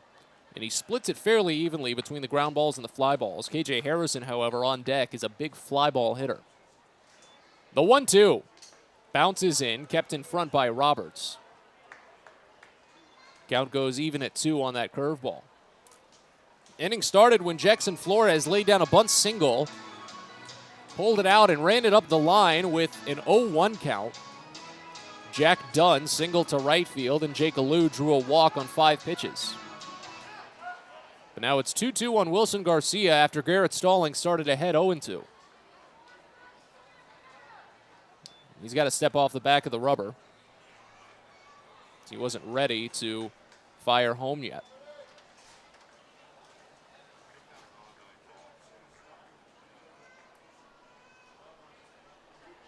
Bases loaded, nobody out here in the top of the third. The 2-2 pitch to Flores. Swung on and missed for strike 3. Pitch in the dirt. That was to Garcia. I'm not sure where I got Flores. Thinking about Jackson Flores, who's over at third base. But Garcia strikes out swinging. 4th punch out for Garrett Stallings today. First out here in the 3rd inning. Still not out of the woods.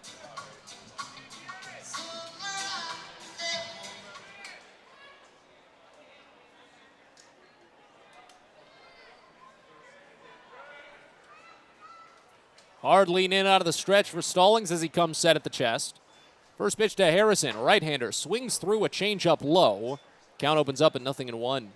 Harrison 1 for 6 on the season with the bases loaded. He has driven in 4 runs overall, including a bases loaded walk.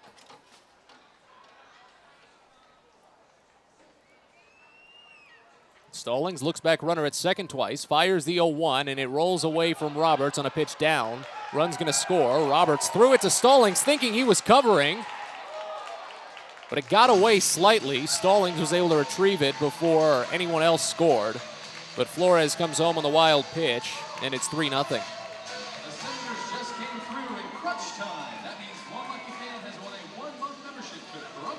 So Dunn and Alou both advance.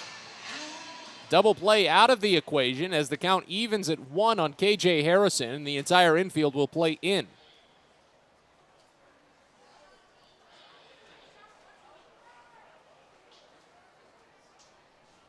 Here's the next pitch to Harrison. Change up misses away, and the count goes to 2-1.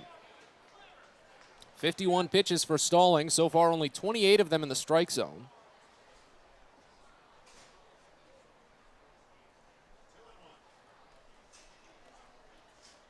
Here's the 2-1. Swinging a hard hit ball, but curling foul left side.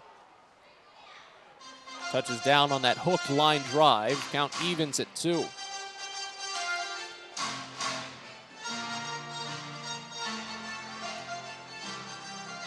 Bowie trails 3-0 here in the top of the third inning. Again, a rare home game on the road because of a postponement back at the start of May.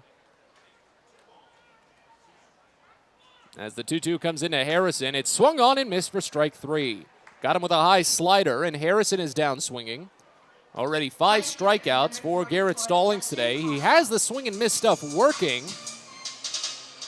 at least to some degree, but it's still a lot of contact, and right now it's still hurting him as Bowie trails 3-0.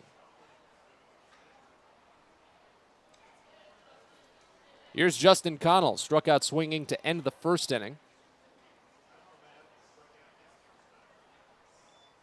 First pitch. Change-up misses low and away. Count starts out at 1-0.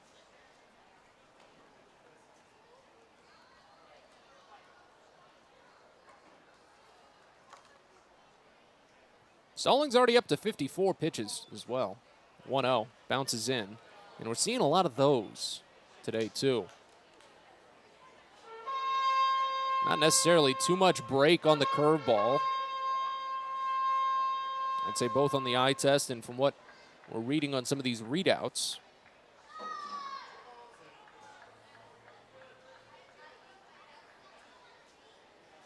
As the 2-0 comes in, it swung on and bounced over towards short under the glove of a diving Graffinino. This is going to score 2. Picked in left by Cullen, but sent home late. 2 RBI single for Justin Connell, and it's a 5-0 game.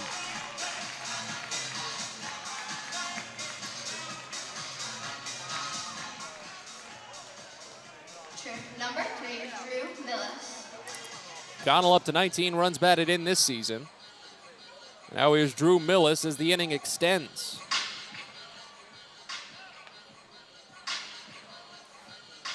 Here's Josh Conway out to have a chat with his pitcher. Gives us a chance to tell you about Pest Now, proud partner of the Baysox. Pest Now. They provide pest control services for Prince George's Stadium, so that's how you know they're reliable.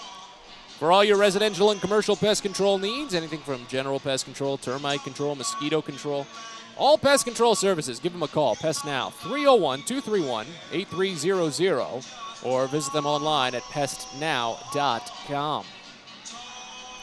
Plenty of games around the Eastern League today. I think there's 3 still in action. They're all part of double headers, the way I'm reading this. And then, in essence, 5 games final because of that. We can walk through that a little bit more in depth as the evening progresses, because there's actually a lot to talk about.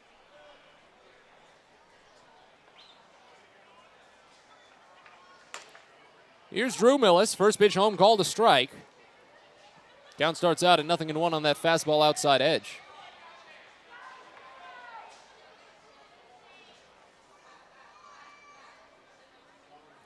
Runner at first, still 2 away. Now a 5-0 game as the next offering is lined over past left field, or past the shortstop into left field, more specifically. Cullen picks it, sends it to the infield, but Connell goes first to third. Drew Millis with a single. And the inning continues. Another 4 hits in this frame for Harrisburg. 5 given up by Garrett Stallings after giving up 8 hits in his last start and 8 hits in the start previous. Bowie gets a right-hander up and tossing in their bullpen as Mitch Longo steps into the box.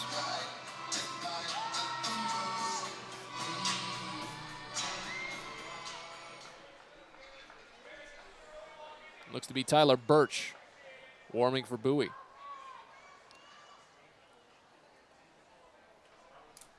First and third, still 2 away. First pitch to Longo bounces in. Curveball opens the count up at 1-0. So 59 pitches for Stallings. Only 33 of them have gone for strikes. And of those 33 strikes, 5 of them have been base hits. Here's the 1-0. Misses high for a ball. It's 2-0. So if you're following along, that's 28 pitches for strikes from Stallings that haven't hurt him. And then 3 others that have been put into play and gone for outs. 2-0 pitch misses high, and it's 3-0. Longo grounded out to second base his first time up. That was in the second inning. Here's the next. Called a strike, fastball outer edge, and it's 3-1.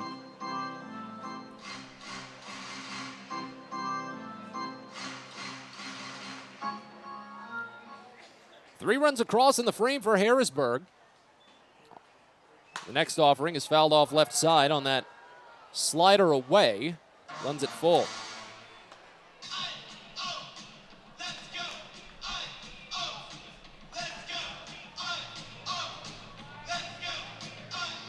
Stallings this season holds opponents to a 2 for 13 mark with full counts, but he's only struck out 4 and walked 7. Runner at first will get a head start. There goes Millis. The 3-2 is fouled off.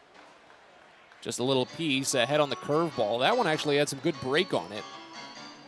Good opportunity for the put-down pitch there from Stallings.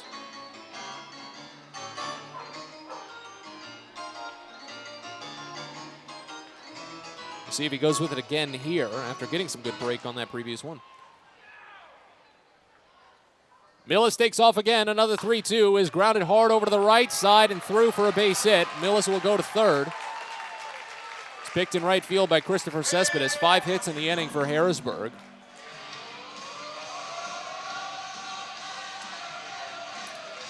Let's see if that's the hook. Number 1, Gilbert Lara. As Gilbert Lara comes up.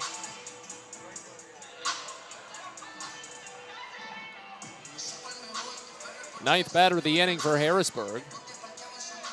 And that's the day. Kyle Moore comes out. Tyler Birch will come in as Garrett Stallings has another unfortunately short outing for the Baysox. Runners at first and third for Harrisburg with still 2 away. And a new pitcher coming in. We'll tell you about it in just a little bit as Bowie trails 6-0 here in the top of the third inning. We're back after this. You're listening to Baysox Baseball. A birthday bash with the Baysox is the best time at the ballpark. Bring your friends and family out to celebrate and be the star of the show. Dance on the dugout with Louie, play games in the stadium, introduce a batter in the game, and you'll even get to have the stadium sing for you. Baysox birthday parties, an unforgettable, one-of-a-kind experience at Prince George's Stadium. Book yours by calling 301-464-4880 or at baysox.com. From sprains to stitches, sore throats to stomach aches, and pulled muscles to poison ivy, care is around the corner at Patient First. Walk in to see a doctor from 8 a.m. to 10 p.m. every day of the year. X-rays, lab tests, and prescription drugs are on site, and most major insurance plans are accepted. For routine illnesses and injuries, Patient First is here for you. Patient First, the name fits. Patient First, proud partner of the Bowie Baysox, open 8 a.m. to 10 p.m. every day.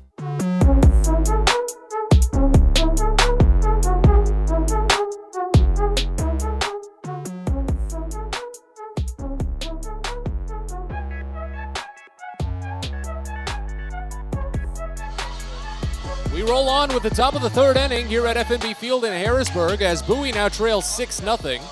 RBI single by Mitch Longo, knocking Garrett Stallings out of the game as he'd given up 6 hits, 5 of them in this frame alone. The line on Stallings is not final as Tyler Birch takes over in relief. But at the moment it looks like this. 2 2/3 innings for Stallings.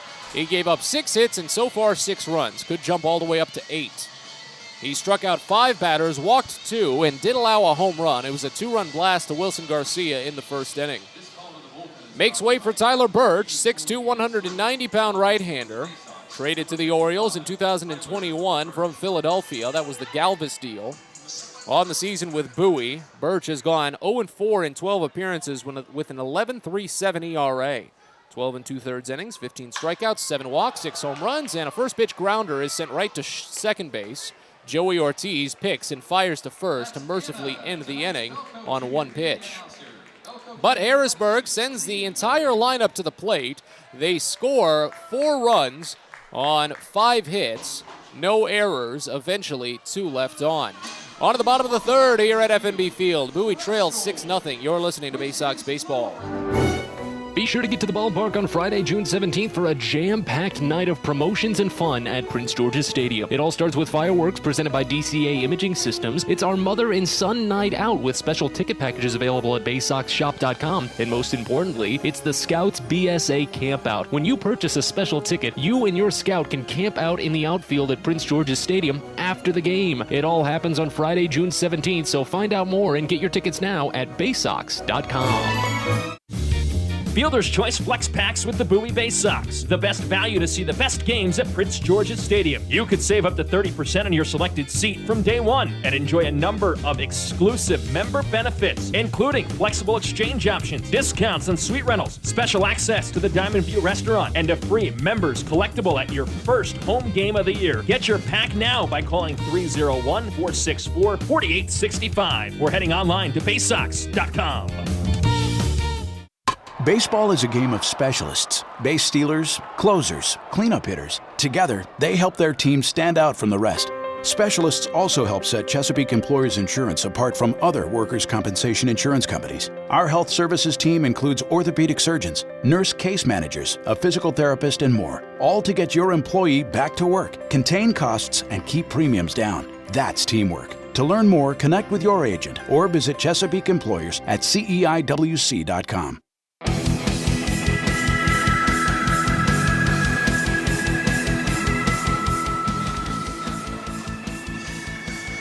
Bottom of the 3rd inning here in Harrisburg with Bowie coming up to bat. Yes, you heard me right. As Andrew Dashbach leads off for the Baysox and smacks a first pitch single into center field. He's got hits in 3 of his last 4 games now after going without in game 1 of this twin bill. He went 0 for 3 with a sacrifice fly and a run driven in, but he starts here with a base hit. Back-to-back innings that the Baysox have gotten a leadoff single. Greg Cullen had it in the 2nd inning, but was taken out on a double play. Now here's A.J. Graffinino.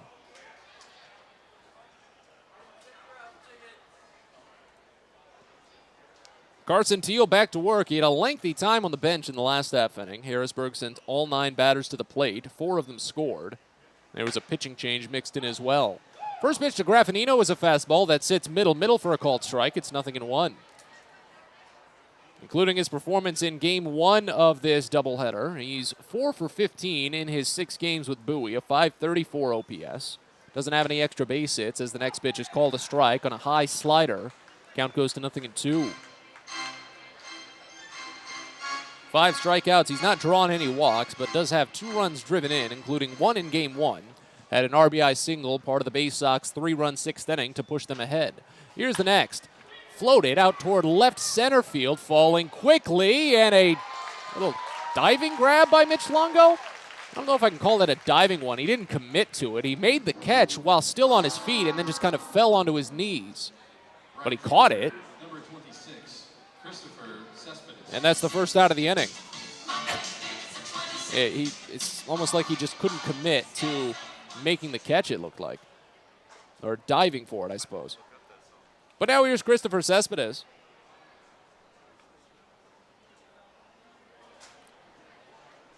First pitch home to the right-hander is swung on and lined out toward left field again. Another attempt for Longo, but this one's past his diving glove. Down for a base hit, and Dashbach will go to second base and stop there. Well, Dashbach obviously had to hold up on that one after Longo made the previous catch. You can't be too certain. So he just goes to second base and ends it there. But Christopher Cespedes has hits in 3 consecutive games for Bowie.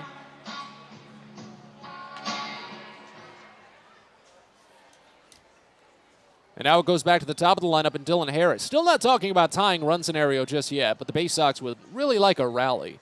Break through for something against Carson Teal, who doesn't have really too much long work on his ledger this season. He does have starting experience, if I'm not mistaken. As the first pitch to Harris just misses barely away.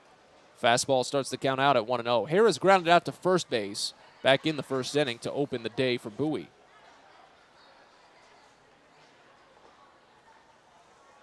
Here's the next.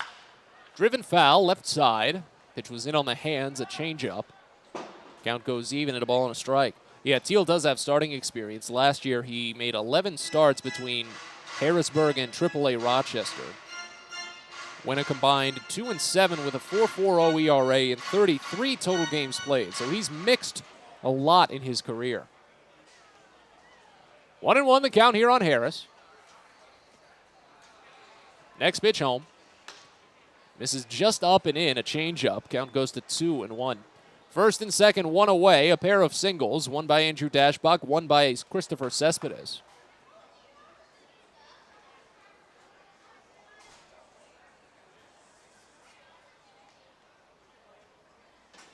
Here's the 2-1. Harris takes a late swing and pushes it over towards second. Good grab by Flores. Spins and sends it to short. Lara tries to go to first, but it's late. Excellent attempt on the fielder's choice there for Flores. Had to back up on it and take the momentum of the ball at his shoulder to spin around and send it to second base. That got the middle runner in Cespedes. Andrew Dashbach goes to third. 4-6 fielder's choice is the second out of the inning. So first and third now as Cesar Prieto digs in. Lefty on lefty with Teal in the first pitch is a fastball called for strike, middle. Well, he's really opening up with some of those first pitch fastballs, especially here in the third inning, and Bowie just hasn't really been going after any of them. Hudson Haskin has taken the day off, and he's usually the prime candidate to attack a first pitch. See if things might have changed. You can always just play the guessing game if they might have with him not here today. Next pitch, a slider misses away, and the count goes even at 1 on Cesar Prieto, who flew out to left field his first time up in the first. Bowie trails 6-0 here in the bottom of the third inning, but hoping to break the shutout with runners at first and third. 1-1 pitch to Prieto is grounded first base side, but foul. Count goes to a ball and 2 strikes now.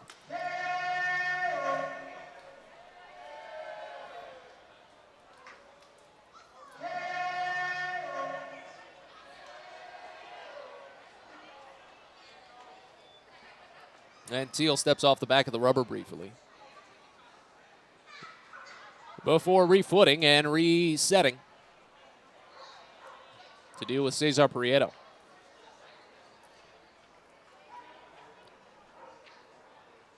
Here's the 1-2.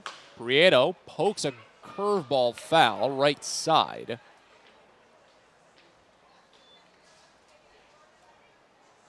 We'll stick around for another 1-2 offering. Teal is up to 37 pitches so far. But again, starting experience for him, so could take this inning, probably the 4th as well, and then I imagine Harrisburg will see how things look from there. Another 1-2. Prieto swings and misses at a high fastball. He's down on strikes. That one way too high for anyone to go after. Second strikeout for Teal. He strands runners at the corners as Bowie gets another leadoff base hit, but still can't do much with it. We're on to the 4th here at FNB Field in Harrisburg. The Baysox trail 6-0. You're listening to Baysox Baseball. Pest Now is proud to partner with the Bowie Baysox and provide their pest control services. For all your residential and commercial pest control needs, call Pest Now. For general pest control, termite control, mosquito control, and all other pest control services, call Pest Now. You can reach us at 301-231-8300 or visit us online at www.pestnow.com.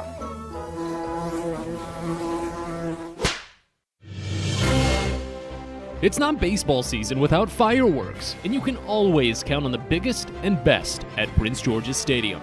There's no better way to cap off a fun evening at the ballpark than a spectacular fireworks show. And the Baysox have got you covered this season with 16 different shows to choose from. So get your tickets now at Baysox.com. Only 2 chances to catch fireworks in June on the 17th and 18th against the Binghamton Rumble Ponies. Hope to see you there. Sky Shooter Displays by ZY Pyrotechnics will be lighting up the sky with top-of-the-line fireworks shows following Baysox games all season long. We will give you the best bang for your buck. Sky Shooter Displays include traditional shows, true pyro musicals, custom choreographed plays, and much more. The night sky is truly limitless, so don't be shy. Give ZY a try. Find out more by calling us at 570-328-1361 or visit us online, zypyrotechnics.com.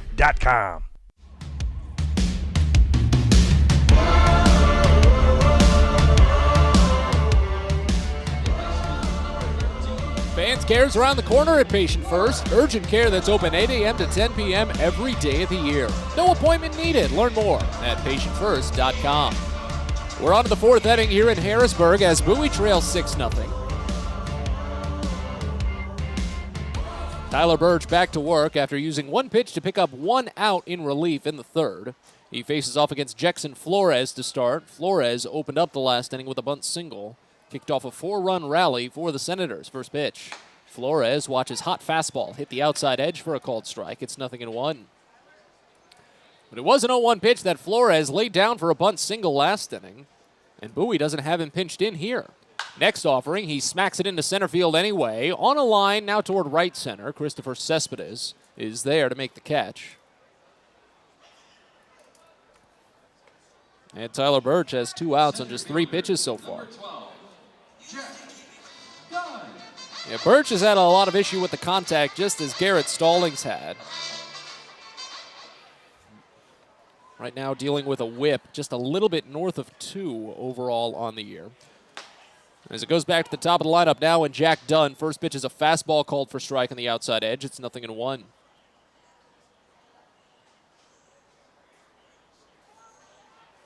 Here's the 0-1. Swinging a line shot in the center field for a base hit. Dunn's got a 2-hit day. He singled in the third inning, too. First base runner against Tyler Birch today. Yeah, Birch is coming off of that tough outing in relief for Bowie, that 13-12 game. So you go back to Thursday. It was after Stallings had just got rocked for 9 runs in the second inning, had to be lifted. Bowie trailed 9-2. Put on 9 consecutive runs to take the lead, 11-9. First pitch to Jake Alou, just misses away a slider. Count opens up at 1-0.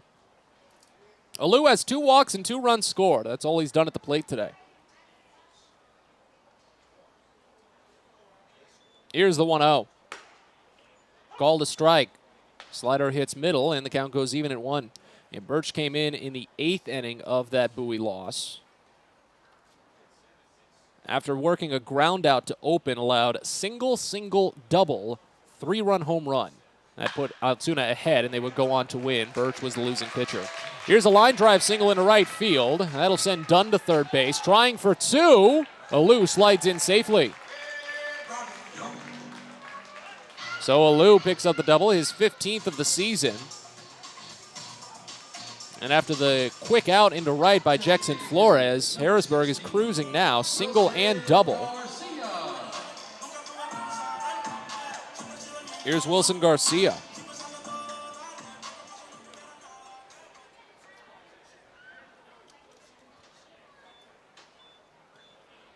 Garcia struck out on a 2-2 count back in the third inning. First pitch home here is fouled off left side, and the count opens up at 0-1. Yeah, it looked like Stallings was set to rebound after striking out Garcia, then KJ Harrison, but then he gave up 3 consecutive singles, driving in 3 more runs, and had to be lifted at that point. Garcia opened the scoring for Harrisburg with the 2-run home run in the first inning.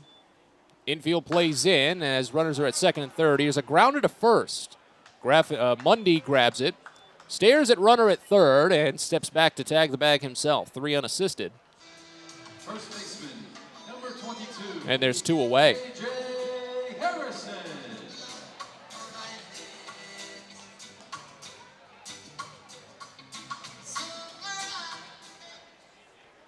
Here's KJ Harrison. First pitch home to the right-hander is a fastball called for strike at 96.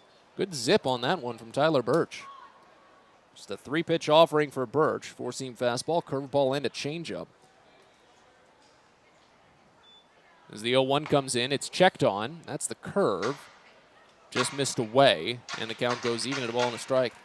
Well, I get it confused, I guess, with the slider a little bit at times because it's got such good two-plane movement. Moves horizontally as well as vertically. Here's the 1-1. Fastball misses wide, and the count goes to 2-1 on Harrison, who's 0 for 2 on the day. Again, Bowie trails 6-0 here in the top of the 4th inning. And as night has fallen here on FNB Field in Harrisburg, that means the Mayflies come out.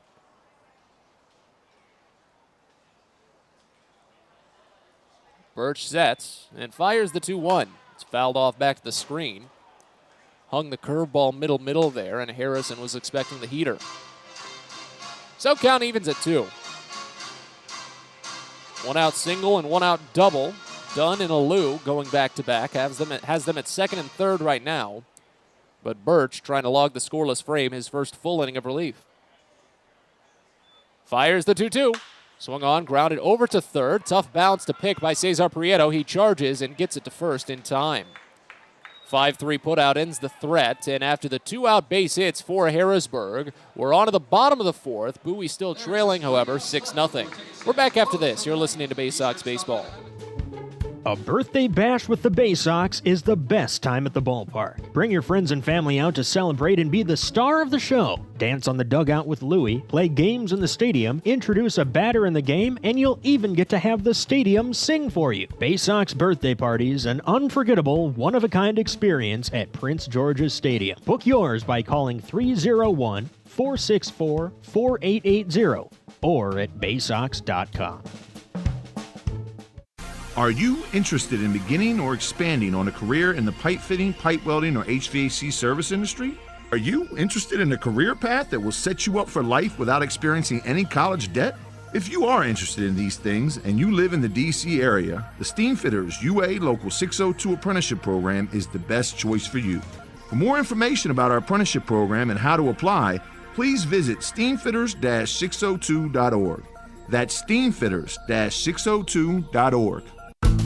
It takes time to get rich, flavorful coffee beans from the lush mountain regions of Colombia and Brazil to Royal Farms. But less than a minute to get yourself a delicious hot cup of the finest and freshest coffee in the world. Because Royal Farms' new Swiss-made coffee machines grind those rich, flavorful coffee beans and brew them one magnificent cup at a time. It's why Royal Farms makes the freshest and best coffee in the world. Real fresh, real fast. Royal Farms.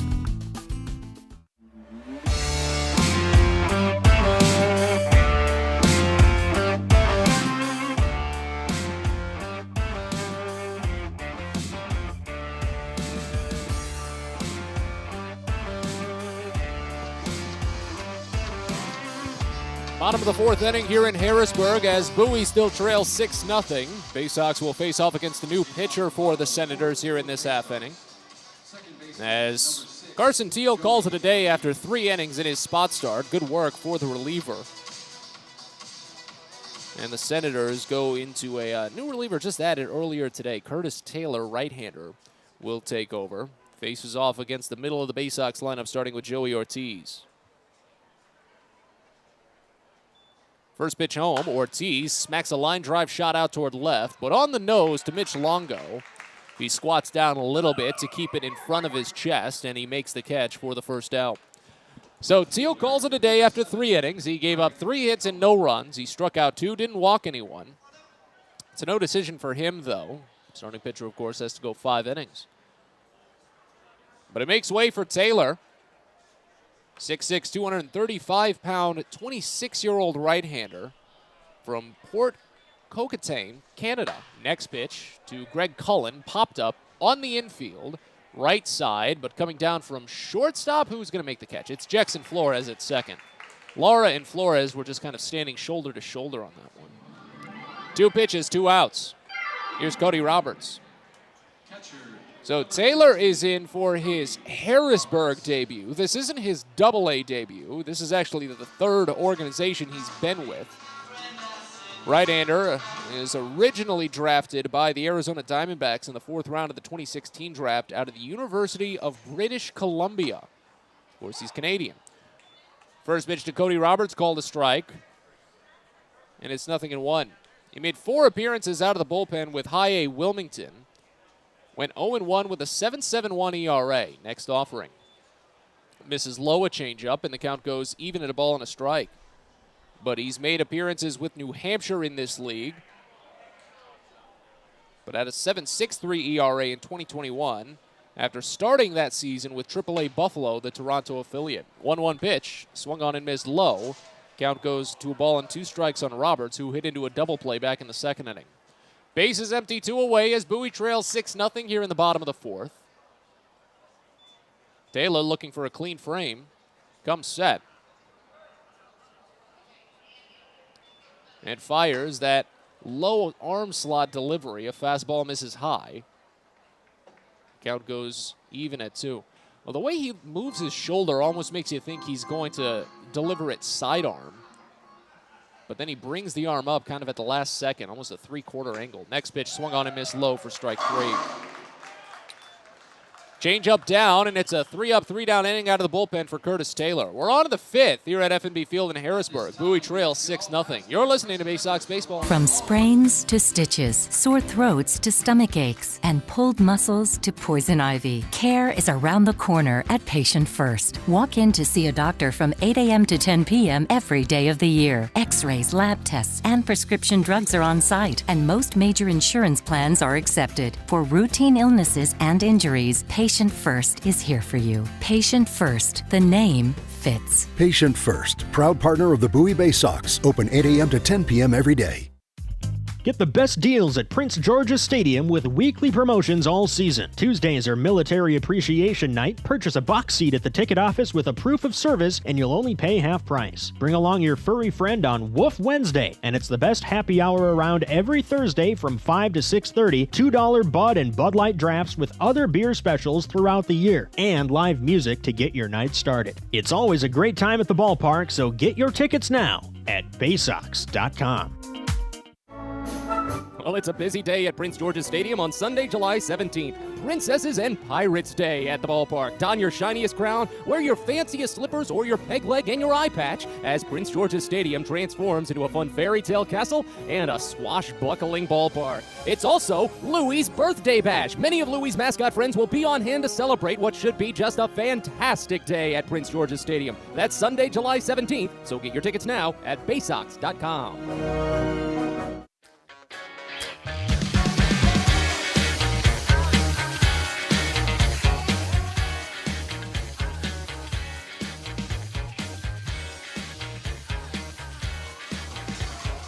Matt Sabatas back with you from FNB Field in Harrisburg as Bowie trails 6-0. Tyler Birch back to work for the Baysox in relief. Faces off against Justin Connell, Drew Millis, and Mitch Longo. So righty, switch hitter lefty, and then true lefty.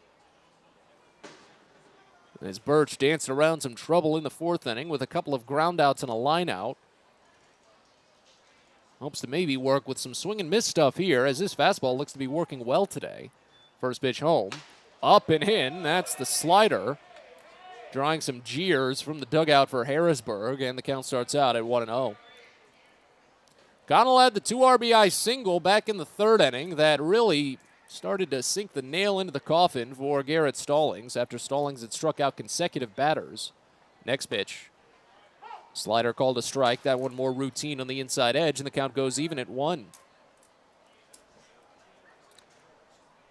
Yeah, Stallings gave up a bunt single, another single, and a walk to load the bases, but then struck out consecutive batters as the next pitch, a fastball, hits the outside corner for a called strike, runs the count to 1-2. But then 2 RBI single by Justin Connell, single by Drew Millis to put Connell at 3rd, and then RBI single by Mitch Longo knocks Stallings out of the game after just 2 2/3 innings. Here's the 1-2. Swinging a pop-up foul, right side. That one gets out. And the count stays. But it's been a very tough stretch for Garrett Stallings, and there's no way to sugarcoat it right now. Over his last 3 starts, Stallings has allowed 18 earned runs and 22 hits over 9 total innings. next offering. Curveball misses high. Count goes to 2 balls and a strike on Justin Connell. Lights on here at FNB Field. They've been doing all the work, and they're attracting the Mayflies as well. As the 2-2 comes in, it's swung on and missed for strike 3. Curveball much too far outside for Connell to have a chance at. And he's down on strikes for the second time today. First punch out for Tyler Birch, 7th overall for Baysox pitching, and now here's Drew Millis.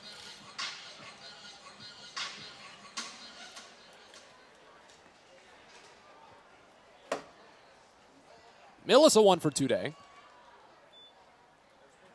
First pitch home to him. Fastball misses just low, and the count starts out at 1-0. Well, Aberdeen also had a doubleheader today. They are hosting the Brooklyn Cyclones. They just swept it. 1-0 in Game 1, 4-1 in Game 2. Much speedier than what we've seen today. Next pitch home, a changeup called a strike on the upper outside corner. Count goes to a ball and 2 strikes on Millis. Birch looks for back-to-back punch-outs here. Fires the next. And he got it. Oh, that's only strike 2.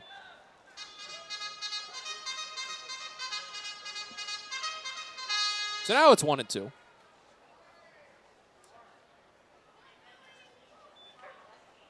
Now the 1-2. Grounded back to the mound. Birch picks it after going back against his follow-through. Sends it over to first. An easy loft, and it's a 1-3 putout. So not as nice as a strikeout, but still an out, and that's what matters. Here's Mitch Longo. Well, you know, I was talking a lot in Game 1 how quickly and how well this field turned around after yesterday. With this ballpark being situated on an island in a river, you see a lot of funky weather patterns. First pitch to Mitch Longo fouled off left side, and the count opens up at 0-1. As Bowie trails 6-0 here in the top of the 5th inning. Again, a 7-inning game on the back end of this doubleheader. And while talking about the great work of the grounds crew from yesterday's game with the just off and on rain that you really couldn't predict, and you couldn't put the tarp on because the rain would just stop in like 3 minutes. The 0-1. Called a strike on a high slider. Count goes to 0-2. It reminded me of I don't know if it was a story or a tweet I saw a month or two back from Iowa State. As the 1-2 is crushed out towards center on a line, but right to Dylan Harris. Ranges to his right a little bit and pulls it down. 3 up, 3 down inning for Tyler Birch. Cuts off my story for the next inning. It's time to stretch here at FNB Field, the 5th inning stretch in this 7-inning game. We're back after this as Bowie trails 6-0. You're listening to Baysox Baseball. On the Green Incorporated is your lawn care team, providing professional organic-based lawn care programs for residential and commercial lawns. Our lawn care programs provide ballpark quality results. Each service is custom tailored with guaranteed results for even the toughest lawns. On the Green also offers outdoor pest control services. Mosquitoes, ants, ticks, and more. Safely and effectively control insects and enjoy the outdoors this summer with On the Green Incorporated. Go to onthegreeninc.com. Get your gear and memorabilia from your favorite Baysox players and future stars of the Baltimore Orioles at the Tackle Box Team Store. Jerseys, hats, autographed bats and balls, all at great prices. Located right at the main gate at Prince George's Stadium and online at BaysoxShop.com, the Tackle Box is the only place to get the best Baysox gear for you and your favorite fan. It's the Tackle Box at Prince George's Stadium and at BaysoxShop.com. Baseball is a game of specialists. Base stealers, closers, cleanup hitters. Together, they help their team stand out from the rest. Specialists also help set Chesapeake Employers Insurance apart from other workers' compensation insurance companies. Our health services team includes orthopedic surgeons, nurse case managers, a physical therapist, and more, all to get your employee back to work, contain costs, and keep premiums down. That's teamwork. To learn more, connect with your agent or visit Chesapeake Employers at CEIWC.com.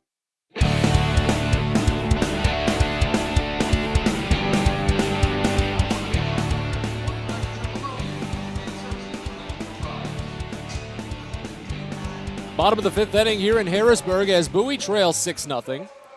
Curtis Taylor back to work, his second inning of relief. He faced the minimum, or retired the side in the 4th, line out, pop out, strikeout. First pitch here to JD Mundy is fouled off hard to the right side. Count opens up at 0-1. It's Mundy, Andrew Dashbach, and then A.J. Graffinino due up in this inning. If any reach, Christopher Cespedes will follow, but the Baysox have not gotten a runner aboard since Dylan Harris reached on a fielder's choice in the third. Here's the 0-1 pitch. Mundy watches breaking ball miss high, a change. Count goes even at a ball and a strike.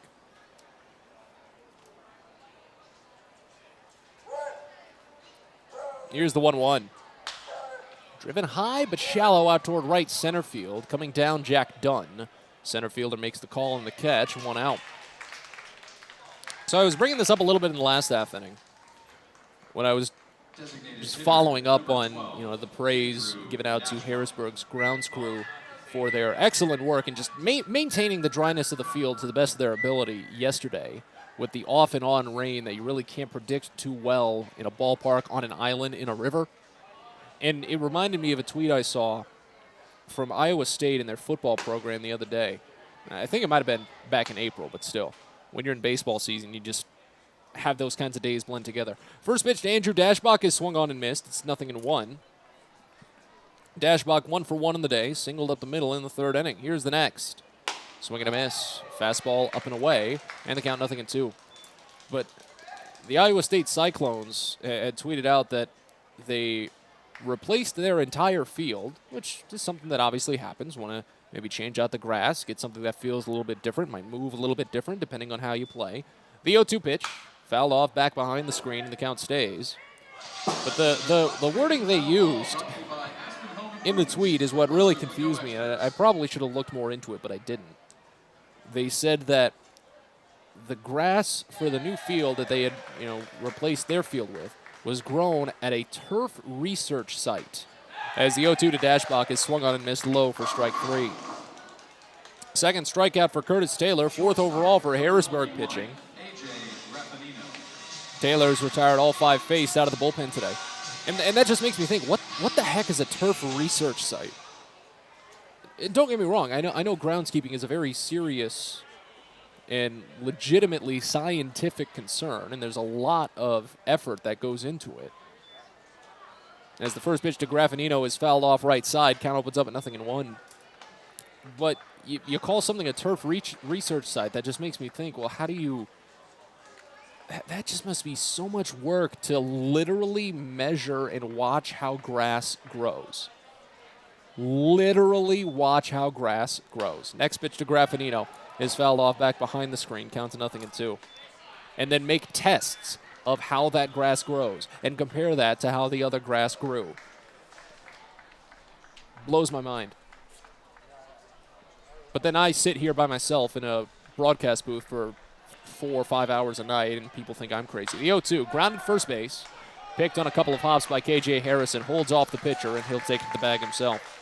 3 unassisted as I continue to blabber on in this silent booth while people are researching turf somewhere in Iowa. We're on to the 6th here at FNB Field in Harrisburg. Bowie Trail 6-0. You're listening to Baysox Baseball. If you own or operate a building or facility, or if you're a general contractor that is located or operates in the D.C. area, there is no doubt that it is important for you to have the best trained and most qualified people working for you. Members of Steamfitters UA Local 602 provide the highest level of HVAC, mechanical, and specialty piping services to the various customers we serve. For more information about the services we provide and for a list of companies you can hire, please visit steamfitters-602.org.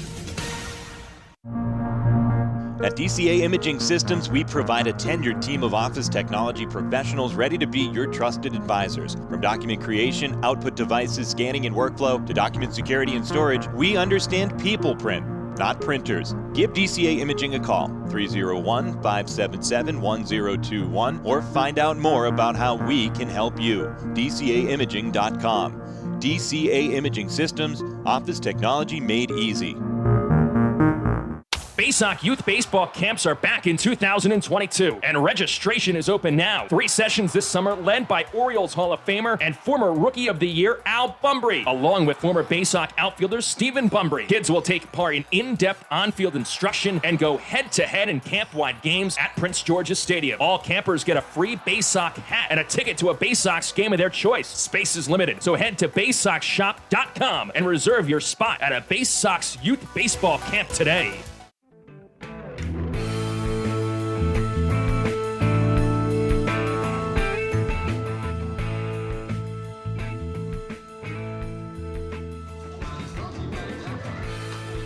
Rolling on to the 6th inning here at FNB Field in Harrisburg, a 6-0 game. Bowie has a long way to work and only at this point 6 outs to get it done. They make a pitching change here in the 6th. Looks like Griffin McClarty might be able to roll the rest of the game for the Baysox.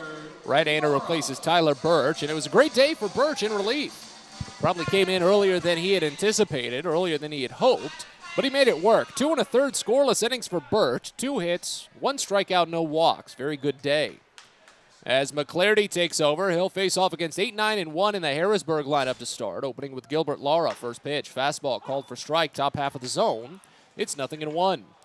After Lara, it's Jackson Flores, then back to the top of the lineup and Jack Dunn. Lara is 0 for 2 on the day, grounded out to second in the third, struck out swinging in the second.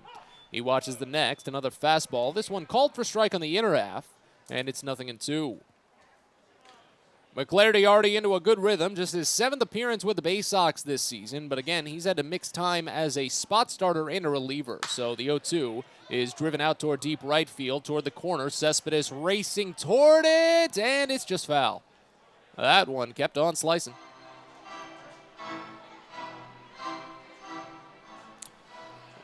Well, there's a lot of factors that come into play, making it a little bit difficult to see some balls hit out toward right field here.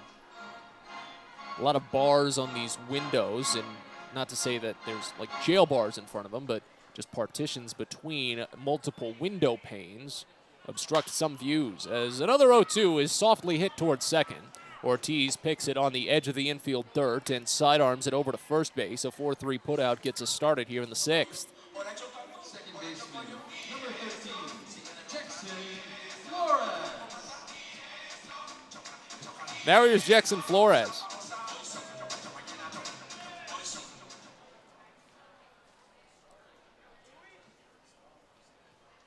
Flores lined out to right field his last time up. First pitch home. Call to strike. Slider hits the outside edge. It's 0-1. Griffin McClarty, a 6'3", 185-pound right-hander. 8th-round draft selection in 2019 from the College of Charleston. Great career down there. As the next pitch fired home is a high fastball. Count goes even at a ball and a strike on that miss. Flores laid down that bunt single on the second pitch he saw in the 3rd inning. Eventually, 9 Harrisburg batters came to the plate in that frame. 4 of them scored. Next pitch, lined foul hard toward the Baysox bullpen. And the count to a ball and 2 strikes now with bases empty and 1 out here in the top of the 6th.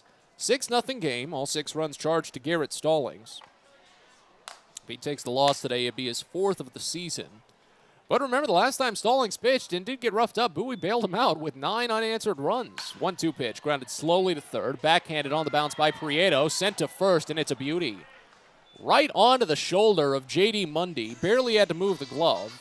5-3 put out, and there's 2 gone.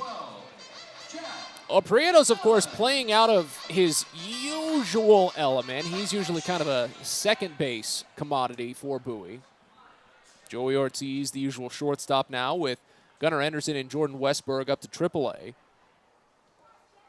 And I think Prieto really wanted to make sure he made an impact after. There were a couple of missed throws in warm-ups before the start of this game. And again, it is game 2, so he might be a little bit tired. But he's definitely taken a lot of this seriously. He's made some great throws over there in the corner today.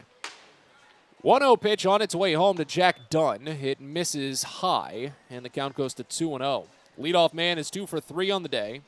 A pair of singles, a run scored. He got to third base in the 4th inning, but was left stranded by Tyler Birch. 2-0 pitch from McClarty. Misses down a fastball. It's already 3-0. Two sides back at it again tomorrow, as Ryan Watson is scheduled to get the ball for Bowie. Alex Troop the set starter for Harrisburg. Here's the next. Misses high, ball 4, a 4-pitch walk to Jack Dunn. That extends the inning. First walk given up by McClarty, only the 3rd overall for Baysox pitching. And now here's Jake Alou.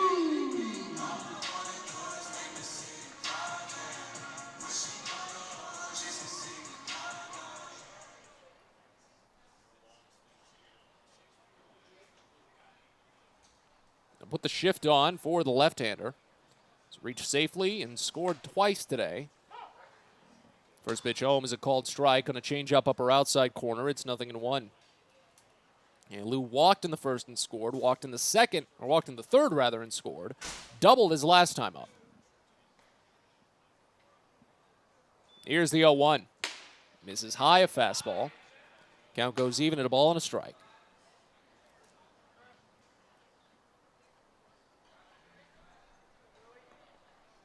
Well, they do have a fun mid-inning little game.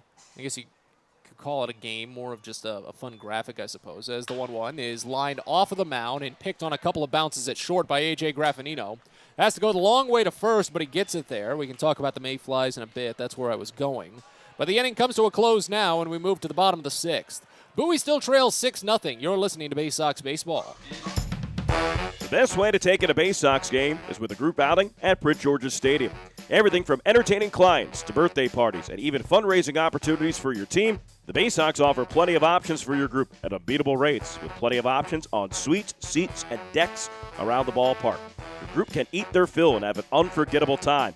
Find out more and schedule your group outing by calling 301-464-4880 or going to baysox.com.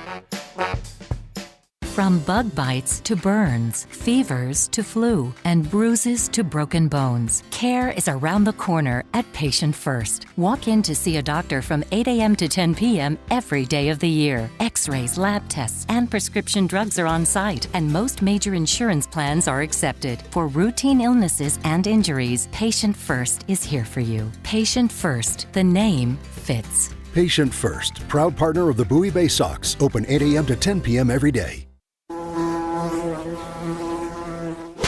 Pest Now is proud to partner with the Bowie Baysox and provide their pest control services. For all your residential and commercial pest control needs, call Pest Now. For general pest control, termite control, mosquito control, and all other pest control services, call Pest Now. You can reach us at 301-231-8300 or visit us online at www.pestnow.com.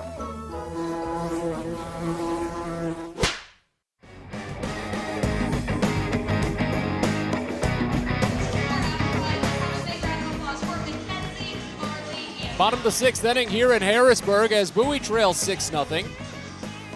Again, still a quote-unquote home game for the Baysox as they bequeathed a game from their 6-game series to this week, turning this 6-gamer into a 7-gamer. So Bowie will still have the bottom of the 7th to try and maybe walk off, unless they put on a big rally here. But it's still a long road as they trail by 6. New pitcher takes over for the Senators. It's right-hander Reed Schaller. Replaces Curtis Taylor, who really put together as good of an outing as you could ask for in relief. He's probably going to be in line for the win, as Taylor tossed 2 innings of perfect ball, struck out 2. That's it. Schaller will face off against 9-1-2 in the Baysox lineup, starting with Christopher Cespedes. First pitch home, and the right-hander watches fastball miss down and away for a ball. It's 1-0. Reed Schaller, a 6'3", 210, 25-year-old right-hander from Indianapolis, third-round draft selection in 2018. Fires the 1-0, and Cespedes watches fastball miss wide. Count goes to 2-0. Cespedes singled his first time up. That was back in the 3rd inning. He got taken out on a fielder's choice.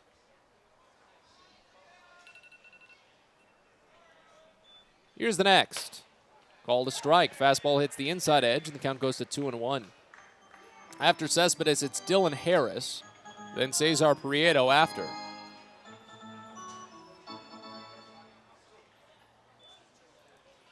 Two 2-1.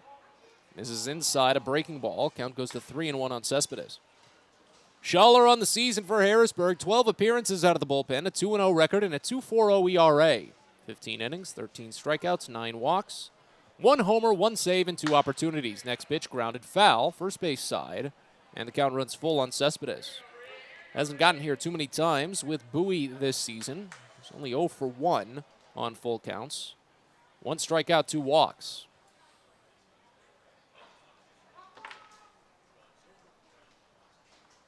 I think Schaller's got a bit of sweat in his eyes. He's really taking a lot of time just rubbing it around.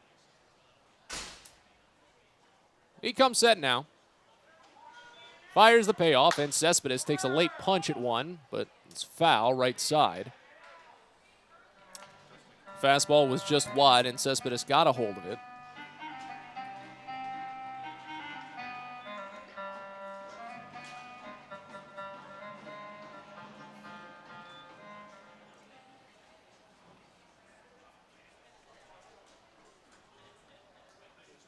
Here's the next from Schaller. Misses wide and goes to the backstop for ball 4. Yeah, these fastballs away don't really seem to be clicking early on from Reed Schaller. It's the first walk given up by Schaller and the first overall by a Harrisburg pitcher. And here's the rain. Where did this come from? Oh, it's like I've been saying. Yesterday, game 1, and well, now today, you're playing in a ballpark on the water. This will just pop up from time to time. Sometimes it doesn't even show up on the radar. Back to the top of the lineup, and here's Dylan Harris. First pitch. Inside, it missed. Fastball starts it out at 1-0. And here comes the battery to chat. Drew Millis headed out for a quick convo. Fans headed into some cover right now. Let's pull up the radar, see what we've got. Yeah, there's a little cell that's just curling around on top. It's actually hitting the Virginia area a little bit more so than us. It's actually going through Baltimore too right now, so hope everyone's safe back home. Next pitch to Harris, misses high. And the count goes to 2-0. Boy, it'd be a bit of a stinker if this game went into a delay at this point. But with Bowie trailing 6-0, I wonder if there'd be much of a fight put up to complete game 2 of this doubleheader. Next pitch to Harris is a fastball called for strike on the bottom edge. It's 2-1. So I was bringing this up in the last half inning. One of the little between inning, I guess you could almost call it a time filler, but just a fun little graphic that they put up. I think the wildlife preserve actually helps with it as Harris fouls off the next offering. Count to 2-2. They call it the mayfly meter. Of course, when you're around these bodies of waters and you've got these bright lights going at night, it attracts the bugs, and the mayflies are just so well known around here. It's actually one of Harrisburg's alternate identities. As the 2-2 comes in, Harris watches it inside a fastball. Count runs full. So back-to-back full counts to start. And right now it looks like Senators broadcaster Terry Byram is shooing one of them out of his booth. I haven't had any in here. I've been lucky. But they've got a mayfly meter as the 3-2 to Harris is crushed out to right field. Connell running back. Does he have room? He's out of room. Dylan Harris says goodbye. A 2-run home run for his 3rd of the season. Breaks the shutout and gets Bowie closer. It's 6-2.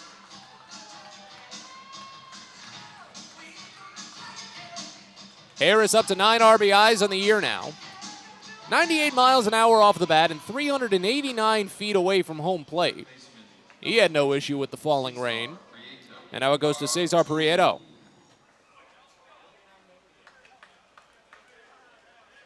Well, like I said, they're definitely having some trouble when it comes to the technology here. As the first pitch to Prieto is a hard grounder, bounced foul right side. Count opens up at 0-1. Because as they tried to turn the lineup to Cesar Prieto from Dylan Harris, it glitched out and flashed up Harrisburg because it's the bottom of the inning. Harrisburg should be the one batting. But that's just not the case today. Oh, not the case here in game 2. It was the case in game 1. Next pitch to Prieto misses away, and the count goes even at a ball and a strike. Prieto 0 for 2 on the day. Next offering is fouled off, hits off of home plate, and it's 1-2. So back to that mayfly meter. Today's reading was apparently at a 4. And that worries me. I don't think we're at that point in the summer where we'd ever see it get past maybe around 5, because this is my first visit into FNB Field. Next pitch fouled off right side toward the Harrisburg dugout. Count stays at a ball and 2 strikes. Yeah, the rain right now is very, very light. It's not really pooling anywhere. At best, you could just almost call it a heavy mist. At least that's the look. 1-2 to Prieto. Whoa, high fastball. That one a little around the chin. Runs the count even at 2. Well, tough work out of the pen so far for Reed Schaller. A walk, a 2-run home run, and now it's an even 2-2 count here on Cesar Prieto. Next offering, popped foul right side. Gets out of play, and we'll do it again. Well, the rain is also definitely driving a few of these mayflies away. I imagine they go perch somewhere. Schaller sends home the 2-2, and Prieto watches a called strike 3. Slider hit the inside edge, a good pitch. First strikeout for Reed Schaller. 5th overall for Harrisburg pitching this evening. 1 gone. And we'll see if the umpiring crew feels this rain warrants a delay. Again, it doesn't seem very heavy. And I imagine they'll let this inning play out before making a call into the 7th. First pitch to Joey Ortiz. Not sure where that fastball missed, but they say too far up and away. It looked like it was in there. Count starts out at 1-0 on Ortiz, who's 0 for 2 on the day. Dylan Harris, a 2-run home run here in the 6th. He's got hits in 4 straight games now for the Baysox, stretching back to his first stint with Bowie. Next offering misses down and away, and the count to 2-0. But just really glad to see Harris, contributing the way he has been. Because if you recall, he didn't even start the 2022 season with an affiliate. He was just down at the complex, because the complex league didn't start until I think yesterday. Next pitch to Ortiz, rocketed foul right side. Went the other way with some power there, but the count goes to 2-1 on the foul. But then Harris came up and made literally as immediate of an impact as you could with Bowie. He was critical in both of their walk-off wins against Akron in April. Scored the winning run on the 21st and drove home the winning run on the 22nd. Here's the 2-1. Ortiz watches called strike. A fastball hits the outer edge, and it's 2-2. So, down here at AA, Harris is having no issue. Numbers at AAA were a little bit uneasy, but I really think that's just because he had to move around so much so quickly. Next pitch. Ortiz watches fastball just miss away. That one looked like it could have gone for strike 3, but it runs the count full. Well, every batter that Schaller has faced already today has worked at least a 2-ball count. 3 of them have worked a 3-ball count, and they've all gone full. Schaller's having a tough day. Another payoff. Ortiz fouls it off right side, and the count stays.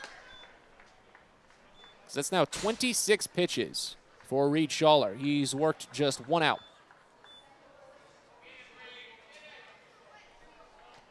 Base is empty, 1 away here in the bottom of the 6th inning. Bowie trails 6-2. It's the payoff to Ortiz. Again, this time lifted into center field. Dunn tracking it down, now backing up at the last second, but makes the catch. And there's 2 away as the rain has downgraded itself to, at best, a regular mist right now.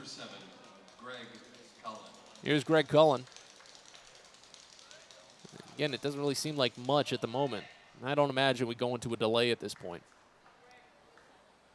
Cullen 1 for 2 in today's game. He's got hits in 3 consecutive when you include his double in game 1 of this twin bill. Schaller steps off the back of the rubber. His hat. He's got really long hair. I've had that problem before.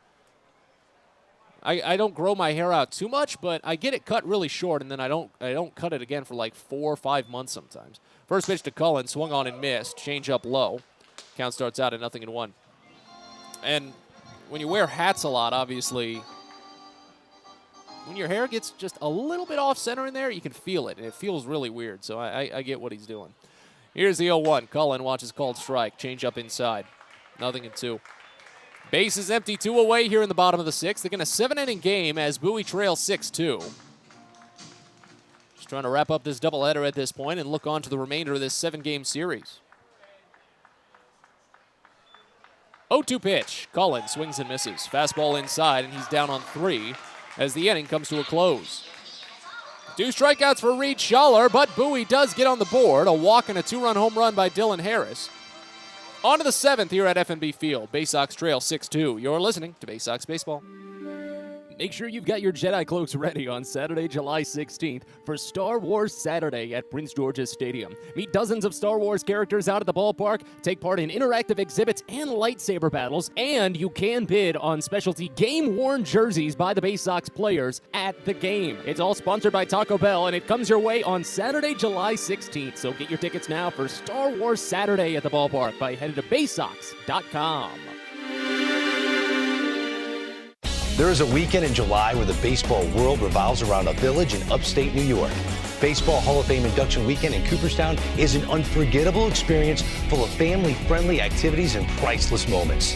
Make your plans today for July 22nd through 25th for the induction of Bud Fowler, Gil Hodges, Jim Cott, Minnie Minoso, Tony Oliva, Buck O'Neill, and David Ortiz as the class of 2022. Visit baseballhall.org today for the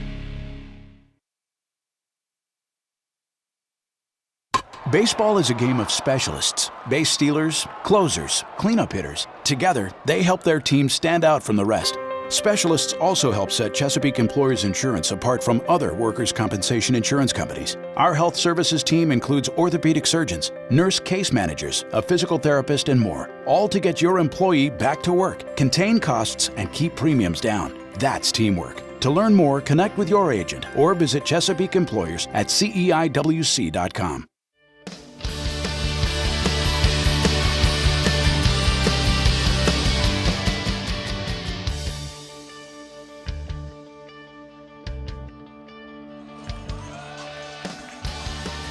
On to the last inning here at FNB Field in Harrisburg as the Baysox trail 6-2. Griffin McClarty will get back to work his second inning of relief. Faced 4 batters, walked 1, and worked scoreless in the 6th. But now again, switch hitter Wilson Garcia. He starts. First pitch. Lefty watches up and away for a ball. It's 1-0 to start. Baysox make the trip back home to Prince George's Stadium starting Tuesday, June 14th. 7 game series with the Binghamton Rumble Ponies. Next offering, Garcia watches called strike on a fastball inside. Count goes even and a ball and a strike. There's a couple of fun promotions coming your way for that set as well. Of course, the usual Military Appreciation Night, Wolf Wednesday, and Baysox Live Happy Hour. But then back-to-back fireworks shows on the 17th and 18th. Next offering, foul ball, left side on a fastball, high. Count to 1-2. And then the Father's Day celebration on Sunday, June 19th. You can have a catch in the outfield after the game, run the bases after the game, or actually the catch in the field is before the game. Should clarify. Don't want to add confusion there. 11:45 is when that catch in the field happens. Next offering, just a piece fouled off by Garcia. Back to the screen. We'll wait on another 1-2. After Garcia, it's K.J. Harrison and Justin Connell due up in this half inning. As McClarty sets and fires the next. This one a hard liner out toward left center field. It'll split the gap and touchdown. That's probably at least 2 for Garcia. As he rounds first and heads to second. The throw gets in, but it's obviously too late. That's a rare double for Wilson Garcia, his 10th of the season. Deep alleys in this outfield. And leadoff man is aboard for Harrisburg here in the 7th. Yeah, so Father's Day on Sunday the 19th. Catch on the field at 11:45. Run the bases after the game. It's taking a nice day as the Baysox battle the Rumble Ponies. Get your tickets at Baysox.com as it looks like Harrisburg is going to send out a pinch runner. Jackson Clough will go to second base. Wilson Garcia is number 2, Jackson Clough. Should be a straight switch with Garcia as the designated hitter. Clough is the speediest guy on the bench right now. 7 stolen base attempts. He's been successful 4 times.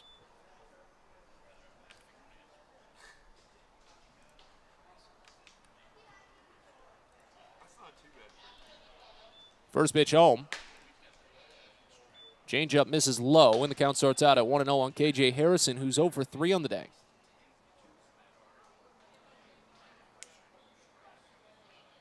Well, Trip Keister not pulling any punches right now. It is just a 4-run game, and Bowie can rattle off a 4 spot here or there. Next pitch misses away, and the count goes to 2-0. I mean, Bowie put up 3 runs in the 6th inning in game 1 of this set, and 4 runs in the 7th inning yesterday. So you're not out of the woods just yet, but Bowie clearly having a very slow offensive day. Maybe ran out of gas in the back end of this doubleheader. Next pitch, a fastball called for strike on the outside edge. Count to 2-1. That's not a bad thing. It happens. It's a very, very long 2 weeks for Bowie.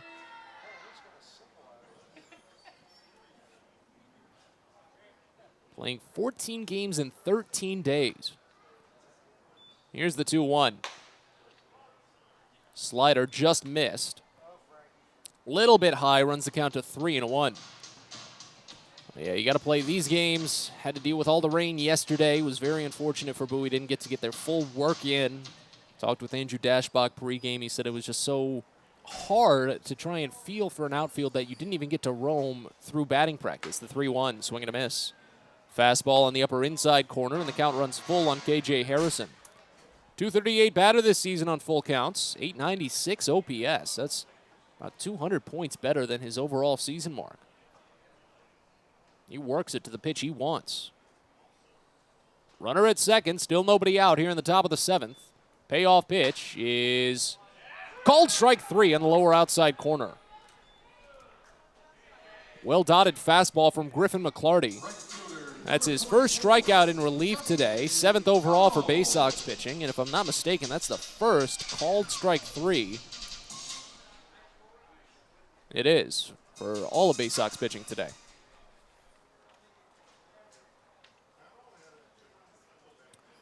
So here's Justin Connell. First pitch, Connell watches changeup miss down. Count starts out at 1-0. Yeah, Connell started the late rally that knocked out Garrett Stallings. Another short start, unfortunately, for the starter. After back-to-back strikeouts in the 3rd inning, with the bases loaded, Stallings gave up 2 RBI single to Connell, then single to Drew Millis, and RBI single to Mitch Longo. As this next pitch misses up and away on a fastball. Count goes to 2-0 on Connell, and Cody Roberts is going to come out and have a chat with Griffin McClarty.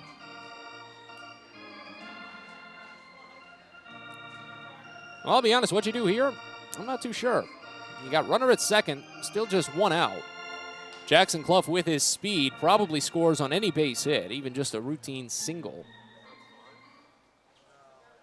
That's a decent enough lead, and with a good jump on contact, he's probably home, so you might want to keep going on the ground, but that would at least advance the runner. It would be 2 outs. And Connell's a big ground ball pitcher, so maybe go with the low sliders. Next pitch, up and in. Fastball near the shoulder, brushed him off, and it runs it to 3-0.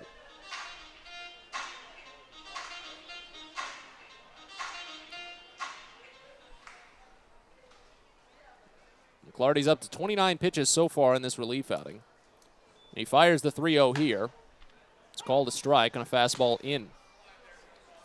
But again, of course, I'm not a big pitching coach. I'm not a great baseball mind in any capacity. My solution to everything is just, why not get a ground ball out? Just do that. Ground ball outs, that's the solution to everything. I'd be a horrible coach. 3-1 the count here. Pitch home to Connell. Swing and a miss, high fastball. Count runs full. Back-to-back batters that McClarty has run full now.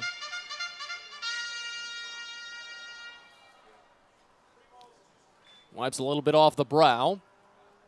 Holds ball and glove tucked up against the shoulder. Hangs that arm free before coming set at the gut. Drops to the waist and fires the payoff. Ground ball over to the right side. Hit off of McClarty's glove. And it's going to be picked at second by Joey Ortiz. They got the runner rounding third, and he's out. Ortiz sent it back to Cesar Prieto. He pulled that one from right field, and Clough took a hard round of third, thinking it was a clear single. It goes down as a hit, so it's still a single, but he thought it'd be an easy run-scoring single. Ortiz saw the hard round and fired back to third base to get Clough. Outstanding play by Joey Ortiz. 4-5 on your scorecard, and that's the second out of the inning. Or maybe 1-4-5, since I think it did hit off of the pitcher's mitt, but whatever. First pitch home to Drew Millis is a fastball that just misses up and away to the left-hander. Count starts out at 1-0. Millis a 1-for-2 day. Singled in the third inning, grounded out to the pitcher's mound back in the fifth, and they've got the runner picked as Justin Connell took a delayed attempt at second base. Griffin McClarty threw it back, and Connell was trying to run around, got out of the baseline, and he's out. So that's going to be a 1-3 pickoff, and the inning is over. So McClarty faced the minimum in that inning, but gave up 2 base hits. Very odd frame. I'm not too concerned, though. It's a scoreless inning for McClarty. That's what matters most. We're on to the bottom of the 7th here at FNB Field. Bowie has one final chance. They need 4 to tie, 5 to win. We're back after this. You're listening to Baysox Baseball. Most people don't know what a steam fitter is. More importantly, what we do and how much it impacts you. Just take a moment to think about what your world would look like if you didn't have the ability to generate electricity, to have heating or air conditioning, microchip production, internet service, web-based storage, cellular service, and frozen or refrigerated produce. Could you imagine? And these are just some of the things that we impact. Please visit steamfitters-602.org and let's talk about how we can bring value to you. Get the best deals at Prince George's Stadium with weekly promotions all season. Tuesdays are Military Appreciation Night. Purchase a box seat at the ticket office with a proof of service and you'll only pay half price. Bring along your furry friend on Woof Wednesday, and it's the best happy hour around every Thursday from 5 to 6:30. $2 Bud and Bud Light drafts with other beer specials throughout the year, and live music to get your night started. It's always a great time at the ballpark, so get your tickets now at Baysox.com.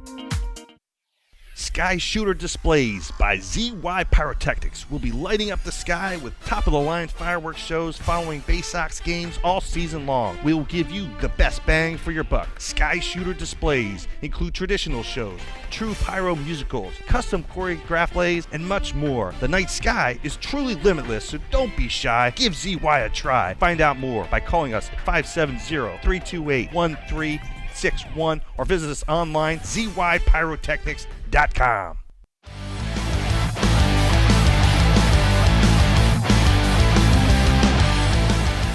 On to the bottom of the 7th here in Harrisburg. One final chance for Bowie to pick up a win as they trail 6-2 with Cody Roberts set to bat. First pitch home is called a ball down and away from Reed Schaller. Schaller had a very tough opening in his first inning of relief, gave up a walk and a 2-run home run before striking out 2 batters and getting a flyout. Next pitch to Roberts is a fastball called for strike in the upper inside corner. Count goes even at a ball and a strike.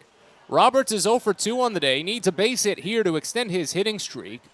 He's had a seasons-long 8 straight games, tied for the longest from a Baysox player this season. Next pitch fastball misses away, and the count goes to 2-1.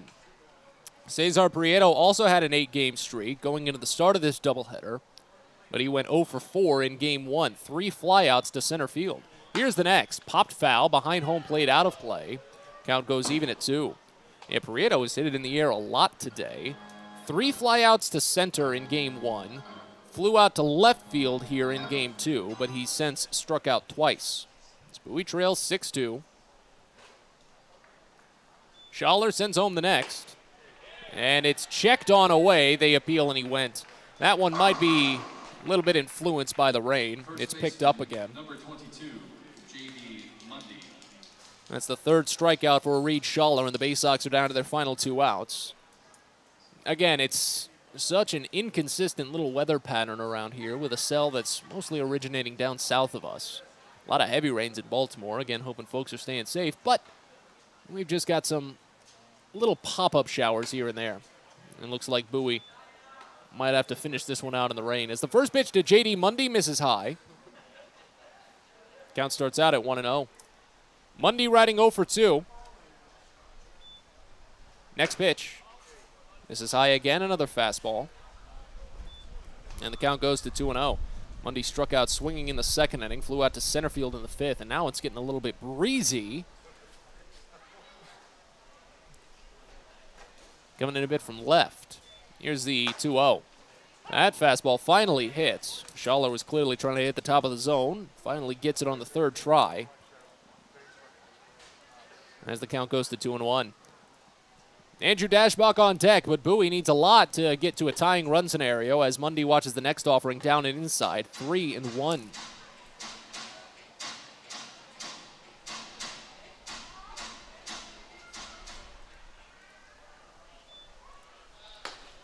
Three-one pitch, swung on and missed. Fastball missed high, and it goes full. First full count that Mundy has seen today. Schaller has worked to plenty of them already. This is the fourth. Fellas at 40 pitches in just an inning and a third. Payoff to Mundy. Misses inside, ball 4. Well, when the rain's coming like this, you can maybe widen the strike zone a little bit, but that pitch was way too far inside. Can't do anything about it. Second walk given up by Reed Schaller. The only 2 walks for Harrisburg pitching today. Still a couple of folks sitting out on the front row for Bowie in the dugout. The rest avoiding the rain that's coming down. Here's Andrew Dashbach, first pitch. Misses just wide on the right-hander. Count opens up at 1-0. Dashbach singled in the third inning, opened up that frame, got to third, but was left stranded.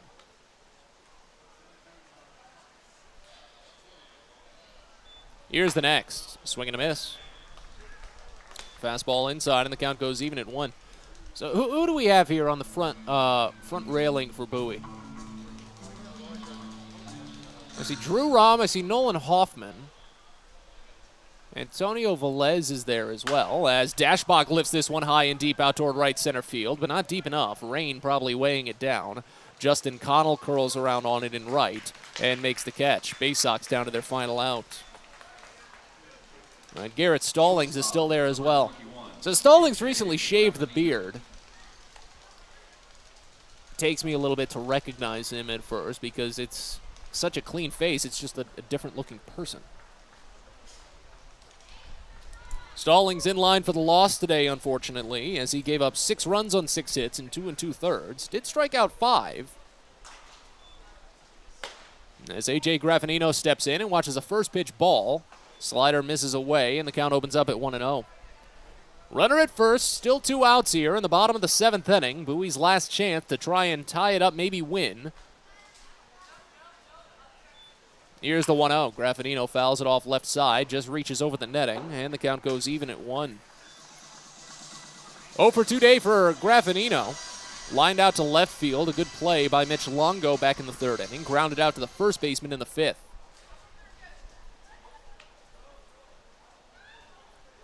Here's the 1-1.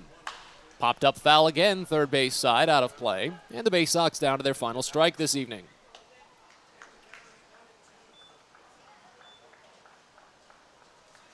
Schaller looking to wrap it up. But scraping a little bit of dirt between his cleats as he makes some room on the rubber. Comes set, does a little twist. And fires the 1-2. Just misses in barely. 93 miles an hour on the fastball. Runs the count even at 2 balls and 2 strikes. Christopher Cespedes on deck for the Baysox. If Graffinino can reach and extend the inning. Schaller sets, extends that arm out in front, kicks and fires the 2-2. It's ripped just foul up the first base line. And that one a good screaming grounder at 95 miles an hour off of the bat, but Graffinino sticks around for another offering. But the rain staying consistent right now, and I imagine as soon as that last pitch is thrown, the tarp might come on the field. Or not, honestly. They could just let it finish out because it doesn't look like this rain pattern is going to stick for too much longer. They could just let it move out and let the field get its water and just maybe not turn on the sprinklers tonight. Another 2-2. Comes in low. Another full count. My goodness.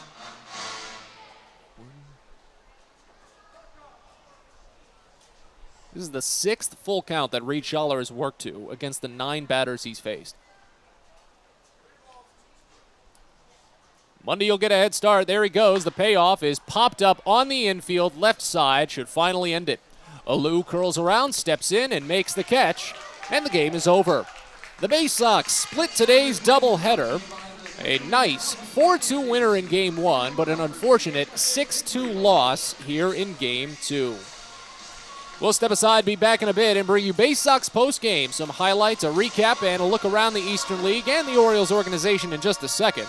We're back after this. You're listening to Baysox Baseball. It takes time to get rich, flavorful coffee beans from the lush mountain regions of Colombia and Brazil to Royal Farms. But less than a minute to get yourself a delicious hot cup of the finest and freshest coffee in the world. Because Royal Farms' new Swiss-made coffee machines grind those rich, flavorful coffee beans and brew them one magnificent cup at a time. It's why Royal Farms makes the freshest and best coffee in the world. Real fresh, real fast. Royal Farms. Fielder's Choice Flex Packs with the Bowie Baysox. The best value to see the best games at Prince George's Stadium. You could save up to 30% on your selected seat from day one and enjoy a number of exclusive member benefits, including flexible exchange options, discounts on suite rentals, special access to the Diamond View restaurant, and a free members collectible at your first home game of the year. Get your pack now by calling 301-464-4865 or heading online to baysox.com. At Luminous Health, we want you to feel your best. This summer, take the time to catch up on your annual health screenings. Visit us at our Anne Arundel Medical Center, Doctors Community Medical Center, or one of our primary care offices in your neighborhood. At Luminous Health, you are the MVP. Learn more at luminoushealth.org. At DCA Imaging Systems, we provide a tenured team of office technology professionals ready to be your trusted advisors. From document creation, output devices, scanning and workflow, to document security and storage, we understand people print, not printers. Give DCA Imaging a call, 301-577-1021, or find out more about how we can help you. DCAimaging.com. DCA Imaging Systems, office technology made easy.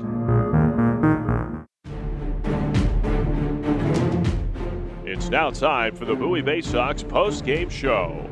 Let's head back to the ballpark with Matt Savanas.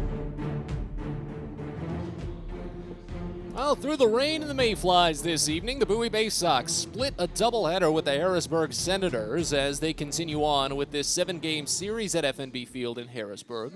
Bit of a funky day as the road team, in quotes, won both games. Again, Game 2 was a makeup game from a game postponed at Prince George's Stadium last month, and Bowie came up as the loser in the home game. Very fun little scenario.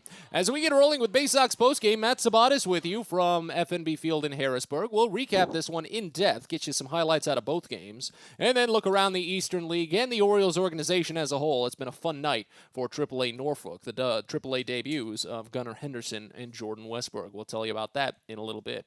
But first, let's go ahead and get going with this recap. We go all the way back in time to the faraway land of 5:32 p.m.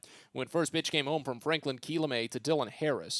Harris eventually grounded out to second after watching that first pitch for a ball. And the Senators were rolling quickly against Chris Valamont in the bottom of the first. Valamont making his Orioles organizational debut after being claimed off of waivers from the Twins.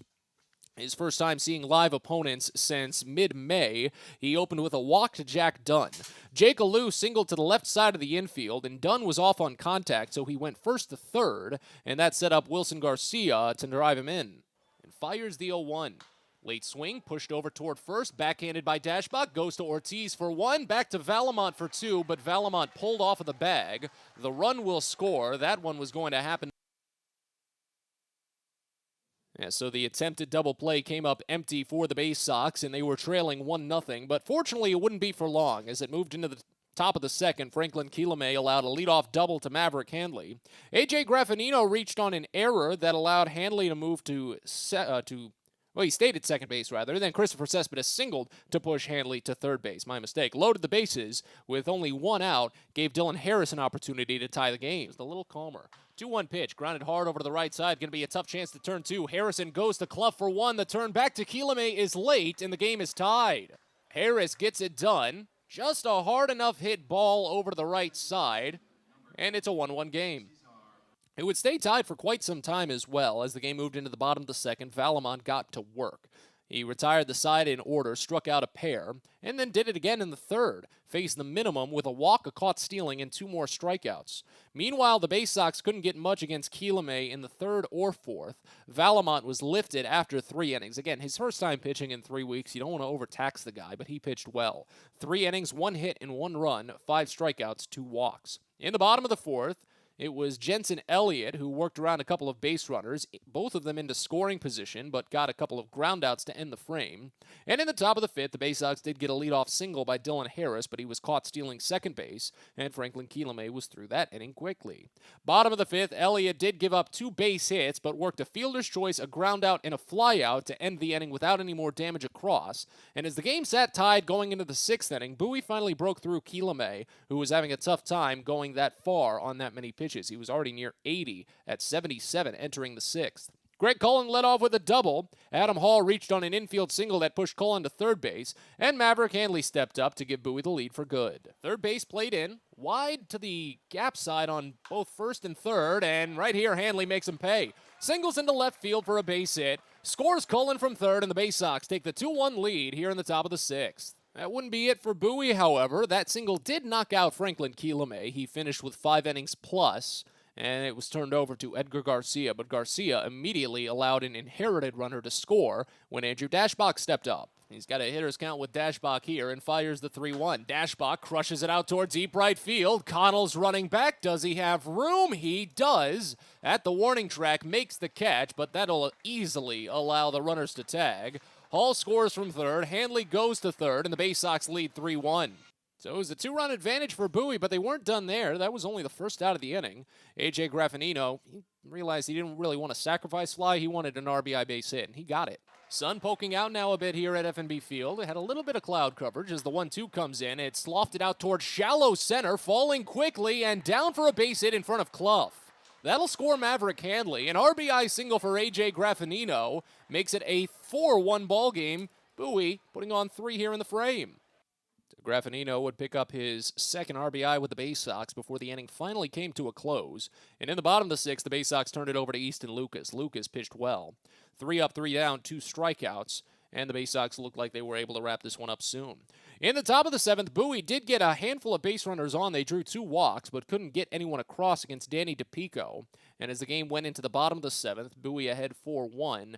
Lucas had some cracks. Leadoff single by Mitch Longo, and a single by Jackson Flores. And then Jackson Clough came up, leading to a little tricky situation for Lucas. 1-2 pitch. Late swing, and this one a soft flare out toward right center. Coming in, Harris, and they can't make a decision. It falls in. Harris and Cespedes just both converged, but nobody wanted to slide. They let it fall and allow the lead runner to score. An RBI single for Jackson Clough makes it a 2-run ball game. Bowie still leads 4-2.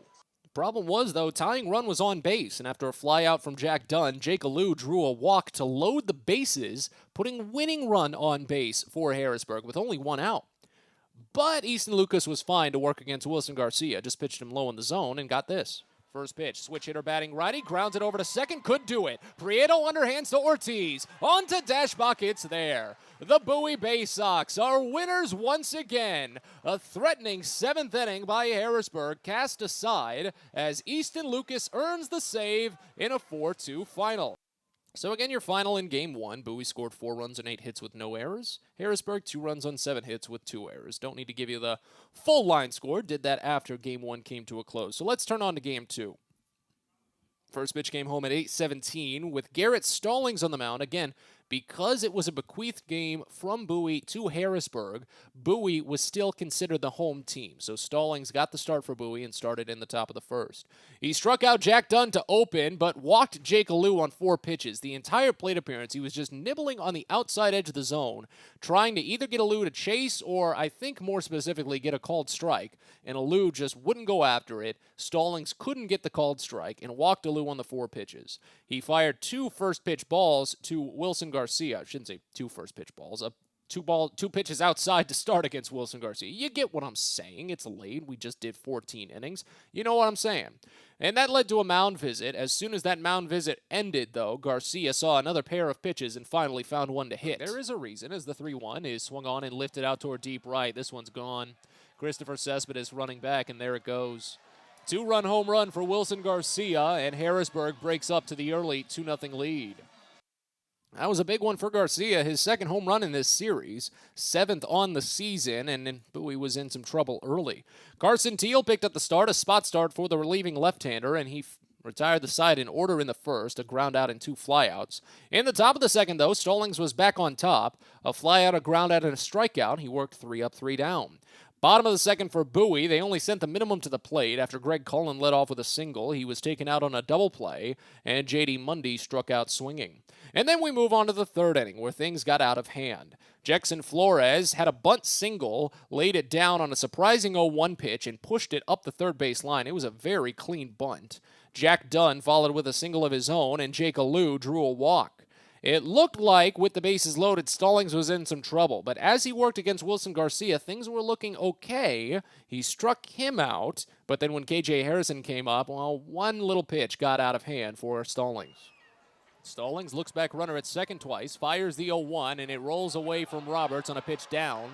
Run's going to score. Roberts threw it to Stallings, thinking he was covering, but it got away slightly. Stallings was able to retrieve it before anyone else scored. But Flores comes home on the wild pitch, and it's 3-0. So that was not it, though, because while Stallings did strike out K.J. Harrison, looked like he could get out of the jam, Justin Connell stepped up and reasserted Harrisburg's attack in this inning. As the 2-0 comes in, it swung on and bounced over towards short, under the glove of a diving Graffinino. This is going to score 2. Picked in left by Cullen, but sent home late. 2 RBI single for Justin Connell. And it's a 5-0 game. Still would not be it, however, as Mitch Longo eventually picked up an RBI single that knocked Stallings out of the game for good. 2 2/3 innings for Stallings on 6 hits, 6 runs, all earned, with 5 strikeouts and 2 walks. Did allow the home run to Wilson Garcia. As the Baysox tried to respond in the bottom of the third inning, Stallings was replaced by Tyler Birch, who finished the frame. Bowie got 2 singles against just 1 out in the third, but couldn't bring anyone home. And that'd be the last frame for Carson Teal in his brief start. In the fourth, against Tyler Birch, Harrisburg did get a couple of runners aboard. A pair of 1-out hits, a single by Jack Dunn and a double by Jake Alou, put them at second and third. But a ground out to first held the runners, and then a ground out to third stranded them both. Birch was working cleanly. In the bottom of the fourth, against new pitcher Curtis Taylor, the Baysox went down in order. Taylor would have a very good day of relief. And in the fifth, Birch matched him 3 up, 3 down on a strikeout, a ground out, and a flyout. After the 5th inning stretch in this one, it was another 3 up, 3 down frame for Taylor, a fly out to center, a strikeout, and a ground out of A.J. Graffinino, and the game moved into the 6th. That's when Griffin McClarty took over, and he pitched well to open, a pair of ground outs before walking a batter and then working a third ground out to pitch a scoreless 6th. And that's when Bowie finally got on the board in the home half of the frame. Christopher Cespedes led off with a walk against new pitcher Reed Schaller, and after running the count full with Dylan Harris, Bowie finally broke the shutout. As the 3-2 to Harris is crushed out to right field. Connell running back. Does he have room? He's out of room. Dylan Harris says goodbye. A 2-run home run for his 3rd of the season. Breaks the shutout and gets Bowie closer. It's 6-2. It turned out that'd be the last chance for Bowie, however, because Cesar Prieto struck out, Joey Ortiz flew out to center field, and Greg Cullen struck out, ending the frame.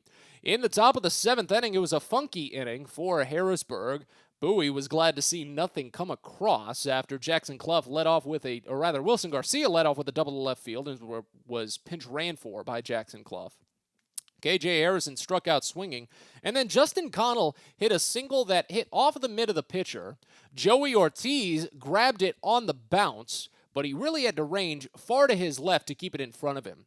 Jackson Clough thought it was going to go into right field, so he took a hard round of third before finally seeing the stop sign from the manager Trip Keister. And by the time he got back to third base, well, the ball was there. Joey Ortiz saw the runner take the round, and he fired it to third, threw out Clough for 5.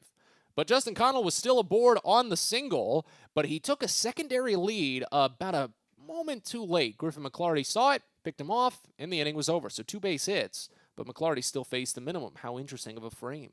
In the bottom of the 7th, the Baysox tried to get it again against Reed Schaller, but couldn't get going early. Cody Roberts struck out swinging. J.D. Mundy did draw a walk, but Andrew Dashbach flew out to right field, and A.J. Graffinino ran the count full on a lengthy plate appearance, representing one final chance for Bowie, needing to start a rally. Mundy will get a head start. There he goes. The payoff is popped up on the infield left side, should finally end it. Alou curls around, steps in, and makes the catch, and the game is over. The Baysox split today's doubleheader. A nice 4-2 winner in Game 1, but an unfortunate 6-2 loss here in Game 2. So there's your final for Game 2. Harrisburg scores 6 runs on 9 hits with no errors. They left on 5. The Baysox score 2 runs on 4 hits with no errors. They left on 3. Winning pitcher is Curtis Taylor. He moves to 1-0 with his 2 perfect innings of relief. Losing pitcher is Garrett Stallings. He falls to 2-4. No save as the game was played in 1 hour and 53 minutes in front of a paid attendance at FNB Field. I've got it written down as Prince George's Stadium because it was technically a home game for Bowie, as the paid attendance at FNB Field was 2,073. With the win, Harrisburg moves up to 22-31 on the season. Their 4-game losing streak is over, and they're now, quote-unquote, 13-14 in road games. This does go down as a road game, even though they played it at their home park. With the loss, Bowie falls to 21-31 on the season. Their 2-game winning streak is done, as the Baysox are now, quote-unquote, 12-15 in home games. Don't worry, I'm not going to say quote-unquote every single time now for the rest of the season, but that's just what their records are now at the end of the day. 2 sides are back at it again tomorrow when Ryan Watson climbs the hill, the continuation of this 7-game series. We'll preview it a little bit when we come back, but for now, we've got to step aside and get ready to tell you about what a fun day it's been around the rest of the Orioles organization. So stick around for that. We'll be back in a bit. As Bowie splits today's doubleheader with Harrisburg, 4-2 in Game 1, 6-2 in Game 2. The loss for Bowie in Game 2. We're back after this. You're listening to Baysox Postgame. From sprains to stitches, sore throats to stomach aches, and pulled muscles to poison ivy, care is around the corner at Patient First. Walk in to see a doctor from 8 a.m. to 10 p.m. every day of the year. X-rays, lab tests, and prescription drugs are on site, and most major insurance plans are accepted. For routine illnesses and injuries, Patient First is here for you. Patient First, the name fits. Patient First, proud partner of the Bowie Baysox, open 8 a.m. to 10 p.m. every day. Well, it's a special Baysox Live Happy Hour on Thursday, July 14th at Prince George's Stadium. Along with the usual live music and beer specials from 5 to 6:30, it's also Margaritaville night out at the ballpark. Get your flip-flops, salt shakers, and Hawaiian t-shirts ready to celebrate cruise culture with Margaritaville night, sponsored by Bud Light. That's Thursday, July 14th at Prince George's Stadium, so get your tickets now at baysox.com. Everyone deserves a great smile, and Rad Orthodontics is here to help you, Bowie Baysox fans. Rad Orthodontics accepts most insurance, and whether it's braces or Invisalign aligners, anyone can get the smile they've always wanted with our flexible payment options. With 2 of the country's leading orthodontists right here in the D.C. area, we love to see Baysox fans smile with confidence. So get that amazing smile you deserve. Visit radsmile.com today and book your free consult. That's radsmile.com for Rad Orthodontics, official smile provider of the Bowie Baysox.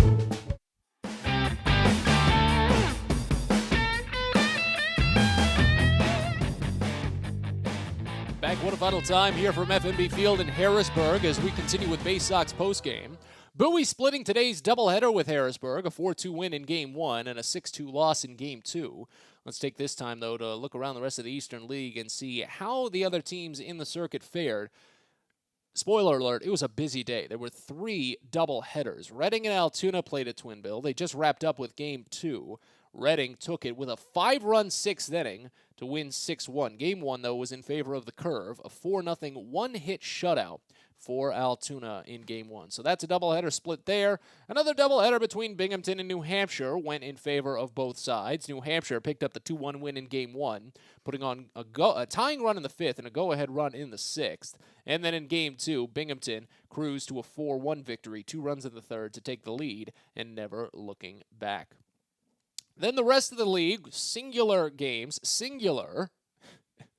Portland fell to Hartford, a 4-hit shutout for the Yard Goats. They win 4-0. Somerset just squeaking by Akron earlier today. Akron actually had a no-hitter going into the 6th inning, but gave up 2 runs to the Patriots in that frame and couldn't put anything else on themselves as they fall 2-1. Richmond blanking Erie today, 6-0. So that's going to create a bit of a log jam in the Southwest Division. All 3 teams, Akron, Erie, Richmond, are 30-23 on the season, a 3-way tie for first place in the Southwest Division. And remember, with these 2-half systems, the first half ends in a little over 2 weeks from now. So it's going to be probably a foot race to see who comes away with this one. That should be fun. Around the Orioles organization, it's been a good day for pretty much everyone except Bowie, as Delmarva held off the Fayetteville Woodpeckers. That's the low-A affiliate of Houston. 3-1 the final there. Aberdeen picked up a doubleheader sweep of the Brooklyn Cyclones. They actually had a similar scenario as Bowie did. Aberdeen was the home team for a game on the road in Brooklyn, but Aberdeen picked up the win in both of them. A 1-0 shutout in Game 1. 3 hits allowed by Aberdeen in that first offering. And then in the second game, a 3-run first inning for the Ironbirds gave them the 4-1 winner. And then up at AAA Norfolk as they play 1 against Nashville. I assume they'll play. They got rained out yesterday. I'm guessing they're playing a doubleheader tomorrow. First of that 6-game series, Norfolk putting on 6 runs in the 3rd inning, and they lead 8-3 in the top of the 9th. Jordan Westberg already with a run driven in his AAA debut. Gunnar Henderson, the second pitch he saw at AAA, crushed out to right center field for a solo home run. Remember, it took Gunnar, I believe, 18 games to pick up his first home run here at AA, and it was his first regular season home run. It was a monkey off the back for him then, but boy, did he waste no time getting it done in AAA. Looks like Norfolk might be winning the AAA debut for those 2 hotly contested infield prospects. A fun day. But unfortunately, the score we care about most, though, is that of Bowie's, and they split today's doubleheader. So far, the only loss in the Orioles organization this evening. But it's okay, because they've still got plenty more to play as a part of this 7-game series. 2 sides are back at it again tomorrow when Bowie and Harrisburg continue. Ryan Watson will get the start for the Baysox with a 6:30 first pitch. Alex Troop, left-hander for Harrisburg, will get the nod as well. 4-1 with a 2.67 ERA. That's how Troop is doing this season. Again, it's a 6:30 first pitch, which means a DCA Imaging Systems pregame show of 6:10. This is Matt Sabata saying thank you for stopping by this evening. Once more as Bowie splits today's doubleheader with Harrisburg. 4-2 in Game 1 and 6-2 in Game 2. Not much more to say, so we'll leave it with this one. Talk to you tomorrow. Thanks for listening to Bowie Baysox Baseball. We hope you enjoyed today's game, and join us next time for another exciting broadcast coming up soon. This has been a presentation of the Bowie Baysox.